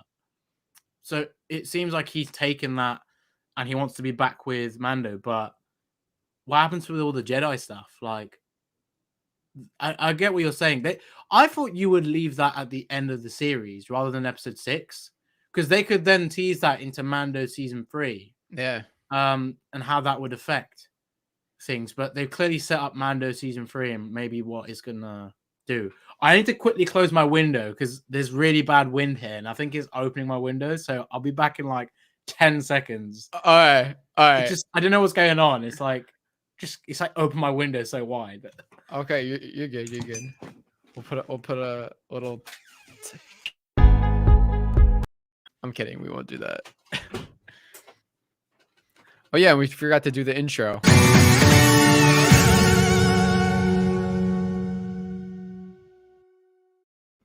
Got to do the intro. So, how's everyone's day? This is live. Okay, wait. I wanted to wait till you got back. How much longer do you want to go for? Oh, we nearly hit the 3 hour mark. Like, because we haven't done this in a while. I think we just go on. I've seen people want us to answer some questions, so we could we could quickly talk about, because we haven't touched on it yet, the stuff because we know about Miguel going to Mexico, and obviously Chozen helping Daniel. I think we touched upon that a little bit earlier on. Or we could talk about that and the Silver plan, like just with Silver and Kreese, that stuff, because we haven't talked about that yet. And then I guess we could finish off with questions. Okay. Well, I just want to find out with you because I ran out of water and I need to grab like a quick snack. So, okay. So do you want to just give me a minute and you could I don't know. Well, I could take some questions while you're doing that. Okay. And then we can, then what we'll do is we'll just go straight to the Silver stuff, because that's something huge to leave the season on, you know. Yeah, we really haven't even talked about Silver. Yeah, we've mentioned him, but we haven't talked about the grand scheme of things with him. Like that's funny. Yeah, we How have we not? We've because- been hyping up Silver so much. we before started as well. with Anthony. We started with Anthony. I mean, we clearly haven't been structuring this, but we really are going with, thinking about how we generally felt about the season. I think it's obviously a big one though. This is a big stream, so The structure, the structure is about no the story. structure. Well, Okay. I don't know if Silver had structure to betraying Kreese. I'm pretty sure after one moment he thought, okay. Wait, we're about to hit the 3-hour mark. Okay. Ready? 5, 4, 3, 3, 2, 2, 1. No, yo no soy maquilladora. This isn't a special. Oh my god, that scene with Yaya when she's like, "Oh, I have the munchies." At the toilet. I laughed so hard at that. Oh my god. Oh, that was great. Just everything with Yaya was amazing. Man, We didn't get the Yaya Anthony interaction. Dang. Do you know what? I wasn't disappointed about that because they were all in the LaRusso house. I was like, are they going to interact? They're going to interact? What the wait for it? No, we didn't get anything. I would have loved to see Rose just kind of comment on the fact he was grounded and be like, this boy seems like quite a little shit, doesn't he? Something like that would have been great. Because she obviously like speaks her language when she speaks the truth. And it's just so funny when they show you the subtitle and you just see what she's saying. I know they didn't do that. They didn't do that on YouTube. They didn't show for some of the scenes. Like now they show all the subtitles. Like even like Nestor at the mini mart when he said like that line. Yeah, Netflix showed you. Netflix showed you what he said, which YouTube didn't. So okay, I'm gonna be right back. So if you want to take some questions, boom. Okay, I'll be right back. Okay, let's take some questions. I've taken over. Wave the fist. I'm the new Cobra Kai kid. Oh, I'm gonna confuse Drew so much. Cobra Kai kid 2. I can't highlight your comments because Drew's the host. If Moon kissed you, would you hit 1 million subs? I think I would. Yeah, I think if me or Drew were to kiss Moon, I think we would be like 1 million subs. Yeah. Well, I'm getting 100K like easily if I kiss Moon. Yaya and Moon should have a scene where they smoke weed together. Oh, that's funny. You know what? That'd be funny as hell. I can just see that as like a post-credit scene to like a film. But guys, if you have any questions, please drop them before Drew gets back. Unexpected team-ups. I think when we were talking about the Robbie Miguel stuff, that's expected. The Daniel, Johnny, and Kreese thing, I think a lot of people were kind of 50-50 on that. It's such a great theory, though. Like, I can seriously imagine that happening based on the stuff with Silver and the extremity of it. But yeah, it's definitely important. I think because like Kreese and Daniel really need to like speak for once and kind of understand each other. And Chozen coming, Chozen, Daniel, and Johnny. That's going to be a cool combo too. When I think of Demetri's last name, Alexopoulos, I think it is Demetri Alexopoulos. I swear that's how you say it. It's a really, I'm not gonna lie, it's a very quirky surname, and I'm not surprised. So it fits very well. Drew will be back in like, I don't know, like a minute. He said he's just gone to get some water and a snack. Melissa, how big of an impact do you think that Mike Barnes will have in season 5 if he appears, and what kind of interaction do you think he'll have with all of the characters? See, I honestly think that Mike Barnes is gonna have like he'll introduced again, reintroduced. I think he'll have a big role because I think he will help Silver, but I think he's gonna have good interactions because like him seeing Daniel again, I'm kind of curious how he feels about that. Because if he's working with Silver, he might feel spiteful towards Daniel still. It might also be interesting if he sees if Jessica's in season 5, we see him interact with her, they see each other. Seeing him interact with Johnny would be funny because he will be like, these guys were like very known. Well, Johnny is he's a former Cobra Kai champ, but Mike Barnes was Karate's bad boy. So I'm kind of curious how they go about that. That would be interesting if we see, if we see both of them, that would be great. And yeah, guys, could you please remove that bot in the chat? Because I could do it, but I'm live on here. Wait, I could quickly do it. I hate it when you get bots like that. It's so annoying, isn't it?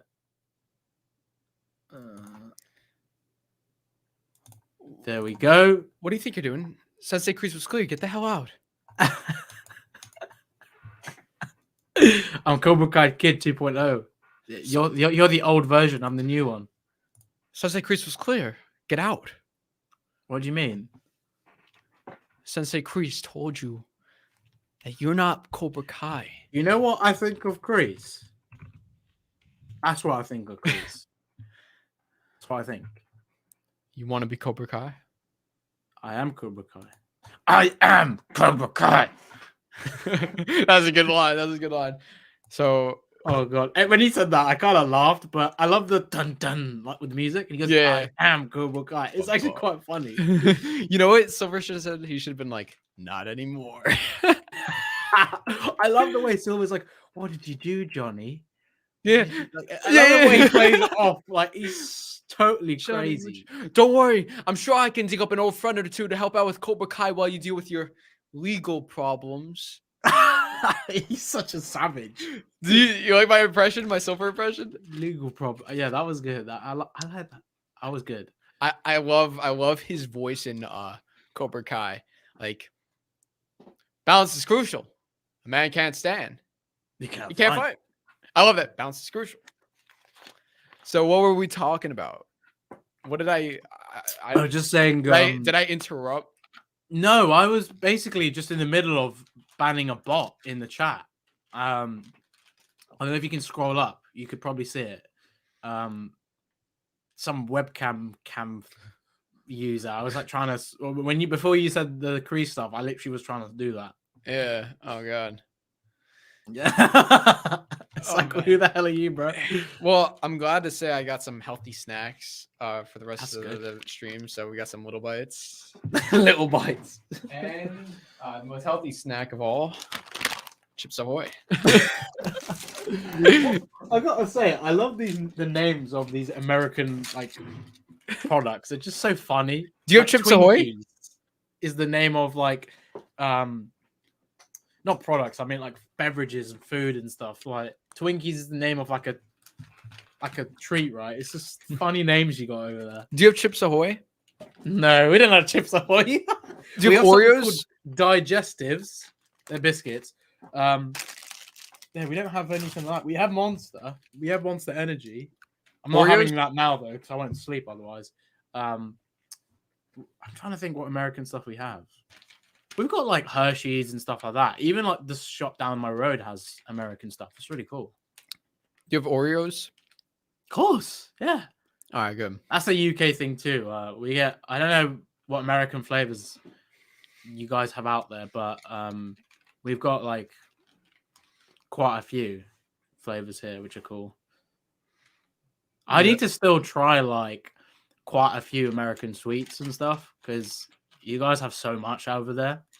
Like what? Like the stuff the Chips Ahoy, like just things like that. Damn, the amount of chocolates you have and different types, crazy. Milano cookies. No, I don't think I have.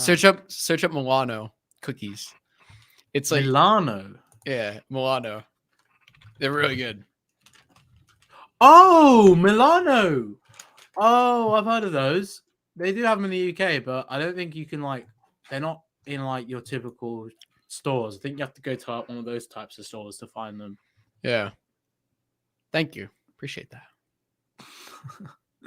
Have you tried Pop-Tarts, Shamoon? I think I've had it once. I can't remember what it was like though. It was such a long time ago. Hot Pockets? Don't think I have, no. I mean, I think the one American thing I had first time ever, talking like chocolate, I think it was peanut butter M&Ms. So nice. So nice. Sam Wars?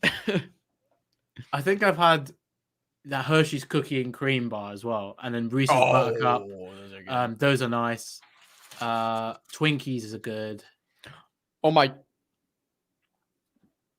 The heavens are on my side. I just opened up this Chips Ahoy. And look what else is in here. Oreos. Yeah. Wait, is that what is that? Like a collaboration? No. Are they doing their own way of the fist? No, no. I think someone in my family, like the Oreo box, like to throw out the Oreo box, put some in there, Oh, I thought you opened them no. Sealed. I was like, oh, okay. Oh, that would have been pretty cool. That would have been a cool collab. Frank said Way of the Oreo. Frank said this portion of Way of the Fist brought to you by Nabisco and by Hershey. maybe we could get sponsored by we should get sponsored. Chips Ahoy. Sort us out for Way of the Fist. Way of the Cookie. Yeah, we are not represented by Chips Ahoy or Oreos. We just not legally. No. Okay, so the silver stuff. When we I forgot Cobra Kai. Yeah, I didn't think he would betray Kreese from the start, but I knew something was off. And after episode 8, I think that whole twist with Stingray. Wow, Silver smart. That showed you just a glimpse of what he can do, and he showed his weakness. I didn't blame him.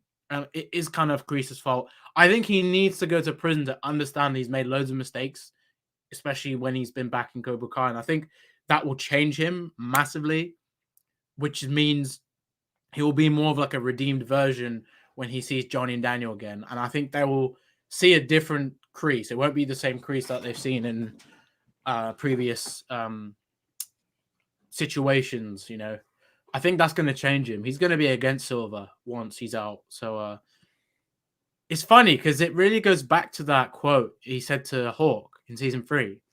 The enemy of my enemy is my friend. Or is your friend, as he said. So I know that obviously was teasing Eli's or Hawk's when he switched sides, but that's also, it came from Kreese's mouth. He's going to be doing the same thing. That's why I think the Kreese Johnny Daniel dynamic is definitely happening. At least towards the end of the season. Did you see my video? Because I literally put that exact line in my video. I didn't see the whole thing, no. But that's funny. I literally included that exact line of Kreese saying the enemy of your enemy is your friend, and saying that's why he'll team up with Daniel. Well, I'm glad we're on the same page, because I've been saying this to people, that quote is not just for Hawk. It was for it was literally for that as well. I'm glad you noticed that as well, because Kreese said that in such a way to Hawk, and it's stuck in my mind ever since he said that. I think the last time I heard that was in Call of Duty, and the same quote was used to mean the same thing about a situation where your character was working with a really big enemy but needed to destroy another enemy. So I love that quote. It's a good quote. It's so important, and it works so well in this situation. But I'm really glad, because I don't think a lot of people have noticed that quote. Because people think, oh, Kreese, why would he team up with Daniel and Johnny? I think it's the matter of that, and it's also the stuff with Amanda, like I mentioned, or Daniel being convinced to do that. It's a multitude of things. I don't think it's just one thing. But yeah, I think Kreese, I think he'll come to his senses, because if he doesn't, then he's a bit of a hypocrite, because he says that to Hawk, but he doesn't do it himself. Yeah, I mean, listen, I don't think he's going to go up to Daniel and be like, oh, listen, I want to bury the hatchet. I want to be friends with you, whatever. But I think he's going to go up to Daniel and, be like, listen, I know we haven't always been on the same page. We always haven't gotten along. Mm. But we want the same thing here. We both want Terry Silver to go down. And I'm willing to do like what it takes. So like instead of us going after each other, why don't we like kind of work together to accomplish the mission? Do you know what? Oh. If Daniel is able to come after all these years, come to terms with the Johnny stuff, I think he can with Kreese, especially when Kreese is, I think Tory's going to play a big part because once the Sam Tory stuff ends with that beef, I think Tory will prove to them, like Amanda and Daniel, that Kreese isn't that much different than you think. And I think also when Kreese finally says this to Daniel, that moment, we should work together, or I'm willing to work with you. Even enemies have a common goal, and that is to defeat one with the way of the fist. He might say something like that. Like he might not even talk actually in the Kreese way. He might be more sincere, like the way he spoke to Amanda. Yeah. He wasn't trying to be all sly. He was just being genuine. So I would love to see that with Daniel, because then Daniel's like, okay, he's not being that same old Kreese. He's actually different. And then Daniel's like, as crazy as it sounds, like, yeah, let's do it. I'll show them the way of the fist. Can you imagine if Daniel did that? Yeah, it's funny because as Roundtable brought up, yeah, Martin Kove has done an interview where he actually... Oh, I heard about this. He actually said Kreese gets his revenge. He said that. I mean, we know Martin has a way of saying stuff when he's probably not meant to say it. Like, yeah, like the stuff with the problem with that season 4 scene. Yeah, can we talk about that? Yeah, you know the scene it was, right? Where Johnny and Daniel, Johnny and Kreese are talking about, and he goes, "How's the kid? Yeah, or how's the boy?" Like you give a yeah. I think what would have happened is in the original thing, or I don't know. Maybe Kreese would have just not given two shits. Do you reckon it's because of the way? Do you think they actually changed it or kept it? Because he says, "Well, I guess it worked out in the end." They kept it. They kept it because Martin Kove said that they didn't change it. Martin Kove said, I don't know. I don't get what the issue was. Was it like, I don't know. Is it because you wanted Kreese to be a bit more specific about the... Oh, did he not like, oh, you could have chosen, it wouldn't have been like this if you just come with me to Cobra Kai. Was it that? Because that's just like Kreese going, oh, Miguel and all this stuff wouldn't have happened unless you just decided to stay with me. I don't know. I mean, I don't know why Martin had an issue with that, but could have been like making maybe Kreese seem more like an arse if he's like, oh yeah, screw Miguel. Like, you should have come with me, Johnny. Come with your real son. Like, it's kind of, out of all the things to have an issue with, it's kind of weird that was the scene, because like I could understand the end of season 3 having an issue with trying to kill Johnny. That's a pretty big deal. Yeah. So I didn't have an issue with that scene personally. I loved this scene. I thought it was great. Yeah. I'm trying to understand what their issue was, because both of them had an issue with it. Zabka and Kove had an issue with the scene, and they tried to change it. My personal opinion of what they could have been talking about is their interaction. Is Kreese's kind of sudden like change of heart, because it was a little sudden. Like, what would really make him like want to, after trying to kill Johnny, kind of like. So I mean, I still think it was good. Like, oh yeah, how's Miguel? Like, I can see that being an issue. Like, it might compromise the character. Like, where did that come from? Getting that, yeah. Where did that come from? Which I don't. But here's the thing, though. Here's my question: if they had an issue with that scene set up Kreese's redemption. So did they have a problem when he had that moment with Tory? Yes, and then he looks at Johnny and he says, "Fight how you want." Right. It's because of that scene with Johnny. It sets it up, because if you take out that scene, then the redemption comes out of nowhere, and it's kind of like they did what they should have done with Hawk, which was Hawk's redemption in season 3. There was no sign of him redeeming himself in that episode, which was a little kind of caught you off guard, even though they set up throughout the season. In that episode, he was full no mercy, beating up everyone, and then all of it out of nowhere, there was not like anything that really happened. Because I always said, it's not like he saw Demetri with his arm tied back and then he decided, I have to step in. He decided like this isn't right before he even saw that, which is like, what made him change his mind right then and there? But with Kreese, they wanted to make up for that mistake, I think, by setting it up, which I thought was the right move. But I don't know. I can maybe see what they meant with the sudden change of heart. That's a good point. I think it's the work though, because I guess like it might have confused viewers. Like, oh, why is Kreese suddenly like being like that about Miguel? But at the same time, I don't think he ever had a personal issue with Miguel. So if he's like being more harsh on Miguel at the expense of Robbie, that's just still harsh. But I think it was just a matter of like, it kind of brings Johnny back to being a father for Robbie. Like he's not really been thinking about Robbie. And like Kreese has been looking out for him more. I thought that maybe the issue is just the way they wanted maybe something to take place prior to that. So then they would understand why Kreese feels so indifferent. In the sense of like, yeah, it's not, you know, that scene with Tory. If that scene had happened before, then that whole interaction, maybe Martin and Zabka probably didn't have an issue with it. It might have been the way they kind of edited, like the way it was, the order, if that makes sense. I think it might have been the order that might have been like, why would he suddenly do that now? But yeah, you got a great point there. It still worked. And yeah, like you said, it did set up the whole thing when Tory says, I don't need to cheat to Silver. And he goes, let her do what she wants.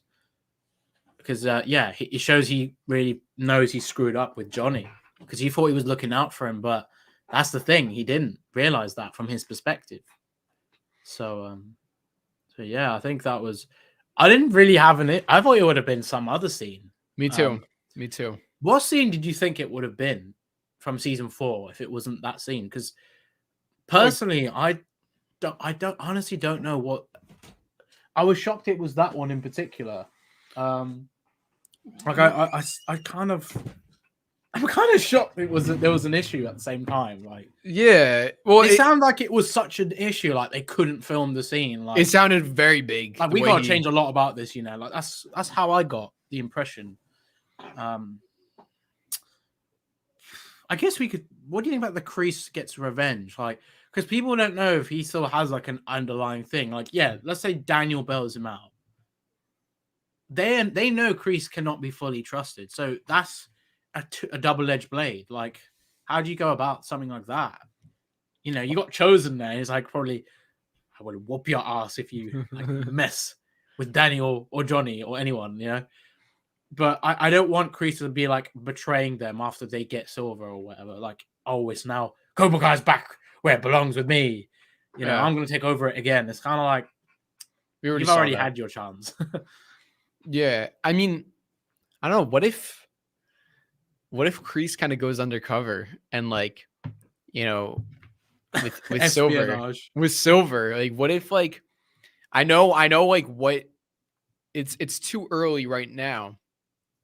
But, you know, what if something happened like where, you know, eventually down the road, like Silver and Kreese kind of like make up and then like, but not really like it's kind of like, okay, like, you know what it's like? Say like, you know, okay. Spider-Man, the original Spider-Man. Yeah. Right. You have Peter Parker is about to kill Green Goblin. You know, they're like Green Goblin's trying to kill Peter Parker. They're both fighting.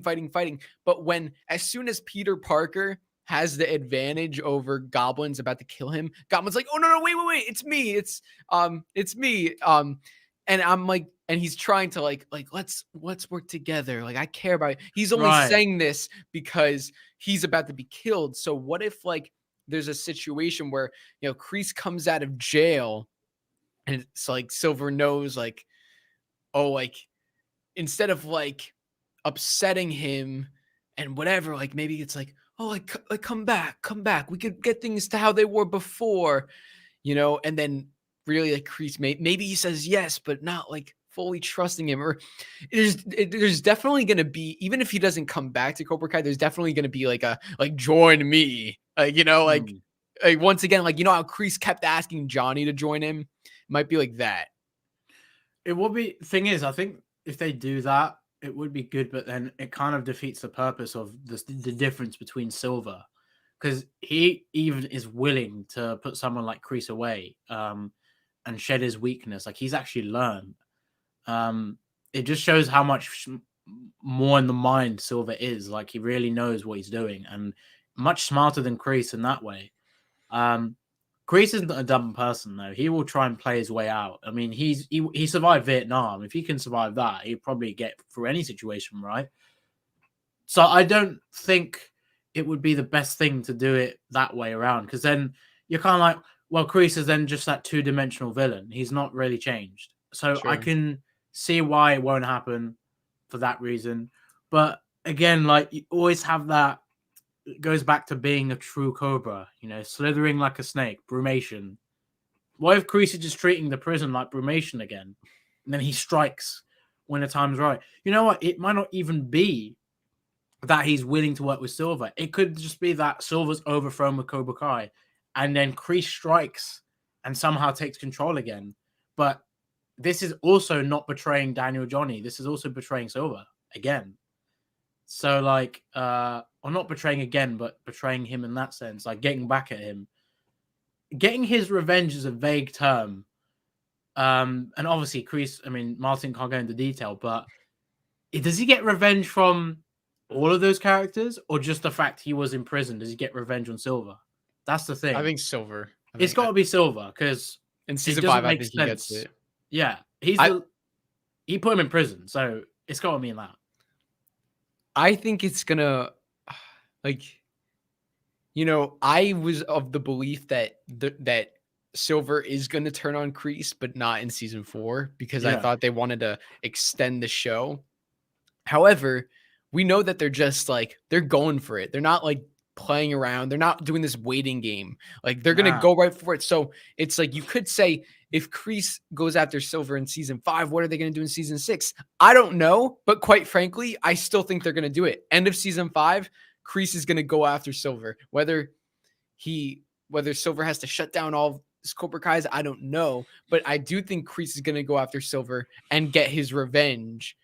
Maybe beat Silver. He's going to get the revenge he's talking about is going to be in season 5 in a fight with Silver. Do you know what? I'm actually curious how that fight would go down, and if Kreese is with anybody. Is Silver isolated? Is Kreese working with Johnny? Because Kreese can't beat him alone. Johnny and Kreese fighting Silver, and then Mike comes in. Or Daniel. No. That's the end of the series. The end of the series is okay. Wait, we got Daniel, Johnny, Kreese, Chozen, Julie versus Silver, Mike, Snake, Dennis, and the other guys he recruits, and maybe other senseis. Miguel's freaking father, like. Oh, if that's turning into Avengers, if they do that, it's like it's turning into Marvel, and I know I'm not a fan of that. If they did that, they're gonna do that. I think so. I would be like, ho, Miguel's father. I mean, Silver's gonna try and get everybody. I would not be surprised if Miguel's father gets more involved in the things in the valley. Or I agree. He has a connection to Silver. What if, because Silver's trying to expand in the valley, what if he's trying to expand in Mexico to Latin America, and Miguel's dad owns a dojo for like maybe another, okay, maybe it might not be karate, so to speak, but what if it's something similar to like martial arts, you know, or just similar to Tang Sudo? Wouldn't that be a really big coincidence though? Yeah, but if he's expanding, what if it's his business deal? Like, he makes a deal with Miguel's father. Like, I'm expanding and taking over dojos outside. I can make a deal with you. I'm gonna open Cobra Kai dojos all over the valley. If he's trying to expand in the serious note, like throughout America, Latin America, North, South America, I think he would bump into Miguel's father down the road if Miguel's father has a dojo, but that's too on the nose if he doesn't. If he doesn't, then how? If he's involved, then Silva must be involved in the cartel, or Miguel's father's got to be involved in some way that they would be able to cross paths. Because then I think it's going into that territory where it's like, this is all too coincidental. It's kind of lazy writing. Yeah, but I don't think they would do that. I trust the writers, Yeah, I think like you definitely got to wait on that like big brawl for like the end of the season. That's definitely going to pay off. It's just a matter of patience. Yeah. And season 6, I can imagine that. I don't think we're getting Daniel versus Silver next season. You know what? A lot of people I've been speaking to, we've all agreed that Chosen Silver will happen season 5. Definitely. But I think Daniel Silver, when Daniel's way more polished and ready as well to fight Silver, I think he's going to... there's going to be like a death brawl in season 6. Oh, that's going to be so good. I'm pretty sure he's going to use that technique from the scroll. I think he's going to try and use it on Silver. Anthony's technique. Maybe Anthony comes in and does it. He knows it. I'm the pusso, am I? Oh my god. No, it's going to be nuts. And I'm just curious, like, it's just interesting if Daniel and Johnny have Kreese, Chozen, Julie, like the numbers. Yeah, like, maybe Bobby and Jimmy. Imagine. Yeah, it's like where is Terry? Like, Dennis, Mike, Snake. Like that's not really Mike and maybe Miguel's father. The only two that would actually fit. Dennis has got Dennis and Snake. I mean, they're not karate masters. They don't know. Dennis knows karate. Dennis trained Mike Barnes in the movie. Sorry, not Dennis. Sorry, I'm getting confused with Snake. Sorry, Snake. Yeah. Snake doesn't know. Dennis, William Christopher Ford. He does. Hey, Danny boy. Yeah, no, I think. Did you Dennis sign the application? Mac and cheese, my favorite. I just think Dennis is too like. He looks like he'd be redeemed. If you look at him, he doesn't look evil. If he comes in, so does Sean Kanan. Sean Kanan looks like a dad. We talked about this. Oh god, we were cracking up about this. Sean Kanan is definitely going to be good because we know Mike Barnes. We know what he was like. But especially Dennis, like William Christopher Ford doesn't look like he'd be an evil character anymore. So I'm curious, like maybe he has to ponytail up to be like Silver. But seriously, if Dennis comes back with Mike, I can see that happening. But I think there'll be new senseis that also help Silver in this fight. And maybe they get like, because he's going to recruit more senseis, I think. I think he's going to get a lot more help. I think he's going to... What if this would be crazy? Now, we haven't seen this happen before. So I'm putting this out there. So nobody claimed this because this is my theory. Okay. So, Drew, imagine this. So we think, okay, yeah, Mike and... so Mike and Terry against all those guys, right? Yeah. What if Terry and Mike and maybe one other person, but he had the whole class of his new Cobras who are all like mini Mike Barnes, but they're younger, and they can all fight. And there's like 10 of them in the class. Sean, Kenny, and Tyler. I mean not just those guys, yeah, but they're like really good at fighting, and they are all fighting with Silver and Mike. And if there's a third person, and they're fighting all those guys, like the adults, but they're like maybe outnumbering them. But like, is that would be crazy? Is Daniel gonna really fight like a 18-year-old kid? No, but that's the thing. He's gonna have to be careful fighting because he's trying to get to Silver. But if all these guys are in the way, one of them might get hurt. What if Daniel seriously hurts a child, or not a child, but one of them? What if he accidentally punches like Kenny in the trachea? Sorry, little man. Like with what Terry did to. I mean, these students, what if they're trying to really harm these guys? Or what if they're doing the trachea punches and the Quicksilver method on Daniel? What if they try and really hurt those guys? They don't have any choice. Imagine doing the pressure points on like Kenny or something. Poor kid. That would be funny. I just would love to see the younger students get more involved in the fights with the adults. Like, I know the level of skill might be different because you like look at Robbie and Johnny. Like Johnny just froze him. But these guys, like, the intensity's getting up. I feel like there could be a moment where they get outnumbered with so many students. is kind of like Bruce Lee against 10 men. I don't know how you feel about that, but wouldn't that be quite cool? That would be sick. I mean, I just want to pull up a photo of this is the antagonist of season 5, who really. Oh, wait. You know what? I think I know what you're gonna do.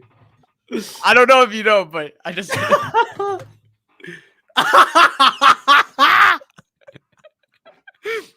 You're telling me this? He looks like a father. If Sean's watching this, he's gonna be like, Your karate's a joke, Drew and Shamoon. He'd be so pissed if he saw this. But like, nah, he's a good actor. But like, it's just funny because like, I don't know. You know what I mean? He's a good actor. I'm sure he could get into that. But it's like when you look at him there, he doesn't look menacing. You know what? When you first mentioned that, I did not think about it until you said it. Because I was like, I can see him still being Mike Barnes. Yeah, he does look like a dad. It was funny. It was really funny when we like first brought it up. Oh, bro, I was cracking up. I forgot what you brought it up. I cracked up. I was like, no way I thought of that. I forgot what stream it was on, but what if he is a dad? That's possible. You know what? They should. Oh, the Mike Tory stuff. We haven't even talked about that. People are starting to think that Mike is the father of Tory, and it does make sense. The money stuff, the mannerism, the anger. But I don't know. Again, it might be going into that Mephisto level theory. I can't imagine it though. I'll be honest. I can't imagine him being. I will not be surprised if he is Tory's father. I think it could work. Yeah. Damn, that's pixelated as hell. We should have just left the stream like that. Leave it running. I don't know if he'd be her dad, because I mean, it'd be kind of a coincidence, right? I don't know if they want to go down that road. It really depends, but I think like the coincidental aspect could definitely kick in. I mean, if this guy ends up being Tory's dad, then we're gonna have some trouble. What if he is in the dojo to help Silver? It's game over. Bobby Wasabi. Oh my god, it's over. It's over. Wow, we just cracked the code. I'm pretty sure not even the creators were ready for Bobby Wasabi. No one's ready for Bobby Wasabi. We still need to speak to him. I know. He never answered my DM. Yo, what are you doing, Bobby? What are you doing? To like find out like his agent. We've got to we've literally got to do what Kreese did, you know? Like he did to Tory, finding her address. I worked in covert ops, but I just saw your address on the form. Bobby Wasabi. Oh my god, it's like so glitchy right now. Yeah, that is. You know why? Sean's like, I'm coming for you, bitch. I'm coming for you. Your karate's a joke. Oh, that's gonna be crazy. Yeah, Mike's gonna be interesting. Do you think he's gonna have a very big role? A lot of people are divided if he's gonna be like season 3 Chosen role. No. I don't think I think he'll have more screen time than Chosen did in season 3. Because especially because Chosen's gonna be more of a character in season 5. So yeah. Wake up and smell the coffee. Mike's the GOAT. Mike is just, I don't know, he's just so cool. I don't know. Ooh. I think it would be cool to see him flushed out fully, because like he's not really a character we never understood, like with his journey to becoming who he was. And like what did he go through to be karate's bad boy on his own, you know?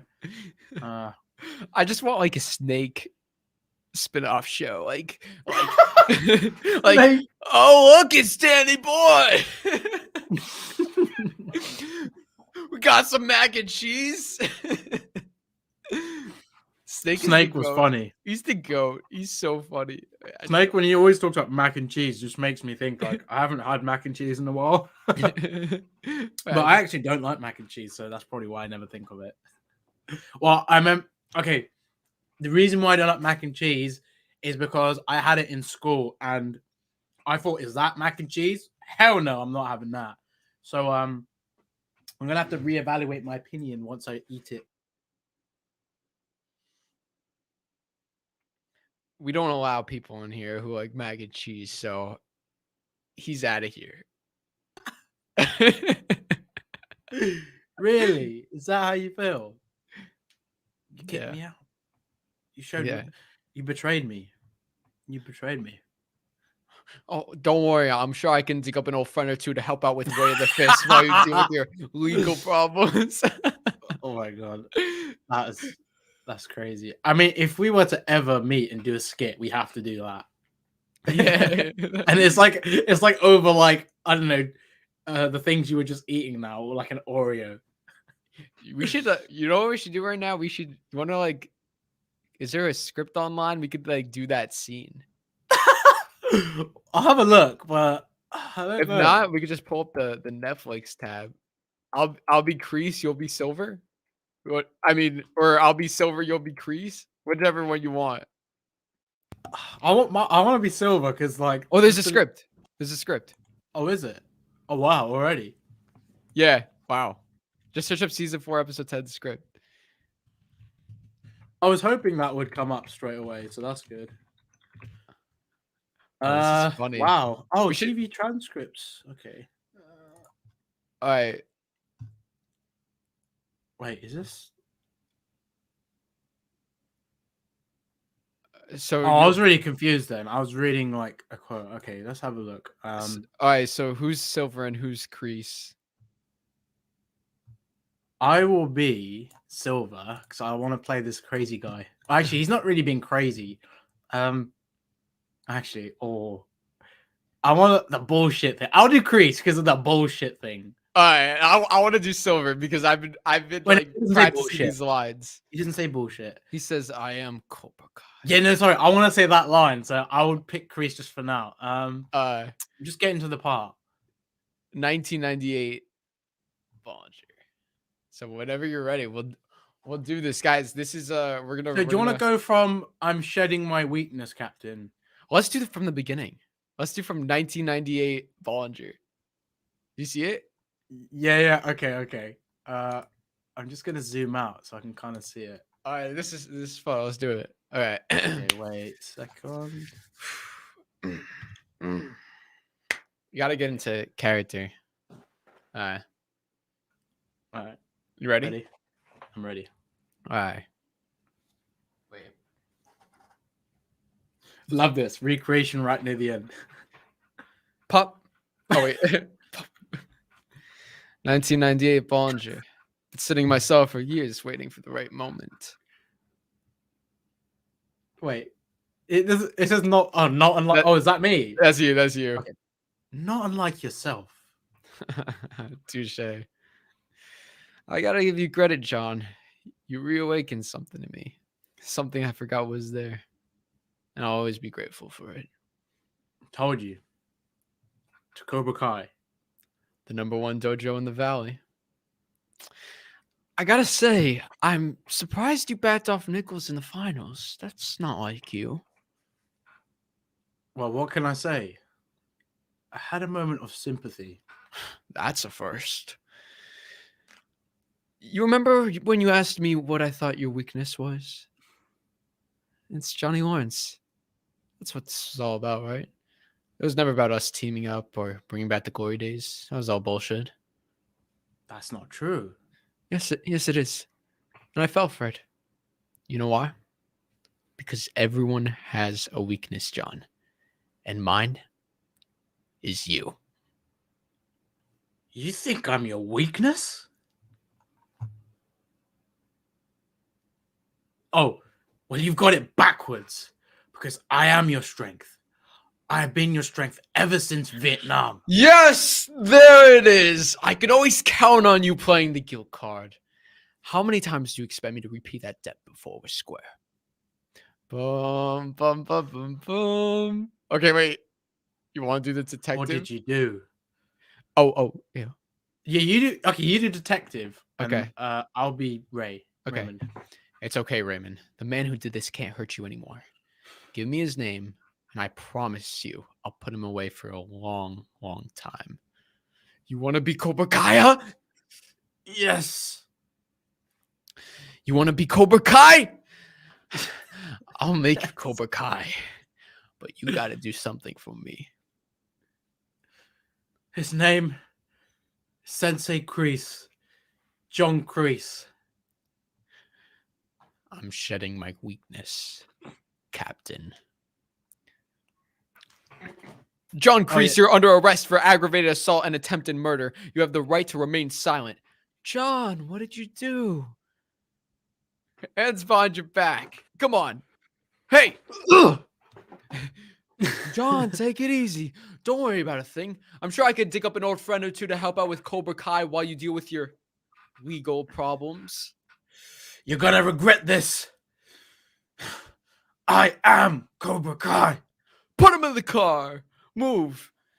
And don't worry about Lawrence. I'll take good care of him too. Get taken away. Scene. But And then just see him in the car like an album cover. Dude, that shot is actually, that was really good, by the way. Good job. Dude, wait, I sound prepared. But, I wasn't even looking at the chat. All right, that's No. awesome. That's awesome. I love the chat. Thanks, guys. Thank you, guys. for all The thing is, support. we're always not trying to laugh whenever we do this because we know just how funny it is doing all of that. But trying to be these characters is very serious. Yeah, Dude, it's so good. What? wait, do you want to do the Daniel Chosen stuff? Yeah, sure.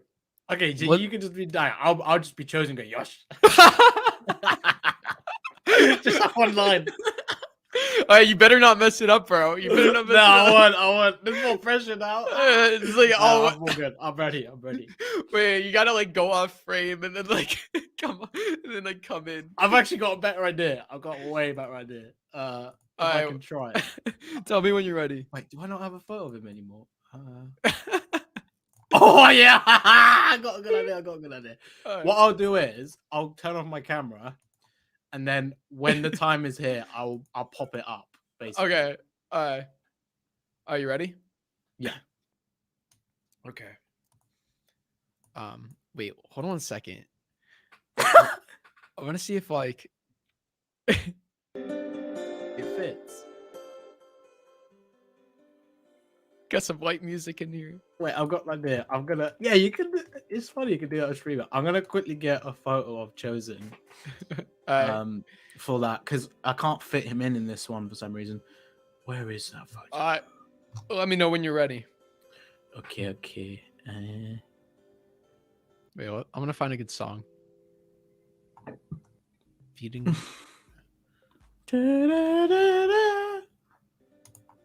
This is good. Okay, let me know when you're ready. Okay, this is the final scene from season 4. I'm just ready. Where is this image? I'm trying to find the image of. Oh, don't say it. Don't say it. Leave it as a surprise. It's an image of Kenny. No, just kidding. Uh, I swear I had it. Sorry. Wait, give me like 1 second.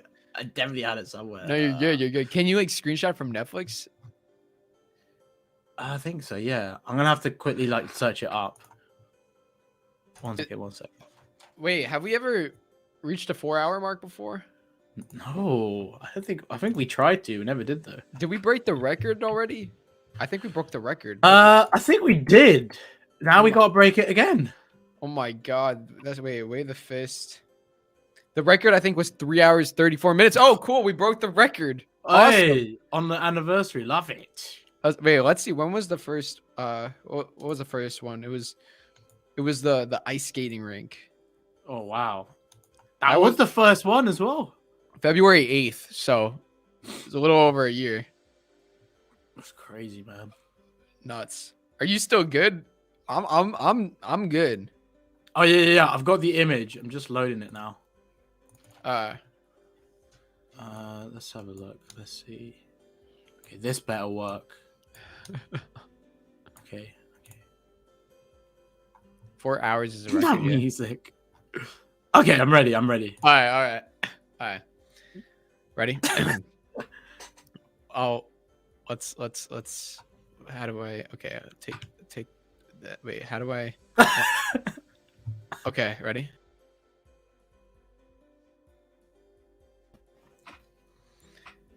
did everything I thought was right.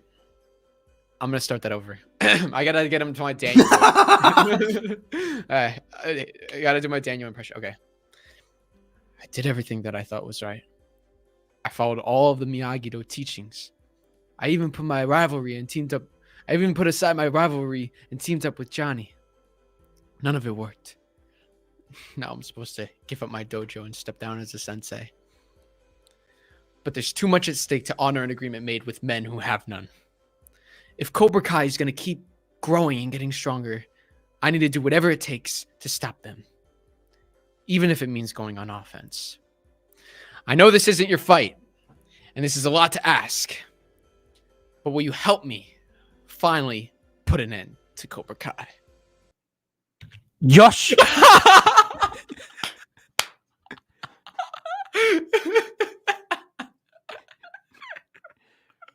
Da da da da da da. There you go. All right, wait. Now let's act out the scene right after this. Okay. Okay. Well, now Chosen. Now that we're on the same page, what's the first move? The first move. Show me. Way of the cookie.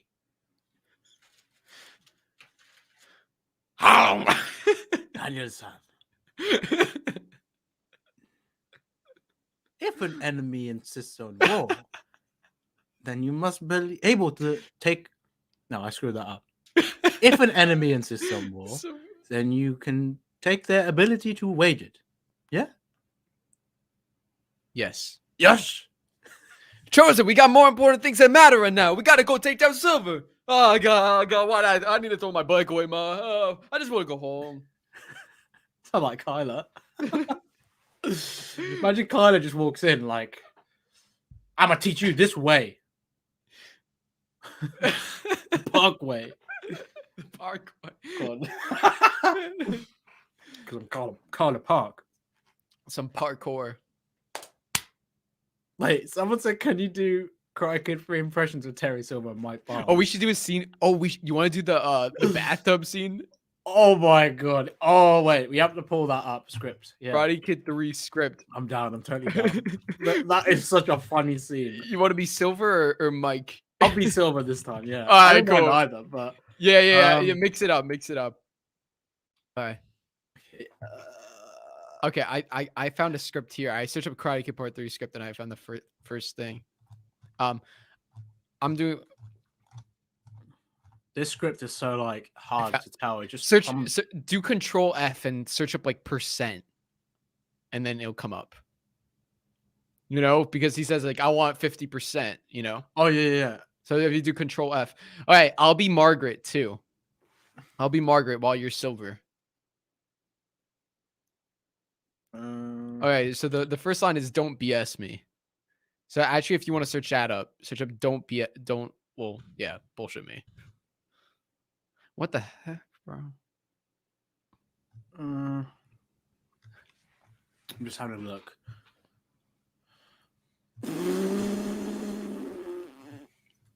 This is a good Silver scene to do. Oh yeah, I agree.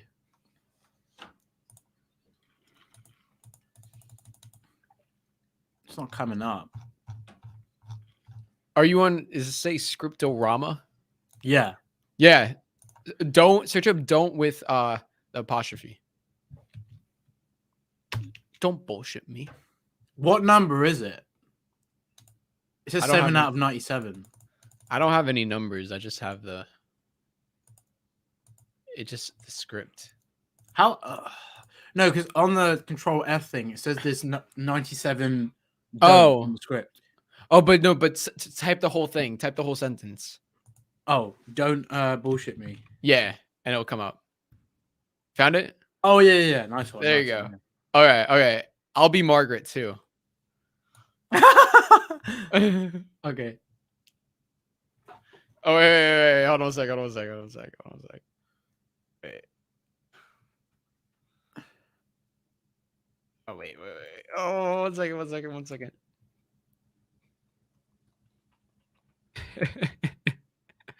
Oh, God. One second. Should we go from you go from the bit where it says let's invite Willie to dinner for Tuesday night. We'll have his favorite. Or you want to start the beginning? I'll let you do that whole beginning. You show off show off your silver skills. Oh yeah, the don't bullshit me bit. Yeah. Okay, wait. I'm trying to I better get silver up. Oh wait, how do I Oh wait, Okay. Oh wait, I'm just okay. Don't bullshit. I'm gonna change mine now to Terry Silver.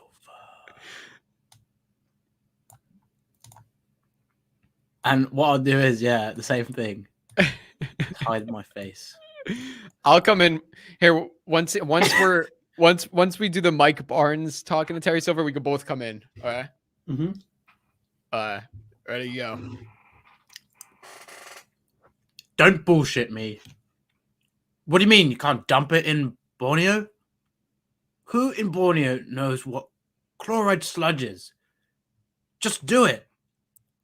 Do it. Call me when it's dumped. Where were we, Margaret?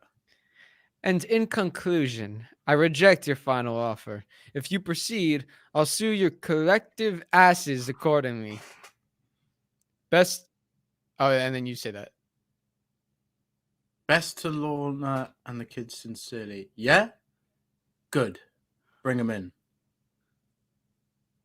That's you. What else? The grand jury. What do you intend to do about them? Bribe them as usual. Lighten up, Margaret. Who's the D on the case? Mr. Cole. Good. Let's invite Willie to dinner Tuesday night. We'll have his favorite. Poached salmon.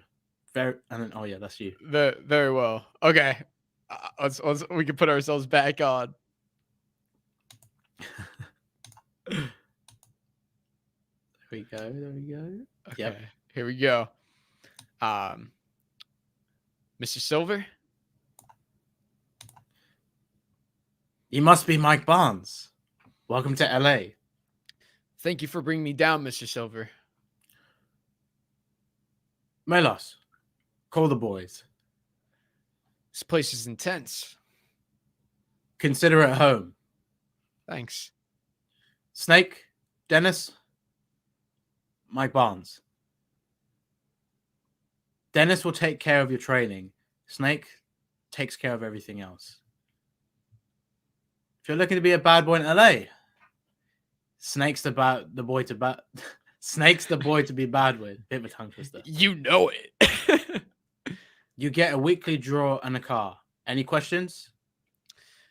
Remember on the phone you said, if I come here and I beat this LaRusso in the All Valley tournament, and you give me 20, what was it, 25%? I don't see the number here. 25. 50%.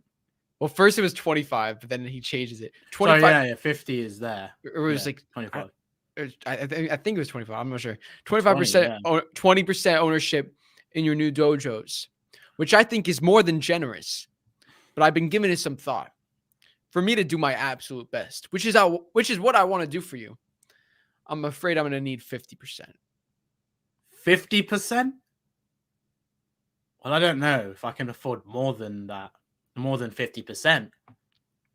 I understand. I guess I better get going. It was nice meeting everybody. Do you fight as hard as you negotiate? Harder. You got your 50%. And I get that in writing? By noon today. You just bought yourself a champion. You remember that. Snake, show him to his room. Yes, sir. See you later, Mike. Milos, my blue pinstripe. So what do you think? Oh, he's obnoxious. Yeah, he's perfect. Nice. Oh, you know what we should do? We should do the Quicksilver. Oh, please. Yes. We got it. Okay, let me type that in. Which let's just do the first one. Man can't stand. Can't fight. Stand. He. Call it Quicksilver. Oh yeah, Quicksilver. That's good. You like that, huh? Rule number 1. Man can't stand? Yeah. Okay. Should we go from there? Go from Now, over the years, I've developed a system of intense short-term training. go from there are 3 things that make a champion. Should I do silver? You want to do Daniel?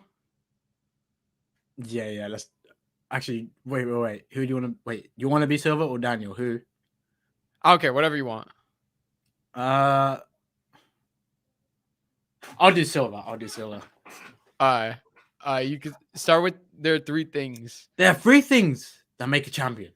The 3 Ds: desire, devotion, and discipline.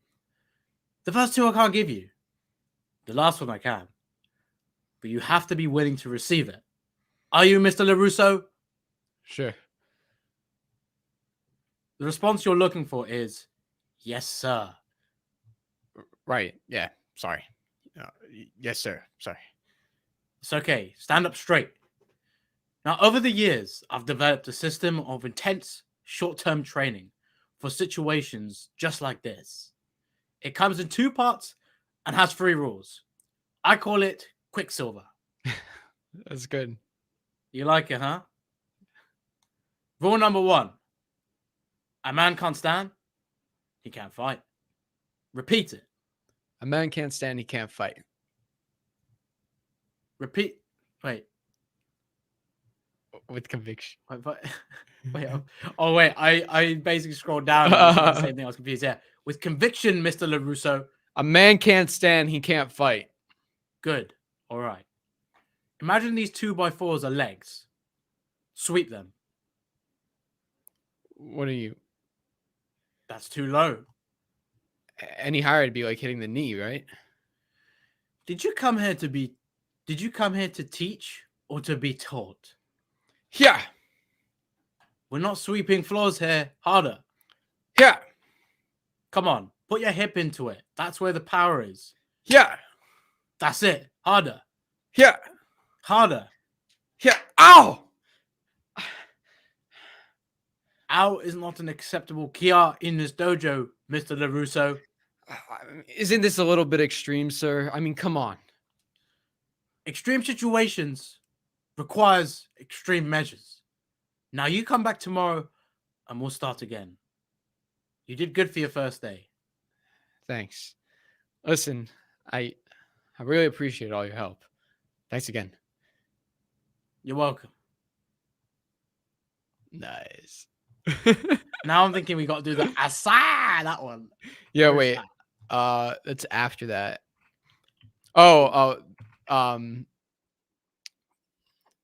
Wait. How would they spell asa? I'm actually curious. The bruise on your foot is gone. That's good. You're a fast healer.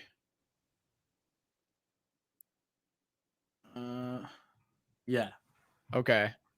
Do you want to still be silver? Yeah, let's go for it. We can always do it again and we can switch roles. Unless we switch now and then you'll do for the 3rd lesson, you could be silver.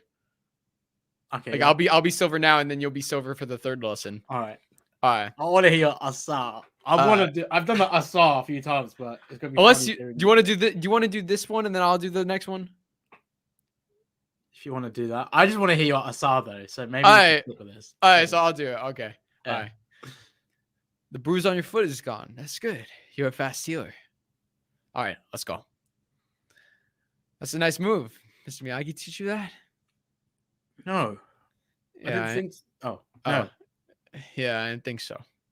What was the last thing he taught you? We did kata. Kata. Yeah. Kata's good for working up a sweat. He won't win a tournament. Come on over here. Hold the bag. Rule number 2 of the Quicksilver method. Man can't breathe. He can't fight. Now imagine this is the enemy. These are his ribs. Behind him, his lungs. You got it? Yeah. Sa! Asa! Asa! Asa! Good. You try it. Throw the punch. Wait a minute. Let's do it over here. Where? Right here. His ribs. Lay into him. Why'd I have to do this with this thing? Because it's part of the training. Because I'm teaching you techniques you don't have. Techniques you need to win the tournament. What do you think? You can rely on that crane crap? I did it pretty well last time. Wake up and smell the coffee, Mr. LaRusso. Last time you weren't fighting this. You don't get it, do you? If you want to lose because of a little pain, I can't be part of that. I make wimps into winners, not the other way around. Christ, I'm wasting my time. Yeah. Oh, wait. Oh, no. That's. I think that's the next scene. And then that's when you start punching the... Oh, no, yeah. No. There's a- That's when, like, yeah, Silver walks off. And he basically, like, stays there. Yeah.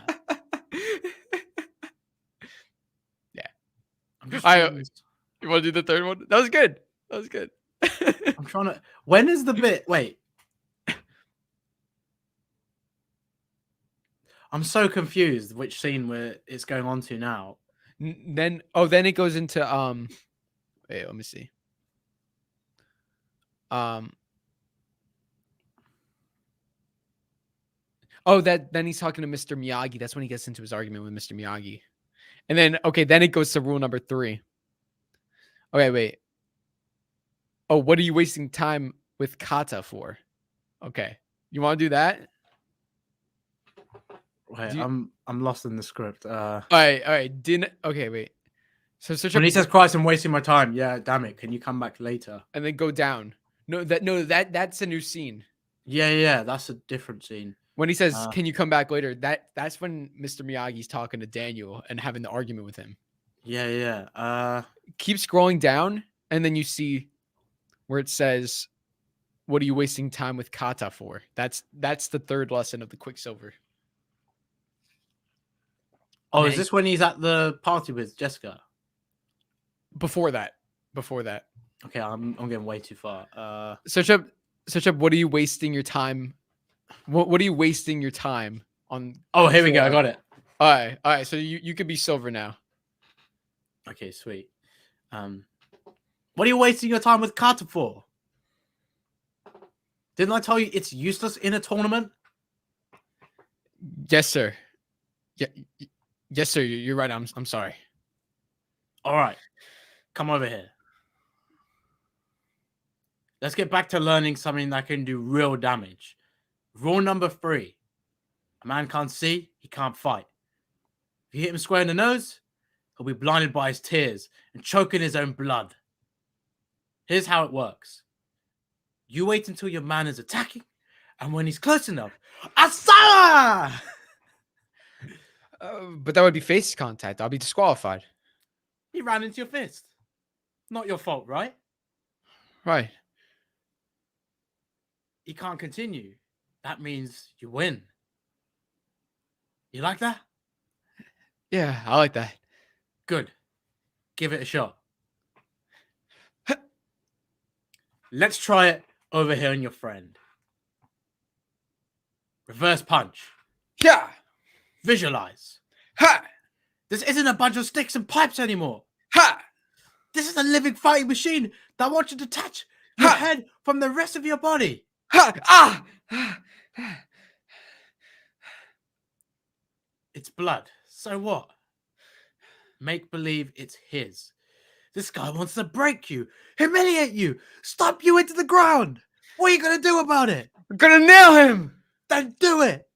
Yeah. Wait, you missed your line. Yes, you did. Oh, yes, you did it. Yeah, I did it, man. You nailed him. Yeah, I'm ready. Yeah. What new teacher? That's the next one. That's Yeah, that scene, and then they're like high five. Danny's like, wow. Yeah, that's actually, I would love to do that in person. That would be really fun to do. That was like recreate it. The Karate Gals actually recreated it so good. Yeah, they did that well. And like Jesse was on like that little stump. That was great. They did it amazing. Yeah, those guys are actually really good. We should do the tournament. Oh Are you like how much longer? Like I could go on for like a little bit longer. Me too. I'm thinking, wait, what are this? We could do the tournament, or we could go to Cobra Kai. Cobra Kai. Cobra Kai. Just thinking, Now the real just trying to pain. think of the scene from Cobra Kai we could do. That was really. Oh, let's do the scene when Silver goes into the dojo. The one Oh, he yeah. just, oh shit! I'll be Kreese and you can be Silver for that. Go. Wait, season 4, episode 3. And then after that, we should do the tofu. The like I got my ass into therapy. I found clarity. Clarity. Yeah. I love that. Now Season 3, Oh episode no, wait, 4. that's season 3. Why is it season 3 coming up? Oh yeah, I found. Wait. Oh no. I'm alright. I found it. Then learn fly. You found it? Yeah, I'm on TV shows transcripts. They're actually way better with structure. Oh, I see it. Wait, kinda, not really, kinda. TV show. Oh, I found it. You know when it goes to turn around, you son of a bitch. That's the start. Then learn fly script Cobra Kai. Got it. All right. All right, you ready? I'm ready. All right, here we go. Turn around, you son of a bitch. Well. Look who's here. You know exactly what you did. I was living a perfectly happy life, and you had to go mess with my head by dredging up the past. I just reached out to an old friend. But if the past bothers you so much, maybe you've got some unresolved issues. I told you, I got over my issues. Really? Yeah. Or did you just lock those memories away so long you forgot who you are? Was Johnny. Oh, yeah. You're a better man now. Is that why you're here? To tell me how wonderful your life is? Or did you look in the mirror and realize what you've become? You're just an old man You're just an old man in the last chapter of his life, clinging to some bullshit happy ending. Da-da-da-da-da-da. Wait, do the little combo he does. You gotta do that. What The do you mean? kick and then the punches. Oh, that's at the end. That's at the end. This is like when he first steps onto the mat. Oh no! Sorry, I got confused with that scene. It's the bit when he takes his shoes off. Yeah. Yeah. Now we're talking. Why couldn't you let sleeping dogs lie? There are hundreds of other senseis in the valley that could help you win your little war. There's no one in the world I trust more than you. This isn't my fight. Not anymore. If you believe that, you wouldn't be standing here. You miss this, don't you? I don't miss a goddamn thing. Oh shit! I can see it in your eyes. You've gotten this far, Terry. What's stopping you now? Afraid you're a little rusty?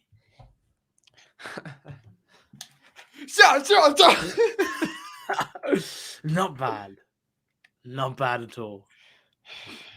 I shouldn't have come. But you did. No, not all those memories were bad. But the ones that were, we got through them together. There's still time to finish what we started. The choice is yours.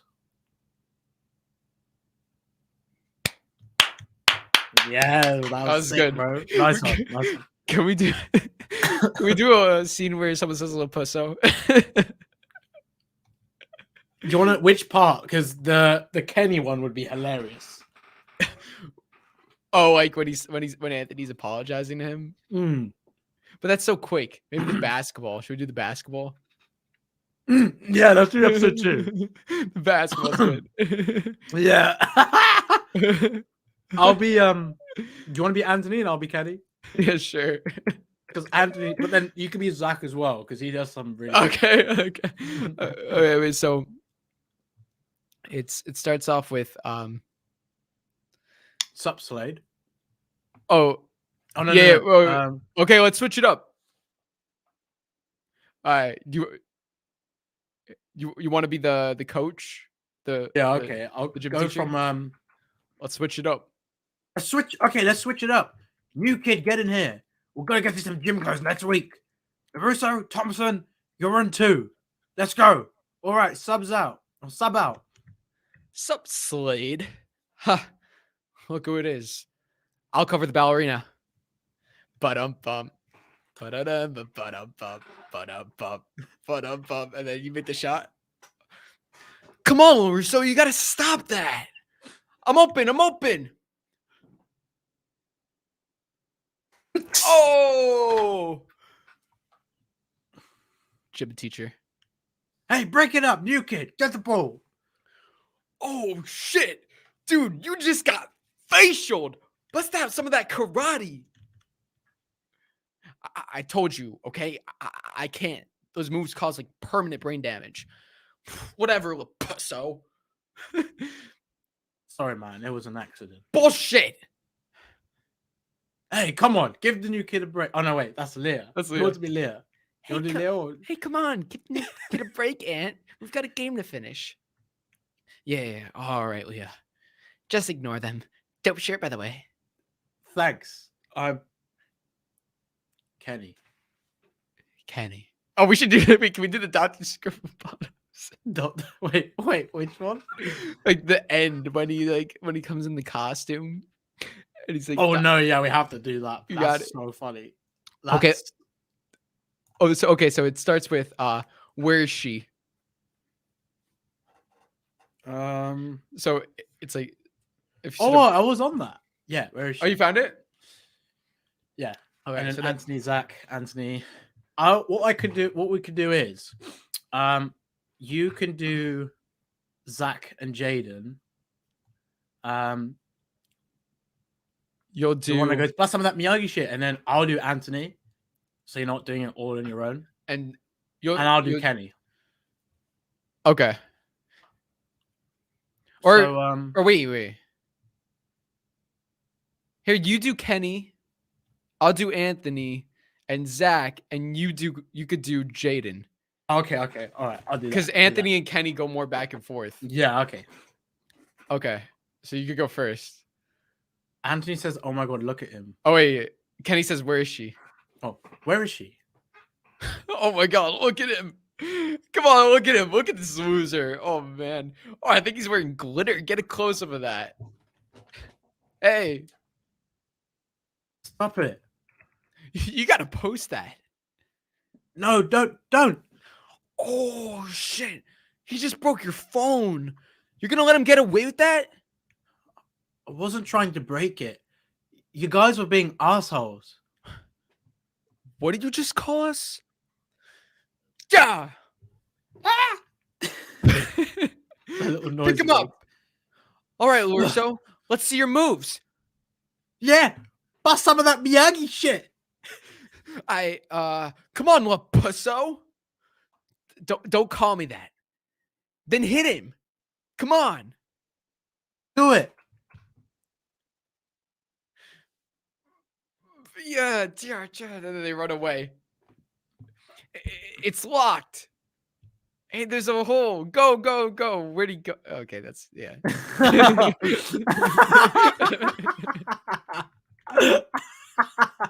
Oh god. That was pretty much it. It was the whole chase sequence. Should we do the The wait. hockey? You want to do the Yeah, hockey? I'm just reading it now.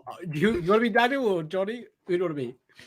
Wait, can I be Johnny? Yeah, that would be funny. Wait, That'd be funny. let's do the scene before where And what we doing here? Do it from there. but when they're watching the hockey game. Yeah. It says, so what we doing here? What? That's the thing Daniel says to Johnny. Oh, yeah. Okay. So from doing it from there. Okay. You can go All right, first. I'll be Daniel then. So what are we doing here? And you could be the hockey player too if you want. Yeah, okay. Yeah. All right. So what are we doing here? After a hard day of honest work, we're crushing beers, watching guys beat the hell out of each other. Does this mean I've passed my Eagle Fang training? I didn't say training was over. What are you talking about? Look, you're tougher than a prima donna, I'll give you that. But sometimes you gotta show your toughness. Look at those guys. Think they play by the rules? The only rule in this league is intimidation. That's why striking first is so important. Fun. Oh. That guy's a rat. That's spearing. At least a double minor. Hey, ref! Spearing! Double minor. Oh, that's bullshit. Come on. Oh, he looks pissed. What the hell, Dick? Hey, Oh, oh wait, who says that? Johnny, right? Oh no, oh no, Daniel says that. Yeah. Hey, he's the one that called it. Your boyfriend do all the talking? No, I'm just explaining the rules to him. Oh yeah? Come and explain it to me down here. No, Johnny. Wait, I think no, that's you. That's you. Wait. I know what you. I know what you're trying to do, all right? I'm not gonna get in a fight with that guy. He says you're a pussy and he can kick your ass any day. Hey, enough, all right? Cut it out. Oh, come on down, Sally. Let's go. Now, come on down, Sally. Let's go. I didn't say that. I need to apologize for my friend here. He's a little unstable. I think that's you. Huh? Daniel says that, right? We're working through it. Yeah, sorry. Just kind of... We're working through it. Sorry. See what I just did there? That's called de-escalation. You should try it sometime. You know what? I actually had fun. Not even you could ruin hockey for me, Johnny. You see? And did they win because they played better defense? No. They won because they beat the crap out of the other team. I'm not going to change my stripes, okay? I just now have a little better understanding of what goes on in that head of yours. So you're saying you respect Equal Fang? Yes. The way I respect a madman with a nuke. I'll take it. Okay, I'll do the hockey since it's no Johnny. Cool. Okay. Hey, shithead. Hey, good game, guys. No hard feelings, right? Because of you, I spent half the game in the box. Yeah, but you still eked out a win. It was great. So you could kick my ass any day of the week. Is that right? No, I didn't say that. He... Looks like your lover boy bailed on you. Wait. You know who this is? It's LaRusso Otto. The chopping prices guy from TV. He's got that smoking hot brunette running the place. Woohoo! Easy, guys. That's my wife. Oh, maybe I'll take her for a test drive. All right, shotgun. I got the backseat to myself.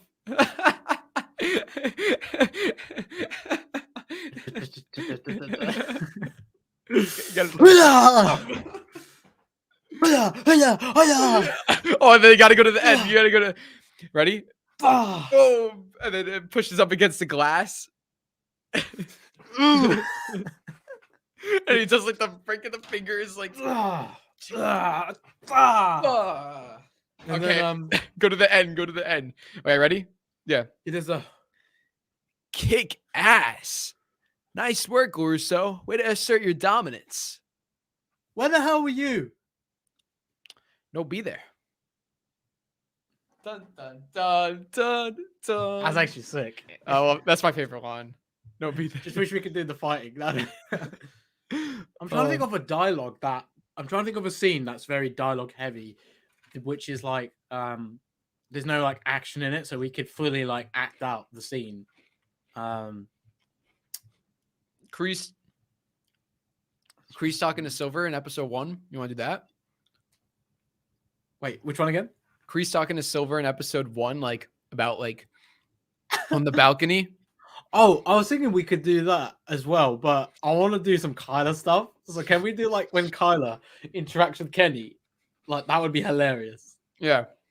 I'm thinking of episode 4 because I think that's the one when he says you're a bitch boy with the popcorn. All right. It's not really that long, but we'll It's do really that short. with the silver one. All right. I know you want to be Kyler. It's so badly on this. I love his lines, man. If I could play Kyler, that'd be fucking funny. Excuse my language. All right. You You kind can't... of deeper into the episode, isn't it? Yeah. I just said Control F and then pretzel, and I found it. Pretzel. Oh, someone said do the Johnny and Silver phone call when Johnny breaks in. Oh, That's a good one. we could do the fight scene as well because they talk a little bit. Yeah.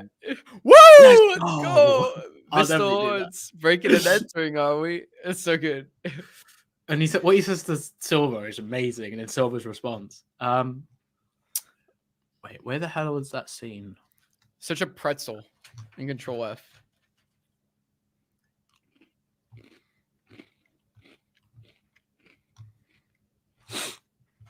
Oh my god, why haven't we done the? Oh wait, that's not really long, but the Bert scene with Nate and Bert is funny.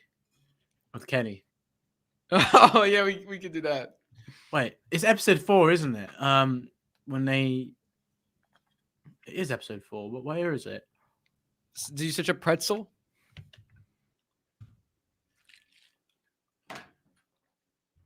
Yeah, here we go.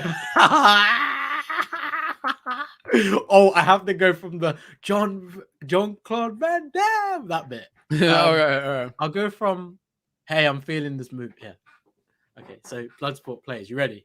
Yeah. So you be Kenny, and you can be Robbie as well. Hey, I'm feeling this movie, man. This John Claude Van Damme. Oh man. Not into the movie? Oh yeah, that's Tory. I was fine. I just had a shitty day. I'd ask, but it's none of my business.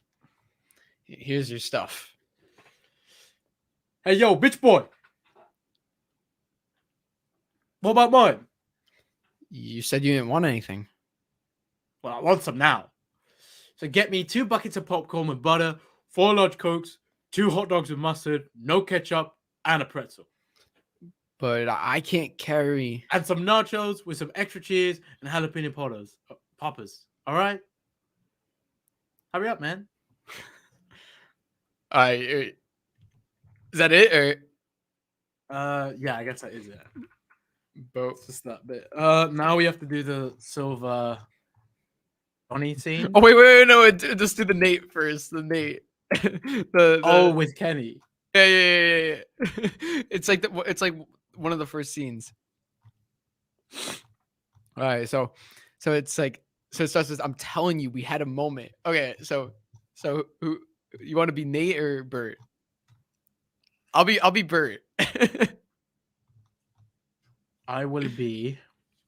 And then I'll do Bert and Hawk. Oh yeah. So I'll be Nate and you be Bert. And you're Kenny. You'll be Nate and Kenny. Okay, cool. All right. Okay. So Lexi wants me to send pictures now. Oh wait. Oh no. Different one. That's from the drive-in. This is earlier. I'm telling you, we had a moment. Is this when they interact?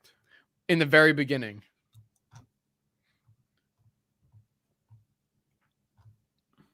Oh, the Jill bit. Okay. Yeah. Yeah, okay.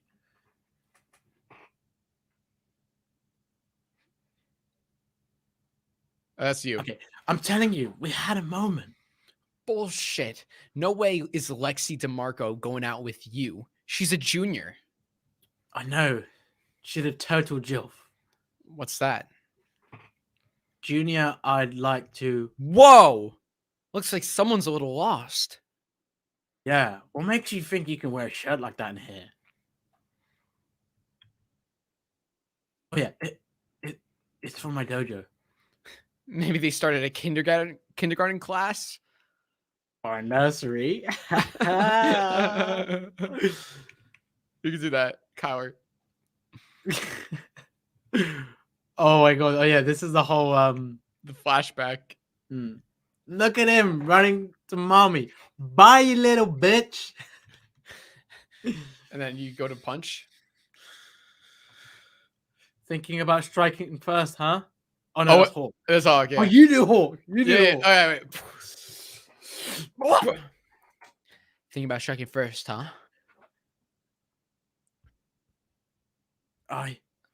Yeah. Word of advice, kid? Get out of Cobra Kai while you still can. Because they're about to go down. And it's not going to be pretty. Rico. I think he's going to cry. Oh, man. Jeez, this is crazy. All right. I think, should we do one more to wrap it up? Yeah, let's do one more. What's the best one? You said the Silver Johnny scene. I think that is such a great scene because it's something you haven't really seen before. Silver Johnny? Hmm. All right, you know what? You want to do two more? Because then we could do. Let's do the scene in episode 1, and then we can end with Silver Johnny. We could do the one with Kreese and Silver. Okay, hold up. That one's good too.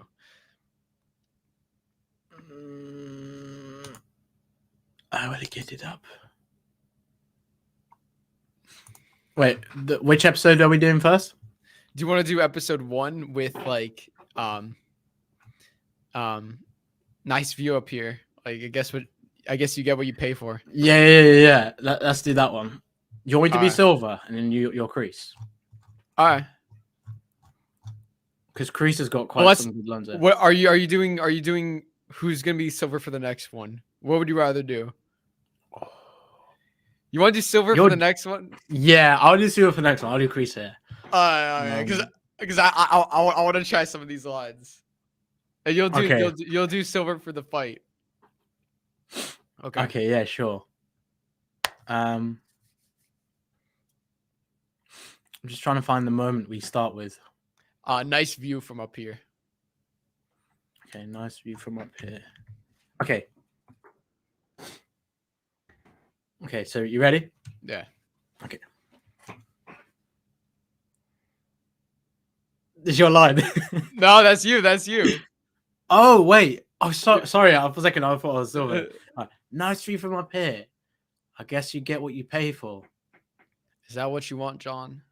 I check. I want to finish what we started.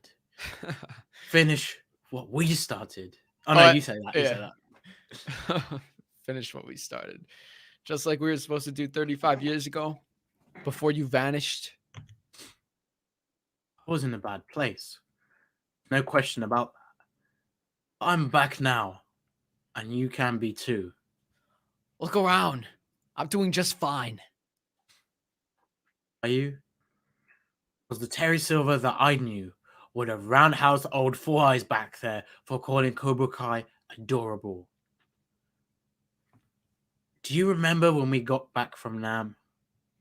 We went through hell watching our friends die, only to be welcomed by a bunch of hippies calling us killers. People need to learn some respect, some discipline. That's why we started Cobra Kai. Together we made a difference. Yeah, we did. We can do it again. There's a whole new generation out there that can use what we know. The only thing that stands in our way is Daniel LaRusso. Danny boy? He's even teamed up with Johnny Lawrence. Wait, what?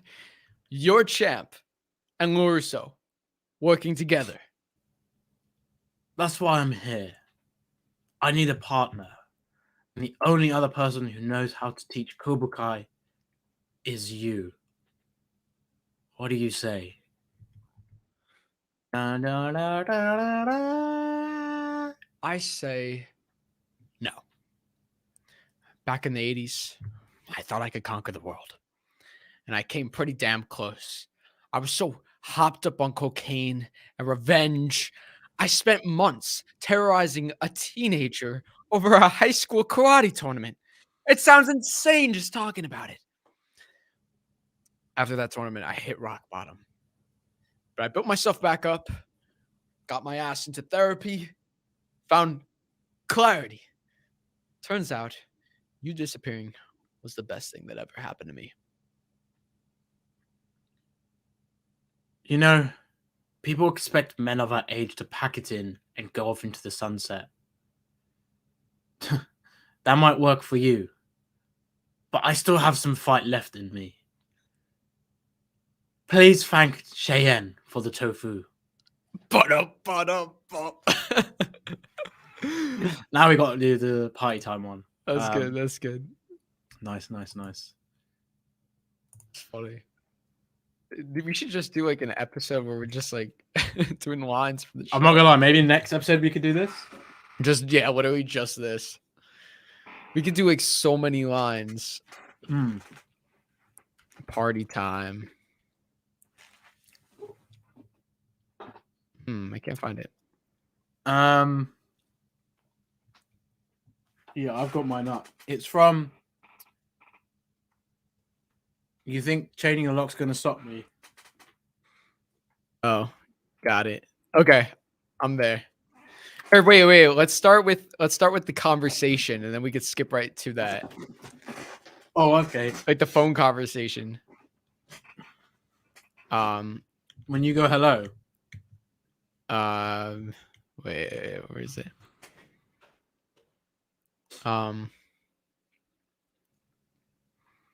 Wait, where is it? Wait, the.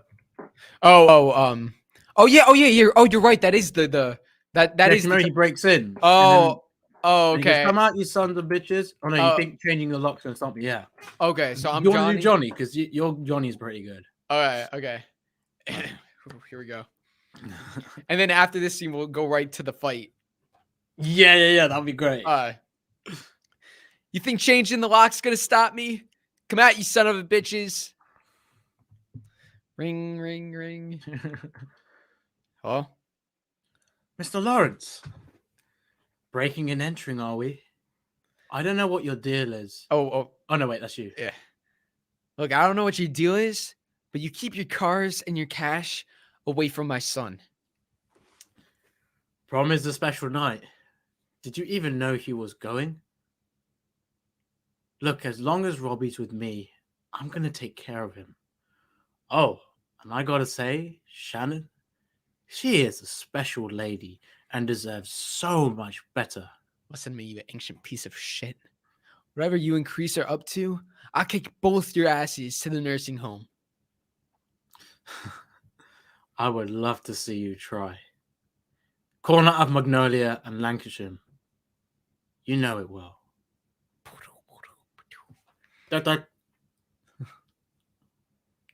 Hey, what are you up to?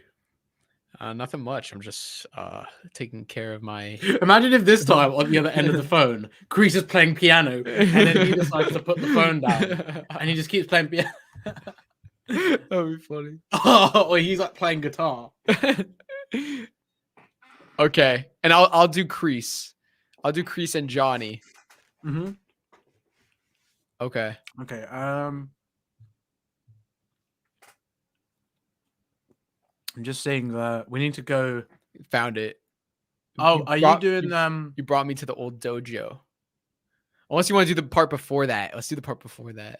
Oh, the whole conversation would be good. So, like, when they enter the dojo, and so Silver says it's been a long time. Yeah. Okay, let's do that. Okay. Okay. It's been a long time since this place has been a dojo. Putting up for sale. Isn't that Kreese line? Oh no. I Did think it was Silver a say candle that? shop. Oh. I think that's what Kreese said. Oh. This place was always good to us. And it will be again. After we win the All Valley, going back to our roots. Right here when it was just you and me. And I've got my agent looking for other locations for when we expand. Expand? That's right. I'm making our dream a reality. We're just one tournament victory away. Well, Terry, I can tell you as far as surprises go, this is a good one. That is not your only surprise. Oh, okay. Then we go down a little bit and... You brought me to the old dojo? Come on out. Wait, where is that? Oh. Oh, no, I went up a bit. Yeah, here we go. You brought me to the old dojo? Come on out. Hacha! Oh. The little ear ringing. Yeah. That's what you get for betraying your sensei. You got him to come here? I had to prove my loyalty. You wanted to get back at him, right? Well, here's your chance. What about focusing on the tournament?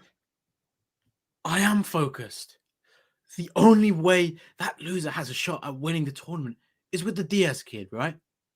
How's that kid's confidence gonna be when he sees his sensei beat into a pulp? It will throw him off balance, just like your lesson. Unlike him, I actually heed your lessons, Captain. Yeah! Hata! Ready? Asa! Oh, wait, let's do the fight. Ready? Oh no, that's the kick. Asa! And I grab your leg. Yeah. I kick you. You tumble.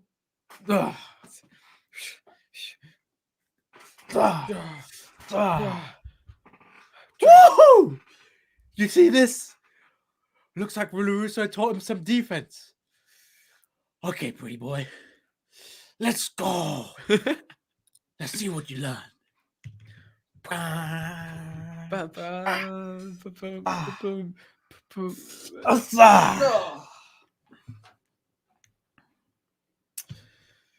Guess you didn't learn much, huh? You want to see some more? Let him go. Now, we agreed to settle this at the tournament, and that's where we're gonna do it. What happened to no mercy? You know, I thought you knew better than to question me. I thought this is what you wanted.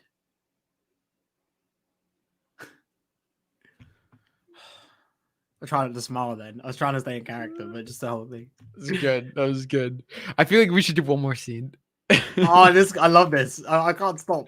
Okay. I mean, I guess we got to go to the 5-hour mark. Oh my god, 5 hours? Dude, wow. That's insane. Wait, wow, we started this at 3. That's crazy. Oh my god, bro, I can't believe that. That's nuts. That's a way of the fist record. I don't know if we'll ever beat that. We probably will. Jeez, I think that's actually mad. That's at 5 hours. Jeez, like that is crazy, isn't it? Okay, we could. Okay, what scene do you want to do now? I'm just thinking of the Terry scenes are so good. There's some with Miguel and Johnny we could do maybe. That's gonna be hard to do because we have to be sad. I'll be laughing still. Oh, the Miguel. Well, what's like what's more of a back and forth conversation? I'm trying to think. Like what's more?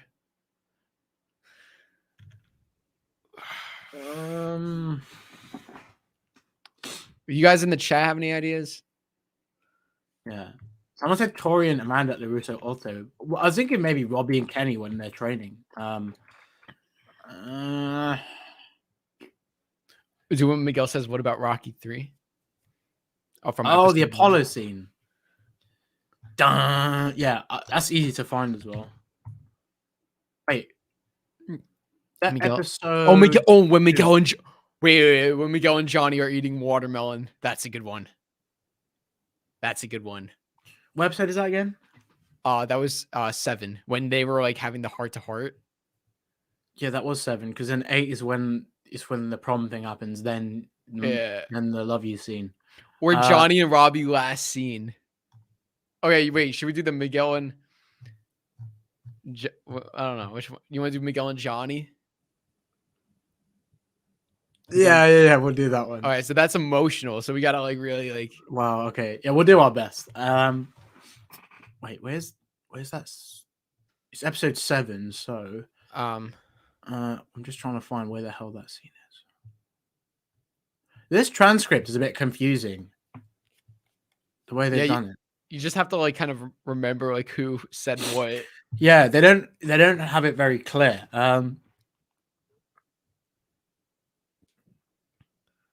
Okay. It's after that. It's after the whole. If you search up watermelon.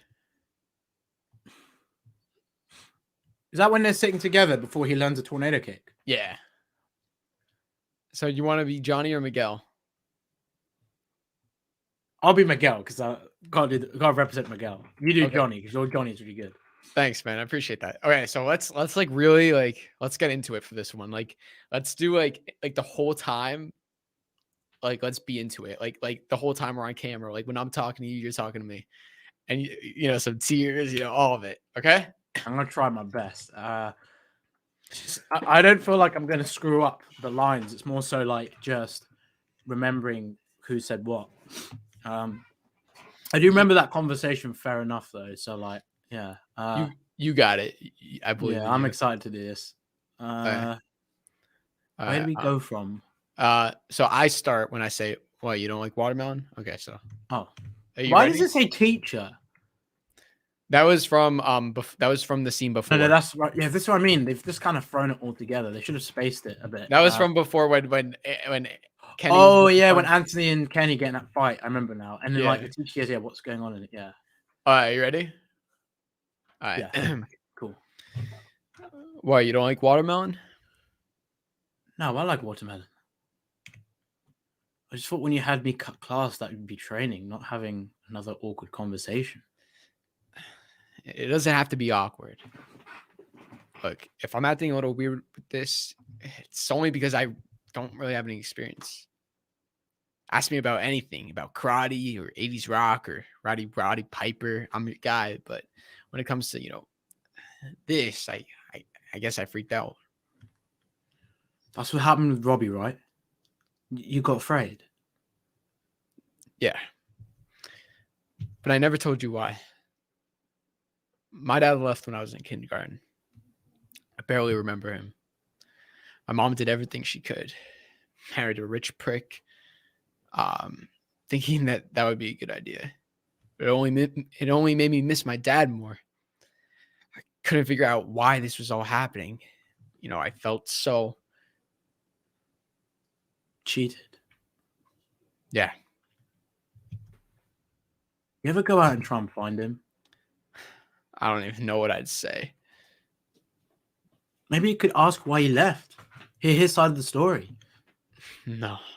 I don't even know where I'd begin looking for him. And if I'm being honest, I'm still too afraid to find out the truth. Like, the point is, I didn't have a male role model growing up till I met Kreese, and you know how that went. And I didn't want to be like him or Sid or my own dad. And I took all that bullshit I felt from them. I put it on Robbie's life. I can never fix that. I don't want to make that same mistake again. Clearly, I don't know what I'm doing. I mean, yeah. Some things are going to change with you and my mum being together.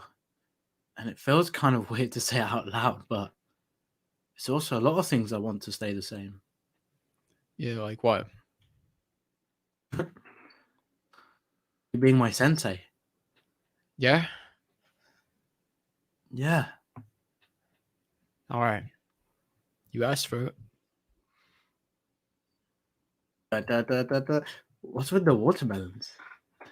One of the most badass kicks in all of karate is the flying tornado. I wasn't sure if you were ready for it. It's a pain in the ass to master, but you don't mind a little pain, do you? No, sensei. Neither do I. Nice place you got here, but can never use a woman's touch. Does your dad know you're here? I told him I should be learning both styles. So that's what I'm going to do.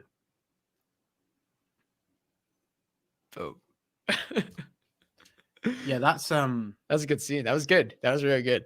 Sorry, I'm just reading the next scene. Yeah, that was great. I'm trying to think of another thing we could do. A funny scene in particular. Everyone just complimenting you and your acting. I know. I see it. Thank you guys. I appreciate. Oh, you're not. What do you say? No, you are really good at what you do. I'm not an actor or anything. You're better than me. No, I'm not an actor. But I appreciate it in the chat. I saw some good comments about you too. Oh, thanks, guys. No, it's really appreciate it.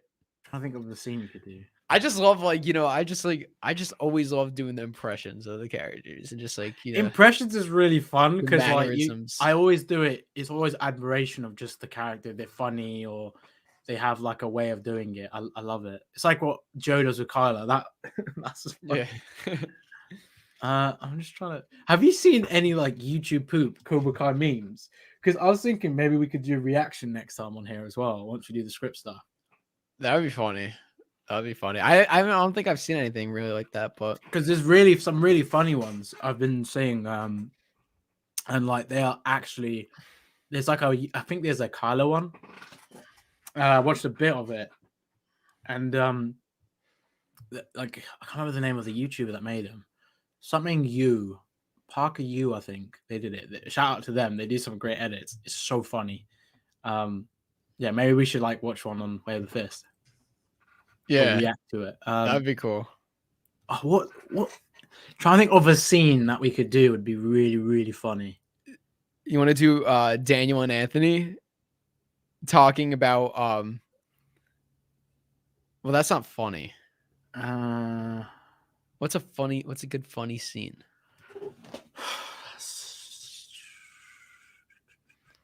I'm trying to think if there's anything at prom or anything at the after party. You don't think there is? Stingray and his neighbor is quite funny, but That's funny. I want to do that.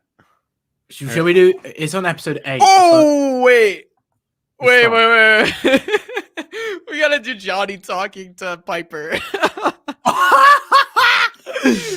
Oh my, That's hilarious. funny. That's funny. We could Oh do my- that, and we could then do the Stingray one. You want to do? Wait, we've got to do that one first. I think episode 6 has actually episode 6 is quite a funny episode. Oh yeah, with everything with Devin. Oh my god, the All Valley board. That one would be quite funny. Okay, wait. So But there's so yeah. many of them, so it's kind of hard to do that one, I guess. Okay, wait. So there's Johnny. There's the gymnastics coach and Miguel and Piper. So we'll each take 2. Let's do the Miguel, Piper, and Johnny scene. But who? There's 4 people in it. So I'll take 2. You take 2. Wait, because we could go from Oh yeah. Okay, I'll be Miguel, and yes, you want to be Piper as well? So Miguel and Piper. Yeah, I'll be Miguel. You could be Piper and Johnny, and then I could do the dad. Okay. All right. Okay. Cool. All right, cool. All right. So I think you got the first line. I mean, she's fast. She's strong. Girls in wait. I'm Piper. Yeah. As Wait, well. no, because then I'm talking to myself. How about I'll be Johnny and the okay. dad, and then you be Piper and Miguel. Okay, we'll do that then. That's well, I easier. mean, just because, so I'm not like doing the whole thing. Oh yeah, because wait, so you want me to be? Well, I'm Miguel. Oh yeah, Miguel and Piper. Yeah, I'll do And Johnny and the but then Johnny and the dad are talking to each other. Like, it's just like one line. It's just like okay, all right. Alright, Cool. Okay, alright. let's do that. all right. You can start. Girls are natural. Oh wait, no. I mean, she's fast, she's strong. Girl's a natural eagle. Oh, which one's yours? Well, that one looks good to me. Haven't taught her yet though. Still working on my approach. Got any advice? Okay, remember what Moon told you? Yes, I will be awake. No. Be woke. Hey Piper, I wanted to introduce you. This is Sensei John Lawrence of Eagle Fang Karate. Let me tell you why my dojo is perfect for a modern young woman like yourself. We live in a world where you got to be an alpha to survive. You're either a killer or you're dead meat. You got to be a man. At Eagle Fang, we confront that phrase and make it empowering for all. We teach anyone who identifies as female to embrace their queenly strength and tear down the neo-masculine hierarchy to confront internalized sexism. sounds inclusive, but what about non-binary and gender fluid? Yes, foods are crucial. You don't hydrate, it affects performance. Andy's funny. Well, I've actually been meaning to join a dojo. I don't want to be the last person who doesn't know karate. And today's your lucky day. Hey, Hey, Piper, Piper! come check this out. Oh, you can do that. Oh. Hey, Piper, come check this out. Okay, cool. I'll be there. All right. I can't believe you pulled that off. Do you know what any of those terms meant? Do I look like I pee sitting down? Nice. Oh, this is funny. I'm It's trying good. to think of this. Oh wait, there's got to be more funny scenes. No, What about actually, Johnny one. Dimitri? Oh, Anthony. But what about Dimitri like- and Hawk? Demetri Hall. Yeah. Oh my Eli, god. the binary I know brothers. exactly the one you're talking about. I swear that's this episode or next. Yeah, episode. it is. It is. It's after that scene. So it's you can't quit. Yeah, I just saw the binary brothers thing. So just finding. I'm just trying to find. Okay, here we go. It's from You Can't Quit. Computer game music plays. Okay. You want to be Hawk or Dimitri? You can do Demetri. I do Eli. All right. All right, You cool. can't quit. I already told you. Made up my mind. Hey, you're the one who got me into karate, remember? I was perfectly happy playing Dungeon Lord after school, but you put me in a situation where I had to join a dojo. And you know what? It was the best thing that ever happened to me. I got stronger, gained confidence, got the girl in my dreams, even if she ends up leaving me for some hot Aussie dude she meets there. Hell, I'm actually excited about the All Valley tournament. I never thought I'd say that. But it's not going to be as exciting if you're not there. Okay, you're going to make me do this. Excuse me. You said you deleted these. Oh, I say a lot of things, which tends to be a polarizing attribute of mine. Dimitri and Eli, binary brothers. One or a zero will be your hero. Binary brothers. Why are you showing me these? Because this is who you are. Loser? My best friend. I know you think that mohawk defined who you are, but it didn't. Not to me. Eli, Hawk, call yourself Cornelius for all I care. None of that changes the fact that you're my binary brother, whether you're a number 1 or 0. Oh my God. I just saw the next scene. Wait. Yeah, we got to do that. Why do we think that's such a great scene? That's an amazing scene. Oh my God. Do Okay. you want to do Daniel? I'll do Robbie and Silver. Okay. What's up? What's up, Robbie? Oh, wait. Suck. Just like a little handshake, yeah. Okay. Robbie. Oh, wait. This will only take a minute. This will only take a minute. I can save you that minute. You realize you're training a bunch of wimps and you need a male champion. Let me guess. Your sales pitch is, I'm here to rescue you. This isn't who you are, Robbie. I can help. Blah, blah, blah, blah, blah. I've said all that before. It's time to break the pattern. I heard what you did to Eli. I just gave him what he deserved. I'm not here to judge you. I'm here to tell you what's going to happen to you next. Terry Silver popped out of the blue, right? He did the same thing to me. He'll seem decent enough, show you a few moves, and then he'll worm his way in, chip away at you, and push you past your limits. He'll become stronger than you thought possible. Silver won't stop there, okay? This man is sick and twisted. When he's done with you, you won't be you anymore.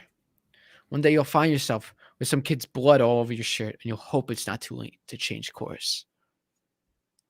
He's not interested, Mr. LaRusso. New equipment just got in. Why don't you go check it out? It's considered unethical to poach students. You had your opportunity with Robbie. Now he's with us. You should respect that. Respect. You are not a sensei. You're a con man, manipulating people to turn them into something they're not. I didn't turn you into anything, Danny boy. I brought out what was already inside. That's bullshit. You tortured me. You're a hothead. All I had to do was wind you up and get out of your way. And if you're being honest with yourself, you know you liked it.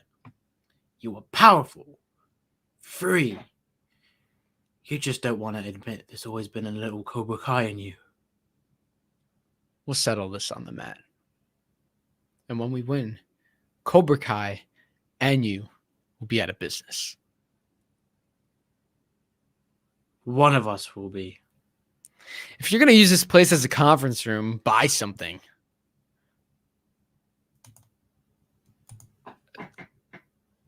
Take your time.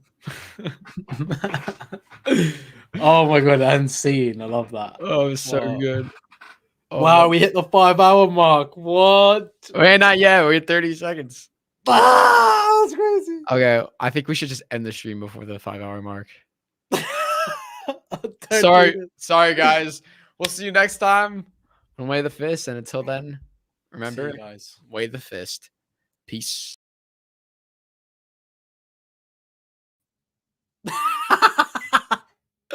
Alright, that's my takeover done, guys. Subscribe to Cobra Kai Kid and subscribe to me, and then yeah. There we go. 5, 4, 3, now. 2, 1. No, yo no soy maquilladora. Should have left the stream running. Just left the studio. People be like, "What's going on?" Oh man. Well, dude. 5 hours. Does it feel like 5? What the hell? 5 hours? It doesn't feel like 5 hours. Jeez. It's not even that late my time as well. It's crazy. Was it 9 o'clock for you? Yeah, it's not even late. It's crazy because I woke up at 10, hopped on this live, and now it's 4 o'clock.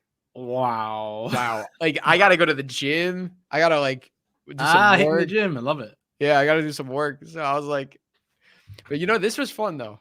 I mean, I could like, I don't know. I feel like I could still go for like a little longer though. Like it's weird.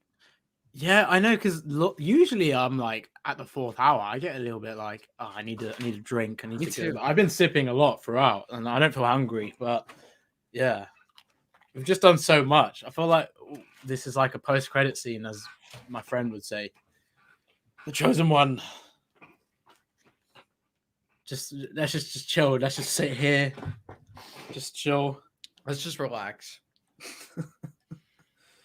That's crazy. I love the fact we broke this record with ease and we're not even tired. It was so easy. Man, this is crazy.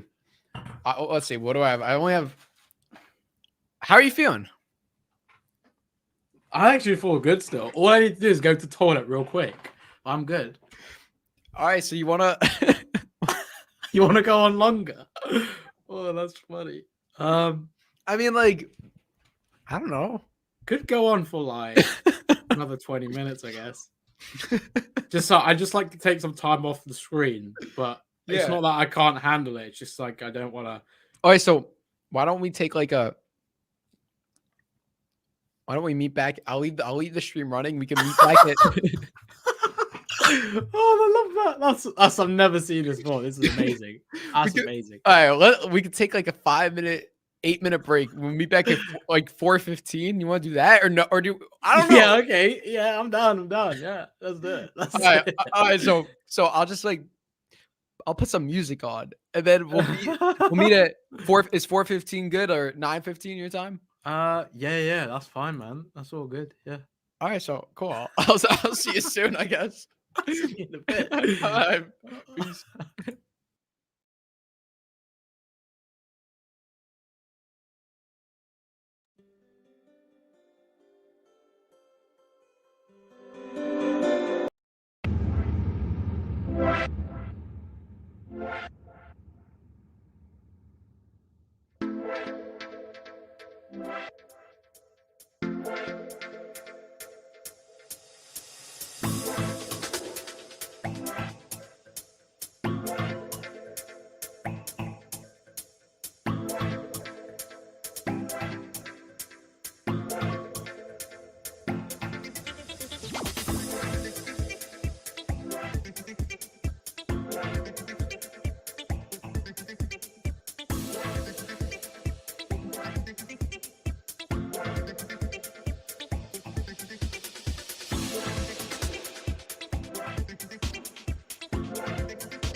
Oh, turn this music off. All right. Well, Shamoon's not back yet, but I actually realize I have to go walk my dog. So I'll see what he has to say once he gets back.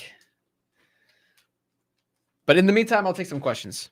So I don't know how much. I really don't know how much longer we're going. But I went to go get a snack, but I realized I have to walk my dog. So yeah. So whenever he gets back, we'll see. This is what he looks like right now. Just nothing. I think I heard him. Who was the funniest character in season 4? I mean, Johnny's probably the funniest character in every season. So is he back?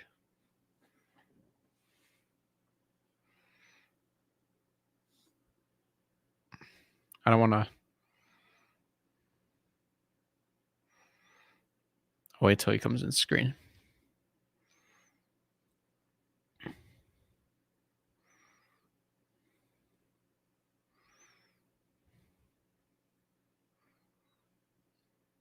$12-hour stream. Maybe. Thank you. This is definitely the longest stream, the longest video we've ever done by far. It's kind of crazy. I actually forgot the All-Star game is on tonight, so that's like in a couple hours too.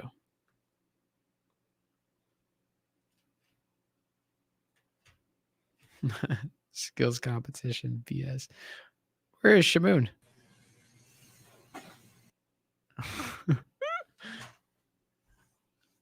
Hey, no spamming.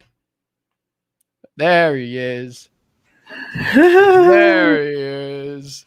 So, can you hear me? Wait, you said what? CKN is the GOAT. What? Yeah, it says CKN's a go. Oh, I heard you. Oh, nice one. Oh, Nice okay, one. okay, yeah. I just want to make sure you heard. Wait, Cobra Kai Kid is a schmuck? What? Nah, joking. I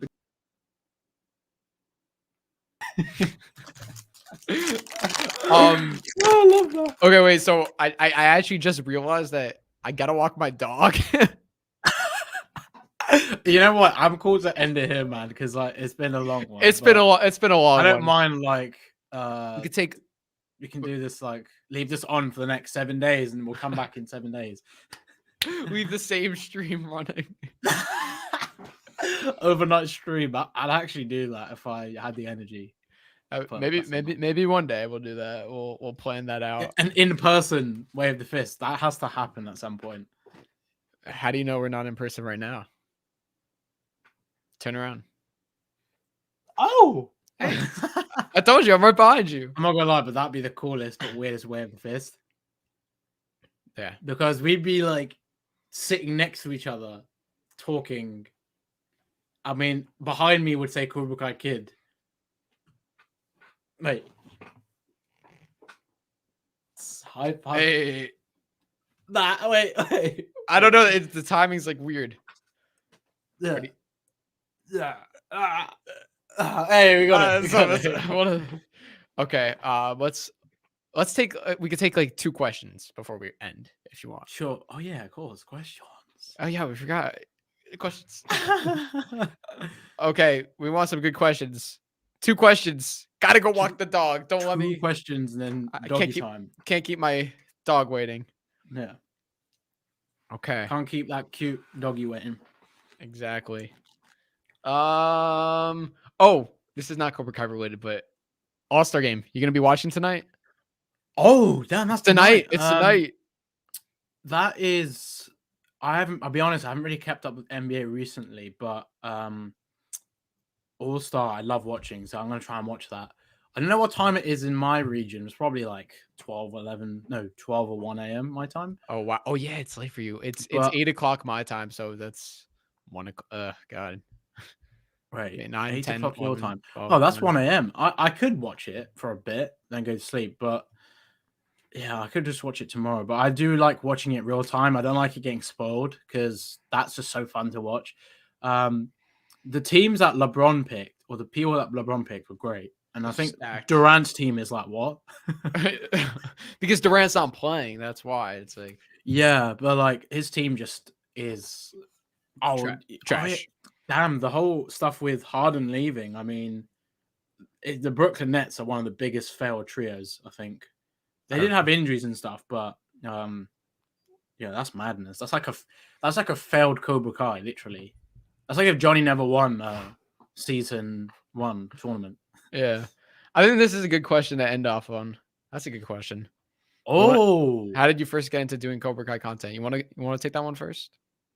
This is a fun question because I don't really get this asked a lot, and I'm surprised because I know, like, as a creator, one thing people might wonder is, why did you start? Why did you start this stuff? And it's like, I get people asking me, why do you like Cobra Kai? But never, why did you like start, pretty much. But this is asking how I first got into it. So I had a channel before this called Shamoon Reacts. You already know, most of you maybe. And prior to that, actually wanted to start a Cobra Kai channel. But so my brother gave me the idea because I was really getting into the show. And I was like, he was like, why don't you just do a channel on this? Like, it's such a, it seems like a good idea. And I was like, you know what? You're right. But then I decided not to, and decided to, because I wanted to do pop culture. and cover more than just Cobra Kai. So I decided to do like that reaction channel. Kind of went into so many different things. And then at some point, I just basically was like, yeah, why didn't I start a Cobra Kai channel? And I think I started my channel around the time, or my first channel, the time I think not long after or long before you started Cobra Kai Kid. So it started from my first channel, and then a year later I made the Cobra Kai channel because I really wanted to like do more about it. Because I was doing interviews on my Instagram lives with my Shroom React stuff, and I was like, you know what, the guys on Cobra Kai, I love that show. I want to talk to people, and then kind of just went from there. I didn't have a big plan. It kind of went with the flow, and then I realized, wow, okay, this is kind of becoming something. And after season 3, I just really started, going for it because it was really fun in pursuing it. And I realized how much of a fan I was, because at first I wasn't that aware until I started to take a back seat and have a look. So that's pretty much how I got into, if you're talking CKN, that's how I got into my channel. It was because of my first channel. Yeah. I was also doing YouTube before this channel. So like that, made me want to like do this YouTube channel because I was already doing YouTube, and I just loved Cobra Kai so much. I was like, oh, like it'd be cool to like have a channel about it. And I was also filming my recreation, and like I had so many thoughts on it, and I knew nobody who even knew about the show. So it's like I was just dying to talk about it. So Yeah, that's why I just spoke to my camera for like 40-minute videos, no editing, no nothing. I just spoke for 40 minutes about like, yeah, the show is so great, the writing is so awesome, Johnny is the best, Miguel, like like Daniel's gonna go to Okinawa in season 3, it's gonna be crazy, like all that stuff. So that was fun, and yeah, that's pretty much how I got into it, and it's been a blast. I mean, it's amazing what you've done with the channel because, like, being at 200K now, that's crazy, man.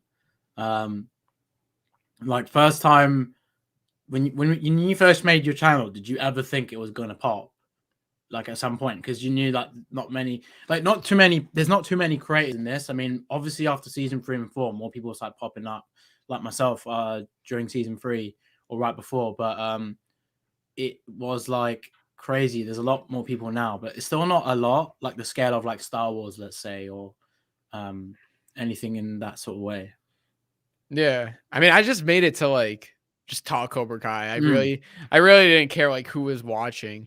Like, Yeah. I was like, oh wow, like 7 people are watching this. This is like really cool. Like, I'm like, okay, you know what? It was just like a place for me to get out my thoughts. Right. That's how it started, and it still is. I like to talk about whatever I want to talk. I mean, the last 5 hours has basically been like that. Yeah, like, it's just getting our thoughts out, just talking season 4. Like I could talk about season 4 until season 5 comes out. You know what I mean? I could like do these just season 4 discussions because there's so much to it.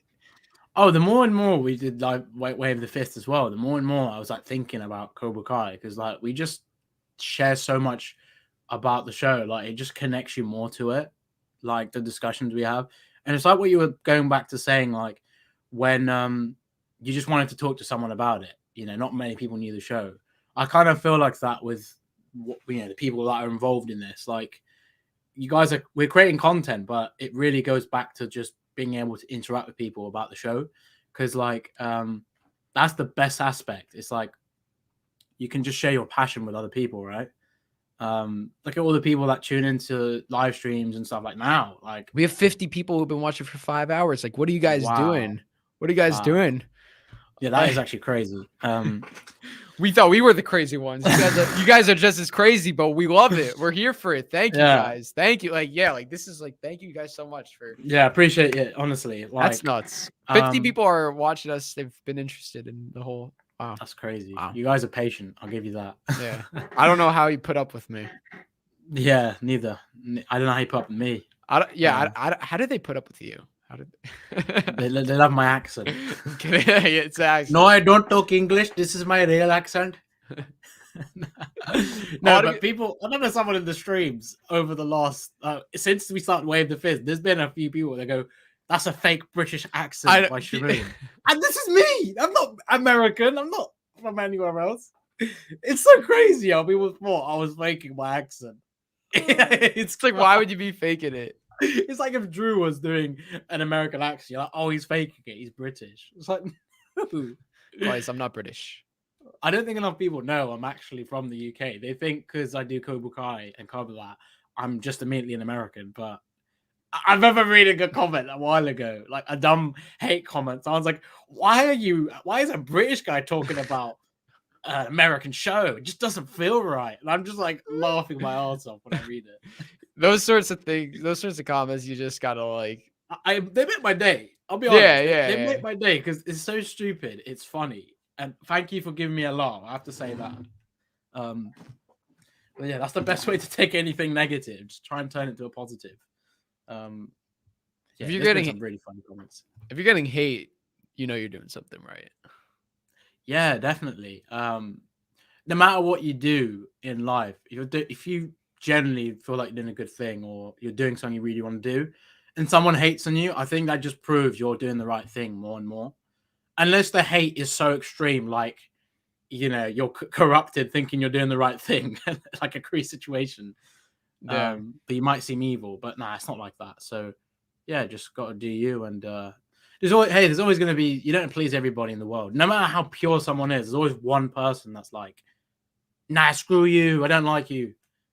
It's just life, isn't it? There's always going to be somebody that just doesn't really get your gist or doesn't vibe.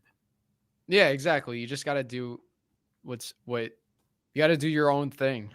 Yeah, like Daniel and Johnny. Look at goes back to that. I mean, Anthony and Kenny. Your own way. Yeah, exactly. Your own way of the fist. Nah, no, not really. It's just a matter of character. Yeah, if anything. Yeah, as long as you know you're doing the right thing, it's like, who cares what other people say? And it doesn't matter who they are. It doesn't matter who they are. I've had people say stuff about me who I'm like, what the, like, what? I haven't even met you. I don't know you. I haven't met you. I don't know you. People who I've looked up to have like, I don't know. I've heard like, crazy. Like, it's just like, you know what? You find out like who people are, and it's like, you know, whatever. I'm doing my thing. You're doing your thing. It's whatever. I don't really care what like whoever is doing. You know, it's like, I'm doing my thing. You know what I'm saying? It's like, yeah, I agree. You can't let other people like kind of like dictate, oh, you're this, you're that, you know? Yeah. Do you know what as well? I've realized the more and more I do this, like, you don't have an ego. This is why I love doing Way of the Fist with you. And I know. I'm just so good, you know. You big-headed motherfucker. Nah, so like what I mean is, like, you know, with I said this the other day on Instagram. I put this quote out. Maybe someone historic or someone with massive wisdom, more than me, said it as well before I did. But I put, if your ego is bigger than the success you got, then you'll never truly succeed. Like, you really have to be mindful of that, because there's so many people that easily, they get a few subs and they become something else, or you know, it's like not necessarily what we're doing, but like just generally YouTubers, or YouTubers, there's a lot that let it get to their head. And it's so important. If you guys want to be creators in the future or have any aspirations in that way, honestly, stay grounded. Don't go over the top, you know, stay true to yourself. Don't be that person where you let it get to your head, because trust me, it will bite back. And it's always important that you stay true to yourself. Like what Drew just said, don't, you know, care about what others think. Some people will misjudge you and they might have their insecurities, but that's on them. That's none of your business. It's none of your business what they care about you or what they think about you, because you're just getting on with what you're doing. And that's all that matters, right? Enjoying yourself and just having fun. And you just got to really focus on what you're doing, not anybody else's. So that's, your ego can never be bigger than the success. So make sure you keep your ego in check. I'm serious as well when I say that. And it's scary because, like, you know, there's that quote from Spider-Man, with great power comes great responsibility. And there's some YouTube channels. I mean, YouTube's like a crazy place, because you can have a channel that has all these views, all these subscribers, and and it really depends who that person is behind it, because you could have some people who it's a lot of power if you have like a lot of subscribers. It's like, what are you gonna do with that? Like, I've heard some people like with all these subscribers like be like, yeah, if I wanted to, like they've said this, like if I wanted to, I can do this. Which I'm like, why are you threatening? Like, I could take down this channel if I want. It's like, that's not how you go about it. And that's scary. Like, because, it's like, I know I do, and I'm sure you do too. Like, it's like, you got to be grateful for like, whether it's one person or 100 people or 1,000 people, like whoever subscribed or following, they're looking up to you. You have to be a good influence, a voice of reason. And when you start to turn into some of these other channels that yeah, I have all these subscribers. If I wanted to, I can cause damage. I can do hate. I can do this. It's like, then it's like, you know what I mean? I don't get people like that. You got to be highly insecure on yourself if you want to use your platform for means like that. You're there for the drama. You're not really there for the purpose of creating the channel, right? And there has been a few creators in the past where, gladly, it's not anybody in the Cobra Kai community, because that's why I think I enjoyed this. Yeah. I'm not. I'm talking about like just some like things I've seen, just like real world. Yeah, that's what I was saying. Not Cobra Kai. No, Cobra Kai community is pretty good. With like, but there's people that talk about Cobra Kai, but they're not Cobra Kai creators. And I mean, in the past, even like people that don't even necessarily just cover Cobra Kai, I mean, there's been ego trips from them, and these are creators bigger than me I've reached out to, and they've just given me some BS reason not to collab, or they want to collab and immediately they do like a U-turn. It's like they turn into some massive ego, like they run the country or they're better than me. It's like, listen, I'm never going to give you the opportunity if you think you're better than anybody. If you have that mindset, you're not for me. I need to talk to somebody and collab with somebody that is grounded and actually doesn't let the channel get to their head. I want to, like, Drew, I want to talk to you as you, not this kid with 200,000 subscribers and he's full of himself. That's also not why we collabed. Like, we didn't collab because we were gonna feed our egos. We're doing a 5-hour stream like on like Cobra Kai. Like, it doesn't matter if 1 subscriber or 2 subscribers. It doesn't matter. It's like, yeah, we're just chilling. I've never been able to do a stream with someone for 5 hours. That's crazy, really. It's like, it's awesome. I think we have broken the record on the longest amount of streams. I've only done a stream like this on the Chosen One's channel, but I don't know if it was 5 hours because I wasn't there for the whole thing. I was only there for like half of it or less than that. But yeah, I think this is the longest I've ever been on the channel, which is cool. Yeah, like you said, but look, we literally just been talking about Cobra Kai and other stuff, and 5 hours have gone. That's how it feels. Like, to me, it actually feels like 30 minutes just because of how quick it's gone. I know, it's crazy. It's crazy. See, when you're passionate about something, you can do it, and like, just screw like all the haters. It's just like I have people saying this, and I'm sure you have people saying this. It's like, no, like, we're here. You guys see our live streams. The true us. It's so easy to just assume stuff and just type stuff on the keyboard, but it's like, there's always going to be a keyboard warrior, and it doesn't matter if it's a little kid or an adult. If they really know what life's about, then they would have got out the house and understood that. But yeah, man, those people, they're in a place. It's sad to see they have to do that. Like, if they actually feel the need to do that. I mean, you don't know what this kid's going through if he's commenting this or that. But at the end of the day, we don't know everybody's situation. We can't think of everybody in that way. You just got to get on with it. There's always going to be a dumb comment. You just have to do your best to convert that into energy. Because every time I felt doubt or someone tries to doubt me, I rise above it. And honestly, that fuels me to do better and better each time. I'm sure you feel the same on that, Drew. So that's the best way to go about it. Think about the lessons in Cobra Kai. Striking first, striking hard, showing mercy sometimes. No mercy. It depends on the context. But yeah, you get the point. Yeah. Everyone here has been very, very supportive. Very kind. We got to say that. definitely. You guys are the true ones. And overall, the Cobra Kai community, it's a good community. Like overall, like I think like pretty much everyone is just really, everyone's just supportive of one another. Sure, you have a couple people every now and then that like blah blah blah blah blah. But... Oh god, yeah. It does happen. I guess this is the thing with fandoms. You always have a side that's toxic, and you're just trying to get away from that. Yeah. And then these people creating drama. I always tend to stay away from people like that. It's like, just remember you're a fan of this. You're passionate, but don't let it get to you. Don't let it be toxic. Just enjoy it. We're all sharing the same love for a show. Why don't we just all get on? Not need to bicker about stupid things or. It's a television show. It's a TV show. It's like the people that go crazy in the Sam Tory stuff. It's like, I understand both their perspectives, but I'm not gonna come. Oh, do you like Sam more than Tory? Let's fight right now. Yeah, like sending death threats. Oh, you like Johnny more than Daniel? Oh my god. I want to kill you. It gets crazy. It gets crazy out there.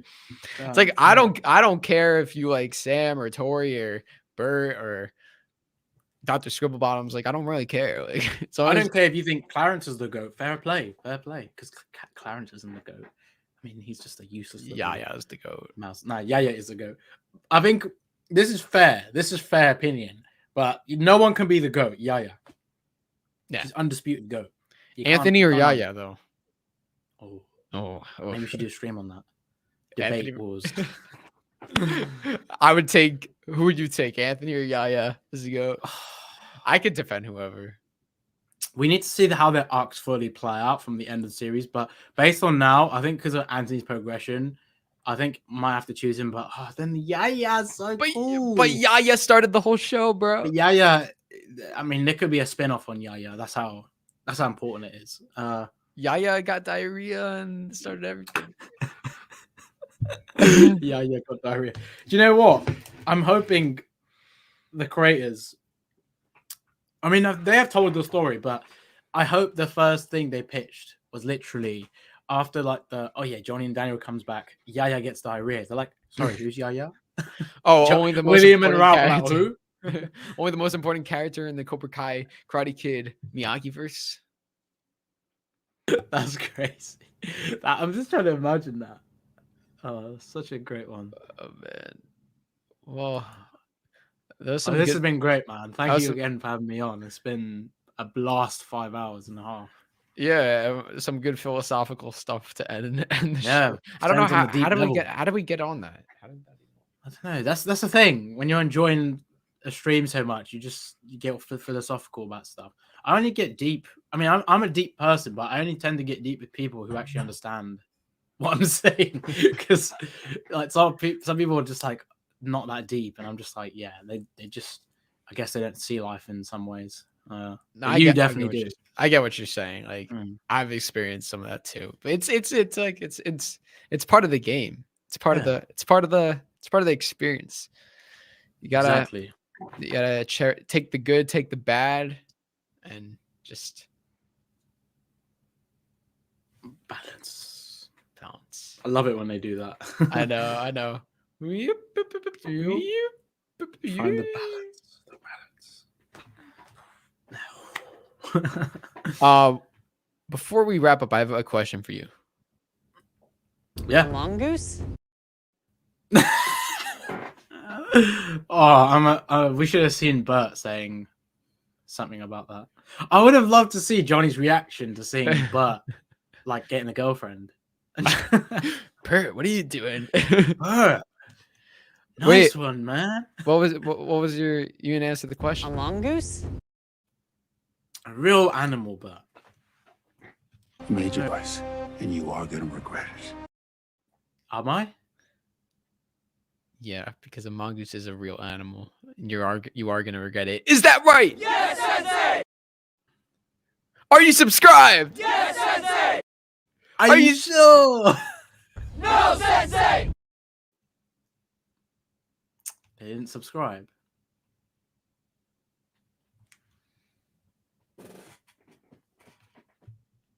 Now the real pain begins, Demi boy. Oh no, it didn't work. I was trying to change my background, but too slow. Are we gonna get this streamed 6 hours? No sensei! We'll get that next time. Next time. Oh man. We'll have to start at like. We'll have to start at like 8 a.m. my time. Yeah, for the next one, we definitely would. We'll start at like we'll start at 5 a.m. my time. 10 a.m. your time. Yeah, we could do that. And Oh, then- if we did that, that would be amazing. Or like 6, 7 a.m. your time, even. No. I'll say on me. No, fair on you, not for me. I was just kidding. 10 a.m. is the earliest I'll do it. What's the earliest you could actually do? Like generally, like if you were fully awake, like Probably like 10 10. or 9.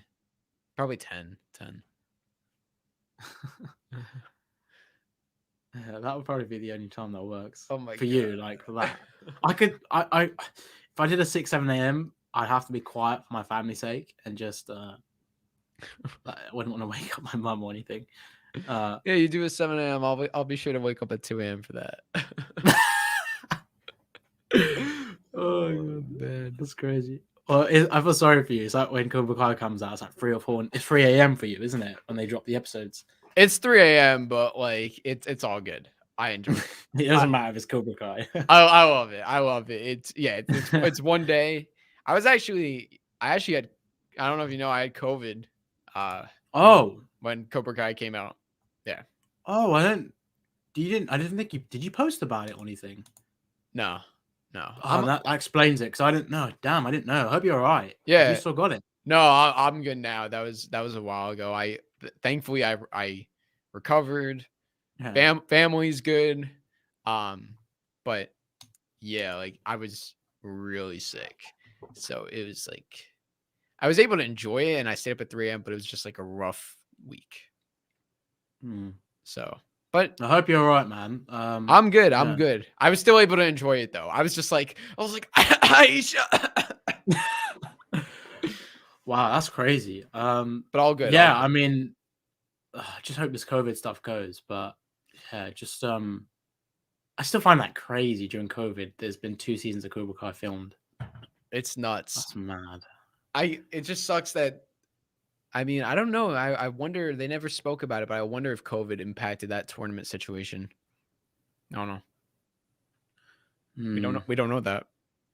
Definitely worth asking the big 3 when you speak to them. Definitely ask them that because that's something I think a lot of us want to know. I don't know if they've been asked that. I don't think so. I don't even know if what's his name? Bobby Wasabi. No. Oh, I forgot his name. You collabed with him he used to be with Collider. He does great interviews. Christian Harloff. Harloff, yeah. Yeah, he's That was great. Cool. That was cool. He had Perry on as well, man. Yeah. Oh, do you watch Collider? Yeah, their interviews are great. Like, I think they're the main guys I go to when they do the Cobra Kai ones. Yeah, like, Perry's awesome. Perry's good. Yeah, because she's the producer for that, isn't she? Yeah. Collider's. That's awesome. Yeah, I know Christian's kind of doing his own thing now because he's not with Collider anymore, isn't he? Yeah. Yeah, that's pretty dope though. Yeah. Yeah, They got a good thing going on over there.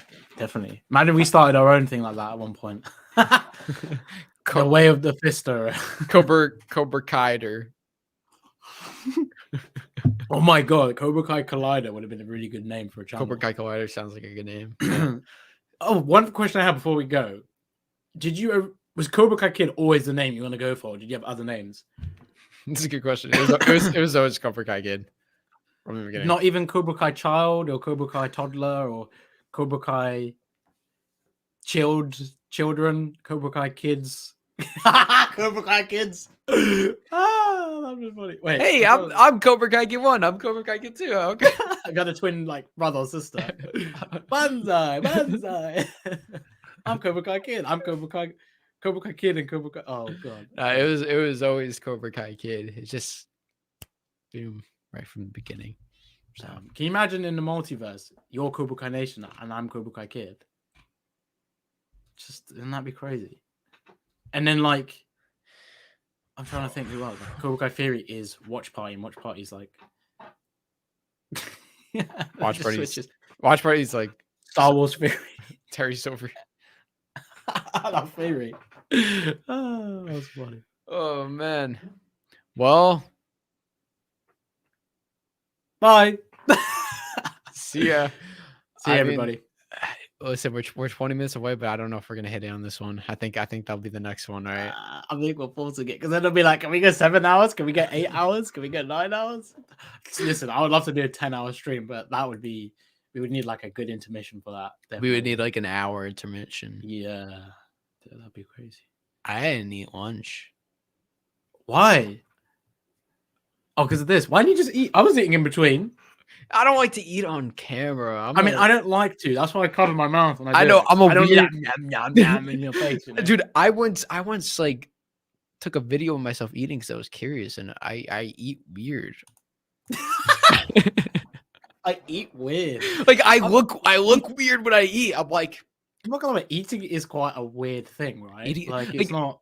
I'm like I gotta fix this for like my dates, like like go on dates, and it's like I don't know how I look when I'm eating, but now I see like especially like eating like spaghetti or whatever. It's like yeah, you gotta fix that. Oh, Well, that's funny. Well, I guess that's it, right? That's all we got. That's it. That's Yeah. it.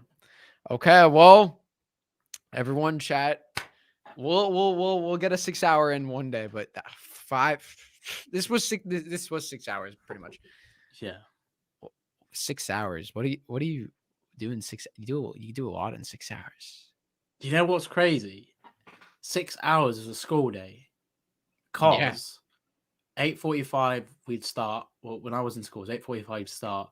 Then like lunchtime would start 12:15, end 12:45, and then like the last lesson would end at 3:15. So we've been that's in like school? 6, like nearly a school day. Yeah. So if it's you take out the lunchtime and the actual first break as well, that's basically 6. Yeah, we've done a school day basically on for the whole stream. I guess someone has finished school today, right now. someone Whole like school day. someone like starts the stream like before they go to school, and then they like finish school and they like go on their phone. What? They're still going? That's crazy. There's streamers that do like all-nighters, like 24 hours. I don't know how they do it. Like a whole day. I'm like, my sleep would be ruined. Yeah. When I mean like literally just streaming though, like online. Yeah, that's crazy. This is a funny question. Like, would you be upset if like your girlfriend or whatever didn't like Cobra Kai? Like, Do you know what's funny? Didn't like Cobra Kai. I was talking to a girl not long ago, and I said to her, "Have you watched Cobra Kai?" Because I was like, we're talking about shows and stuff, and she said, "Oh, that show. Oh, it's rubbish." And I went, "What? Get her out." What? No, I just said, No. wait, why is it rubbish? I asked her because I'm very passionate about the show, needless to say. And she goes, I just don't get the karate aspect. I'm like, I literally did this. Yeah. No, I literally did. No. You can add me back, but I literally did. Yeah. That's literally what I did. Yeah. I went, I'm going to show you no mercy. And I just left. I literally said that to her. I'll show you no mercy. Yeah. Crazy. How like that's just like It's like such a surface level. That's like saying like you want like children to die. That's like on that level. That's like messed up. You know what? I'm not surprised, bro. I'm not surprised. It does feel like that. Yeah. You know, I just realized maybe for Way of the Fist, we should. I wanted to do it on my channel anyway, but we could do it on here as well. We should go through like, because you did it for season 3 and I loved it. Reading bad reviews on Cobra Kai just to see why people don't like it, because that would be really funny. Like, some people just have this level of hate for something, and I'm like, where does that come from? Yeah, just like break it down. You read something about season 3. Someone didn't like the Chozen Komiko Okinawa arc. It was like how? I know. I was like some of the things like I'm like, okay, yeah, that's your opinion. But there were other things like, it was. Oh yeah, they got fair enough if someone has an opinion, but if it's to the point where it's just like it's just completely trashing it, like the whole thing. It was like just don't get it. Like I don't get the process either. They were like they said something like the whole thing with Una being like the president of like Diona, like it was like such a coincidence. And I'm like, bro, like that's the whole point of it. It's supposed to be like fate. It's like, you know, Daniel's like fate, like he's on this journey to Okinawa, and it's like, you know, you do good things happen. It's like it was supposed to kind of be a coincidence, but it's not like the most outrageous possibility in the universe. Like, Yeah, it's smart the way they did it, because that girl has basically always wanted to pay back Daniel, but didn't know when she could until Daniel went to Okinawa. So it's like, oh my god, yeah, it's just a sweet way of doing it. I think some people take it too literal sometimes, like, oh, how is that possible? That wouldn't happen in the real world. But remember, it's a TV show. It gets away with these kind of things. It doesn't matter. It doesn't need to be applied with all the physics and all the logic in the world. Like, it's a show. Just, you know, I think some people just need to just fix up a little bit. some people just need to. Oh, I've seen people that have criticized the show and they've been very fair. Like I have a few friends are like, oh, I watch it, but I think it's got a bit too much. I'm not into the karate now, or I'm not into like the way they do the show. It's just not my thing. Fair enough. If you tried watching it and you really didn't like it, that's on you. That's definitely fair. But if you're someone that's bashing it and you haven't watched any and you just jumping the gun or going to an extreme, that's when I go, okay, I got to show you some no mercy right now with why you're wrong. Nah, I'm not going to be Daniel and self-righteous. I'm just going to tell them, like, you know, have a bit of balance. Have a bit of balance. No mercy. Or we could just go full no mercy and go, Asa, every criticism. Asa. Just go up to them and do the whole silver thing, and they go, not bad. Man can't stand. He can't fight. He can't fight. Man can't breathe. He can't fight. Man can't see. He can't fight. Extreme situations Require Daddy Boy. Hey, Cobra Kai Season 4. Now available on Netflix. Netflix. I'm actually going to go back and watch that. Oh my god, we should do like an honest truth trailer, like, you know, honest trailers. We should do something like that. All right. I'm gonna put it back and I'm gonna do a Hawk impression over it. Oh god. All right, ready? Man can't They stand. can't stand. He They can't fight. Man can't They breathe. can't see. He can't They fight. can't fight. Man can't see. I can't see. They can't fight. extreme Extreme situations situations require require extreme No mercy. I can't even hear myself talk. I could fucking just about hear you. I'm just trying to think like who else would be a good impression. Yaya. What would Yaya's voice be like? That's a difficult one. No, yo no soy maquilladora. No. That is I'm gonna learn that just so I could use that when I go to like Ecuador or like Spain or something. Oh my god. Someone's like, hello, you know, and you just go, no, it doesn't. No, this isn't a sweatshop. I said hello. All right. I love this. We have to. All right. Oh, why not? It's only 10 minutes. Do it. It's only 10 minutes. It's okay, literally at 10 minutes. I just can't believe we've gone for another hour though. Oh Just my like god. that. That's gone quick. Did we say we were gonna? Oh god. We said we were gonna end it like an hour ago. Oh, that's crazy. So what have we not spoken about? I don't think... Oh my god! I forgot. I have to walk my. Oh my. Wait, can your dog wait 10 minutes or doggy has to go now? Oh my god, what if your dog's like pooed themselves? Bring your dog. Why don't you just go on your phone, be on the stream, and end Because it my dog will poop.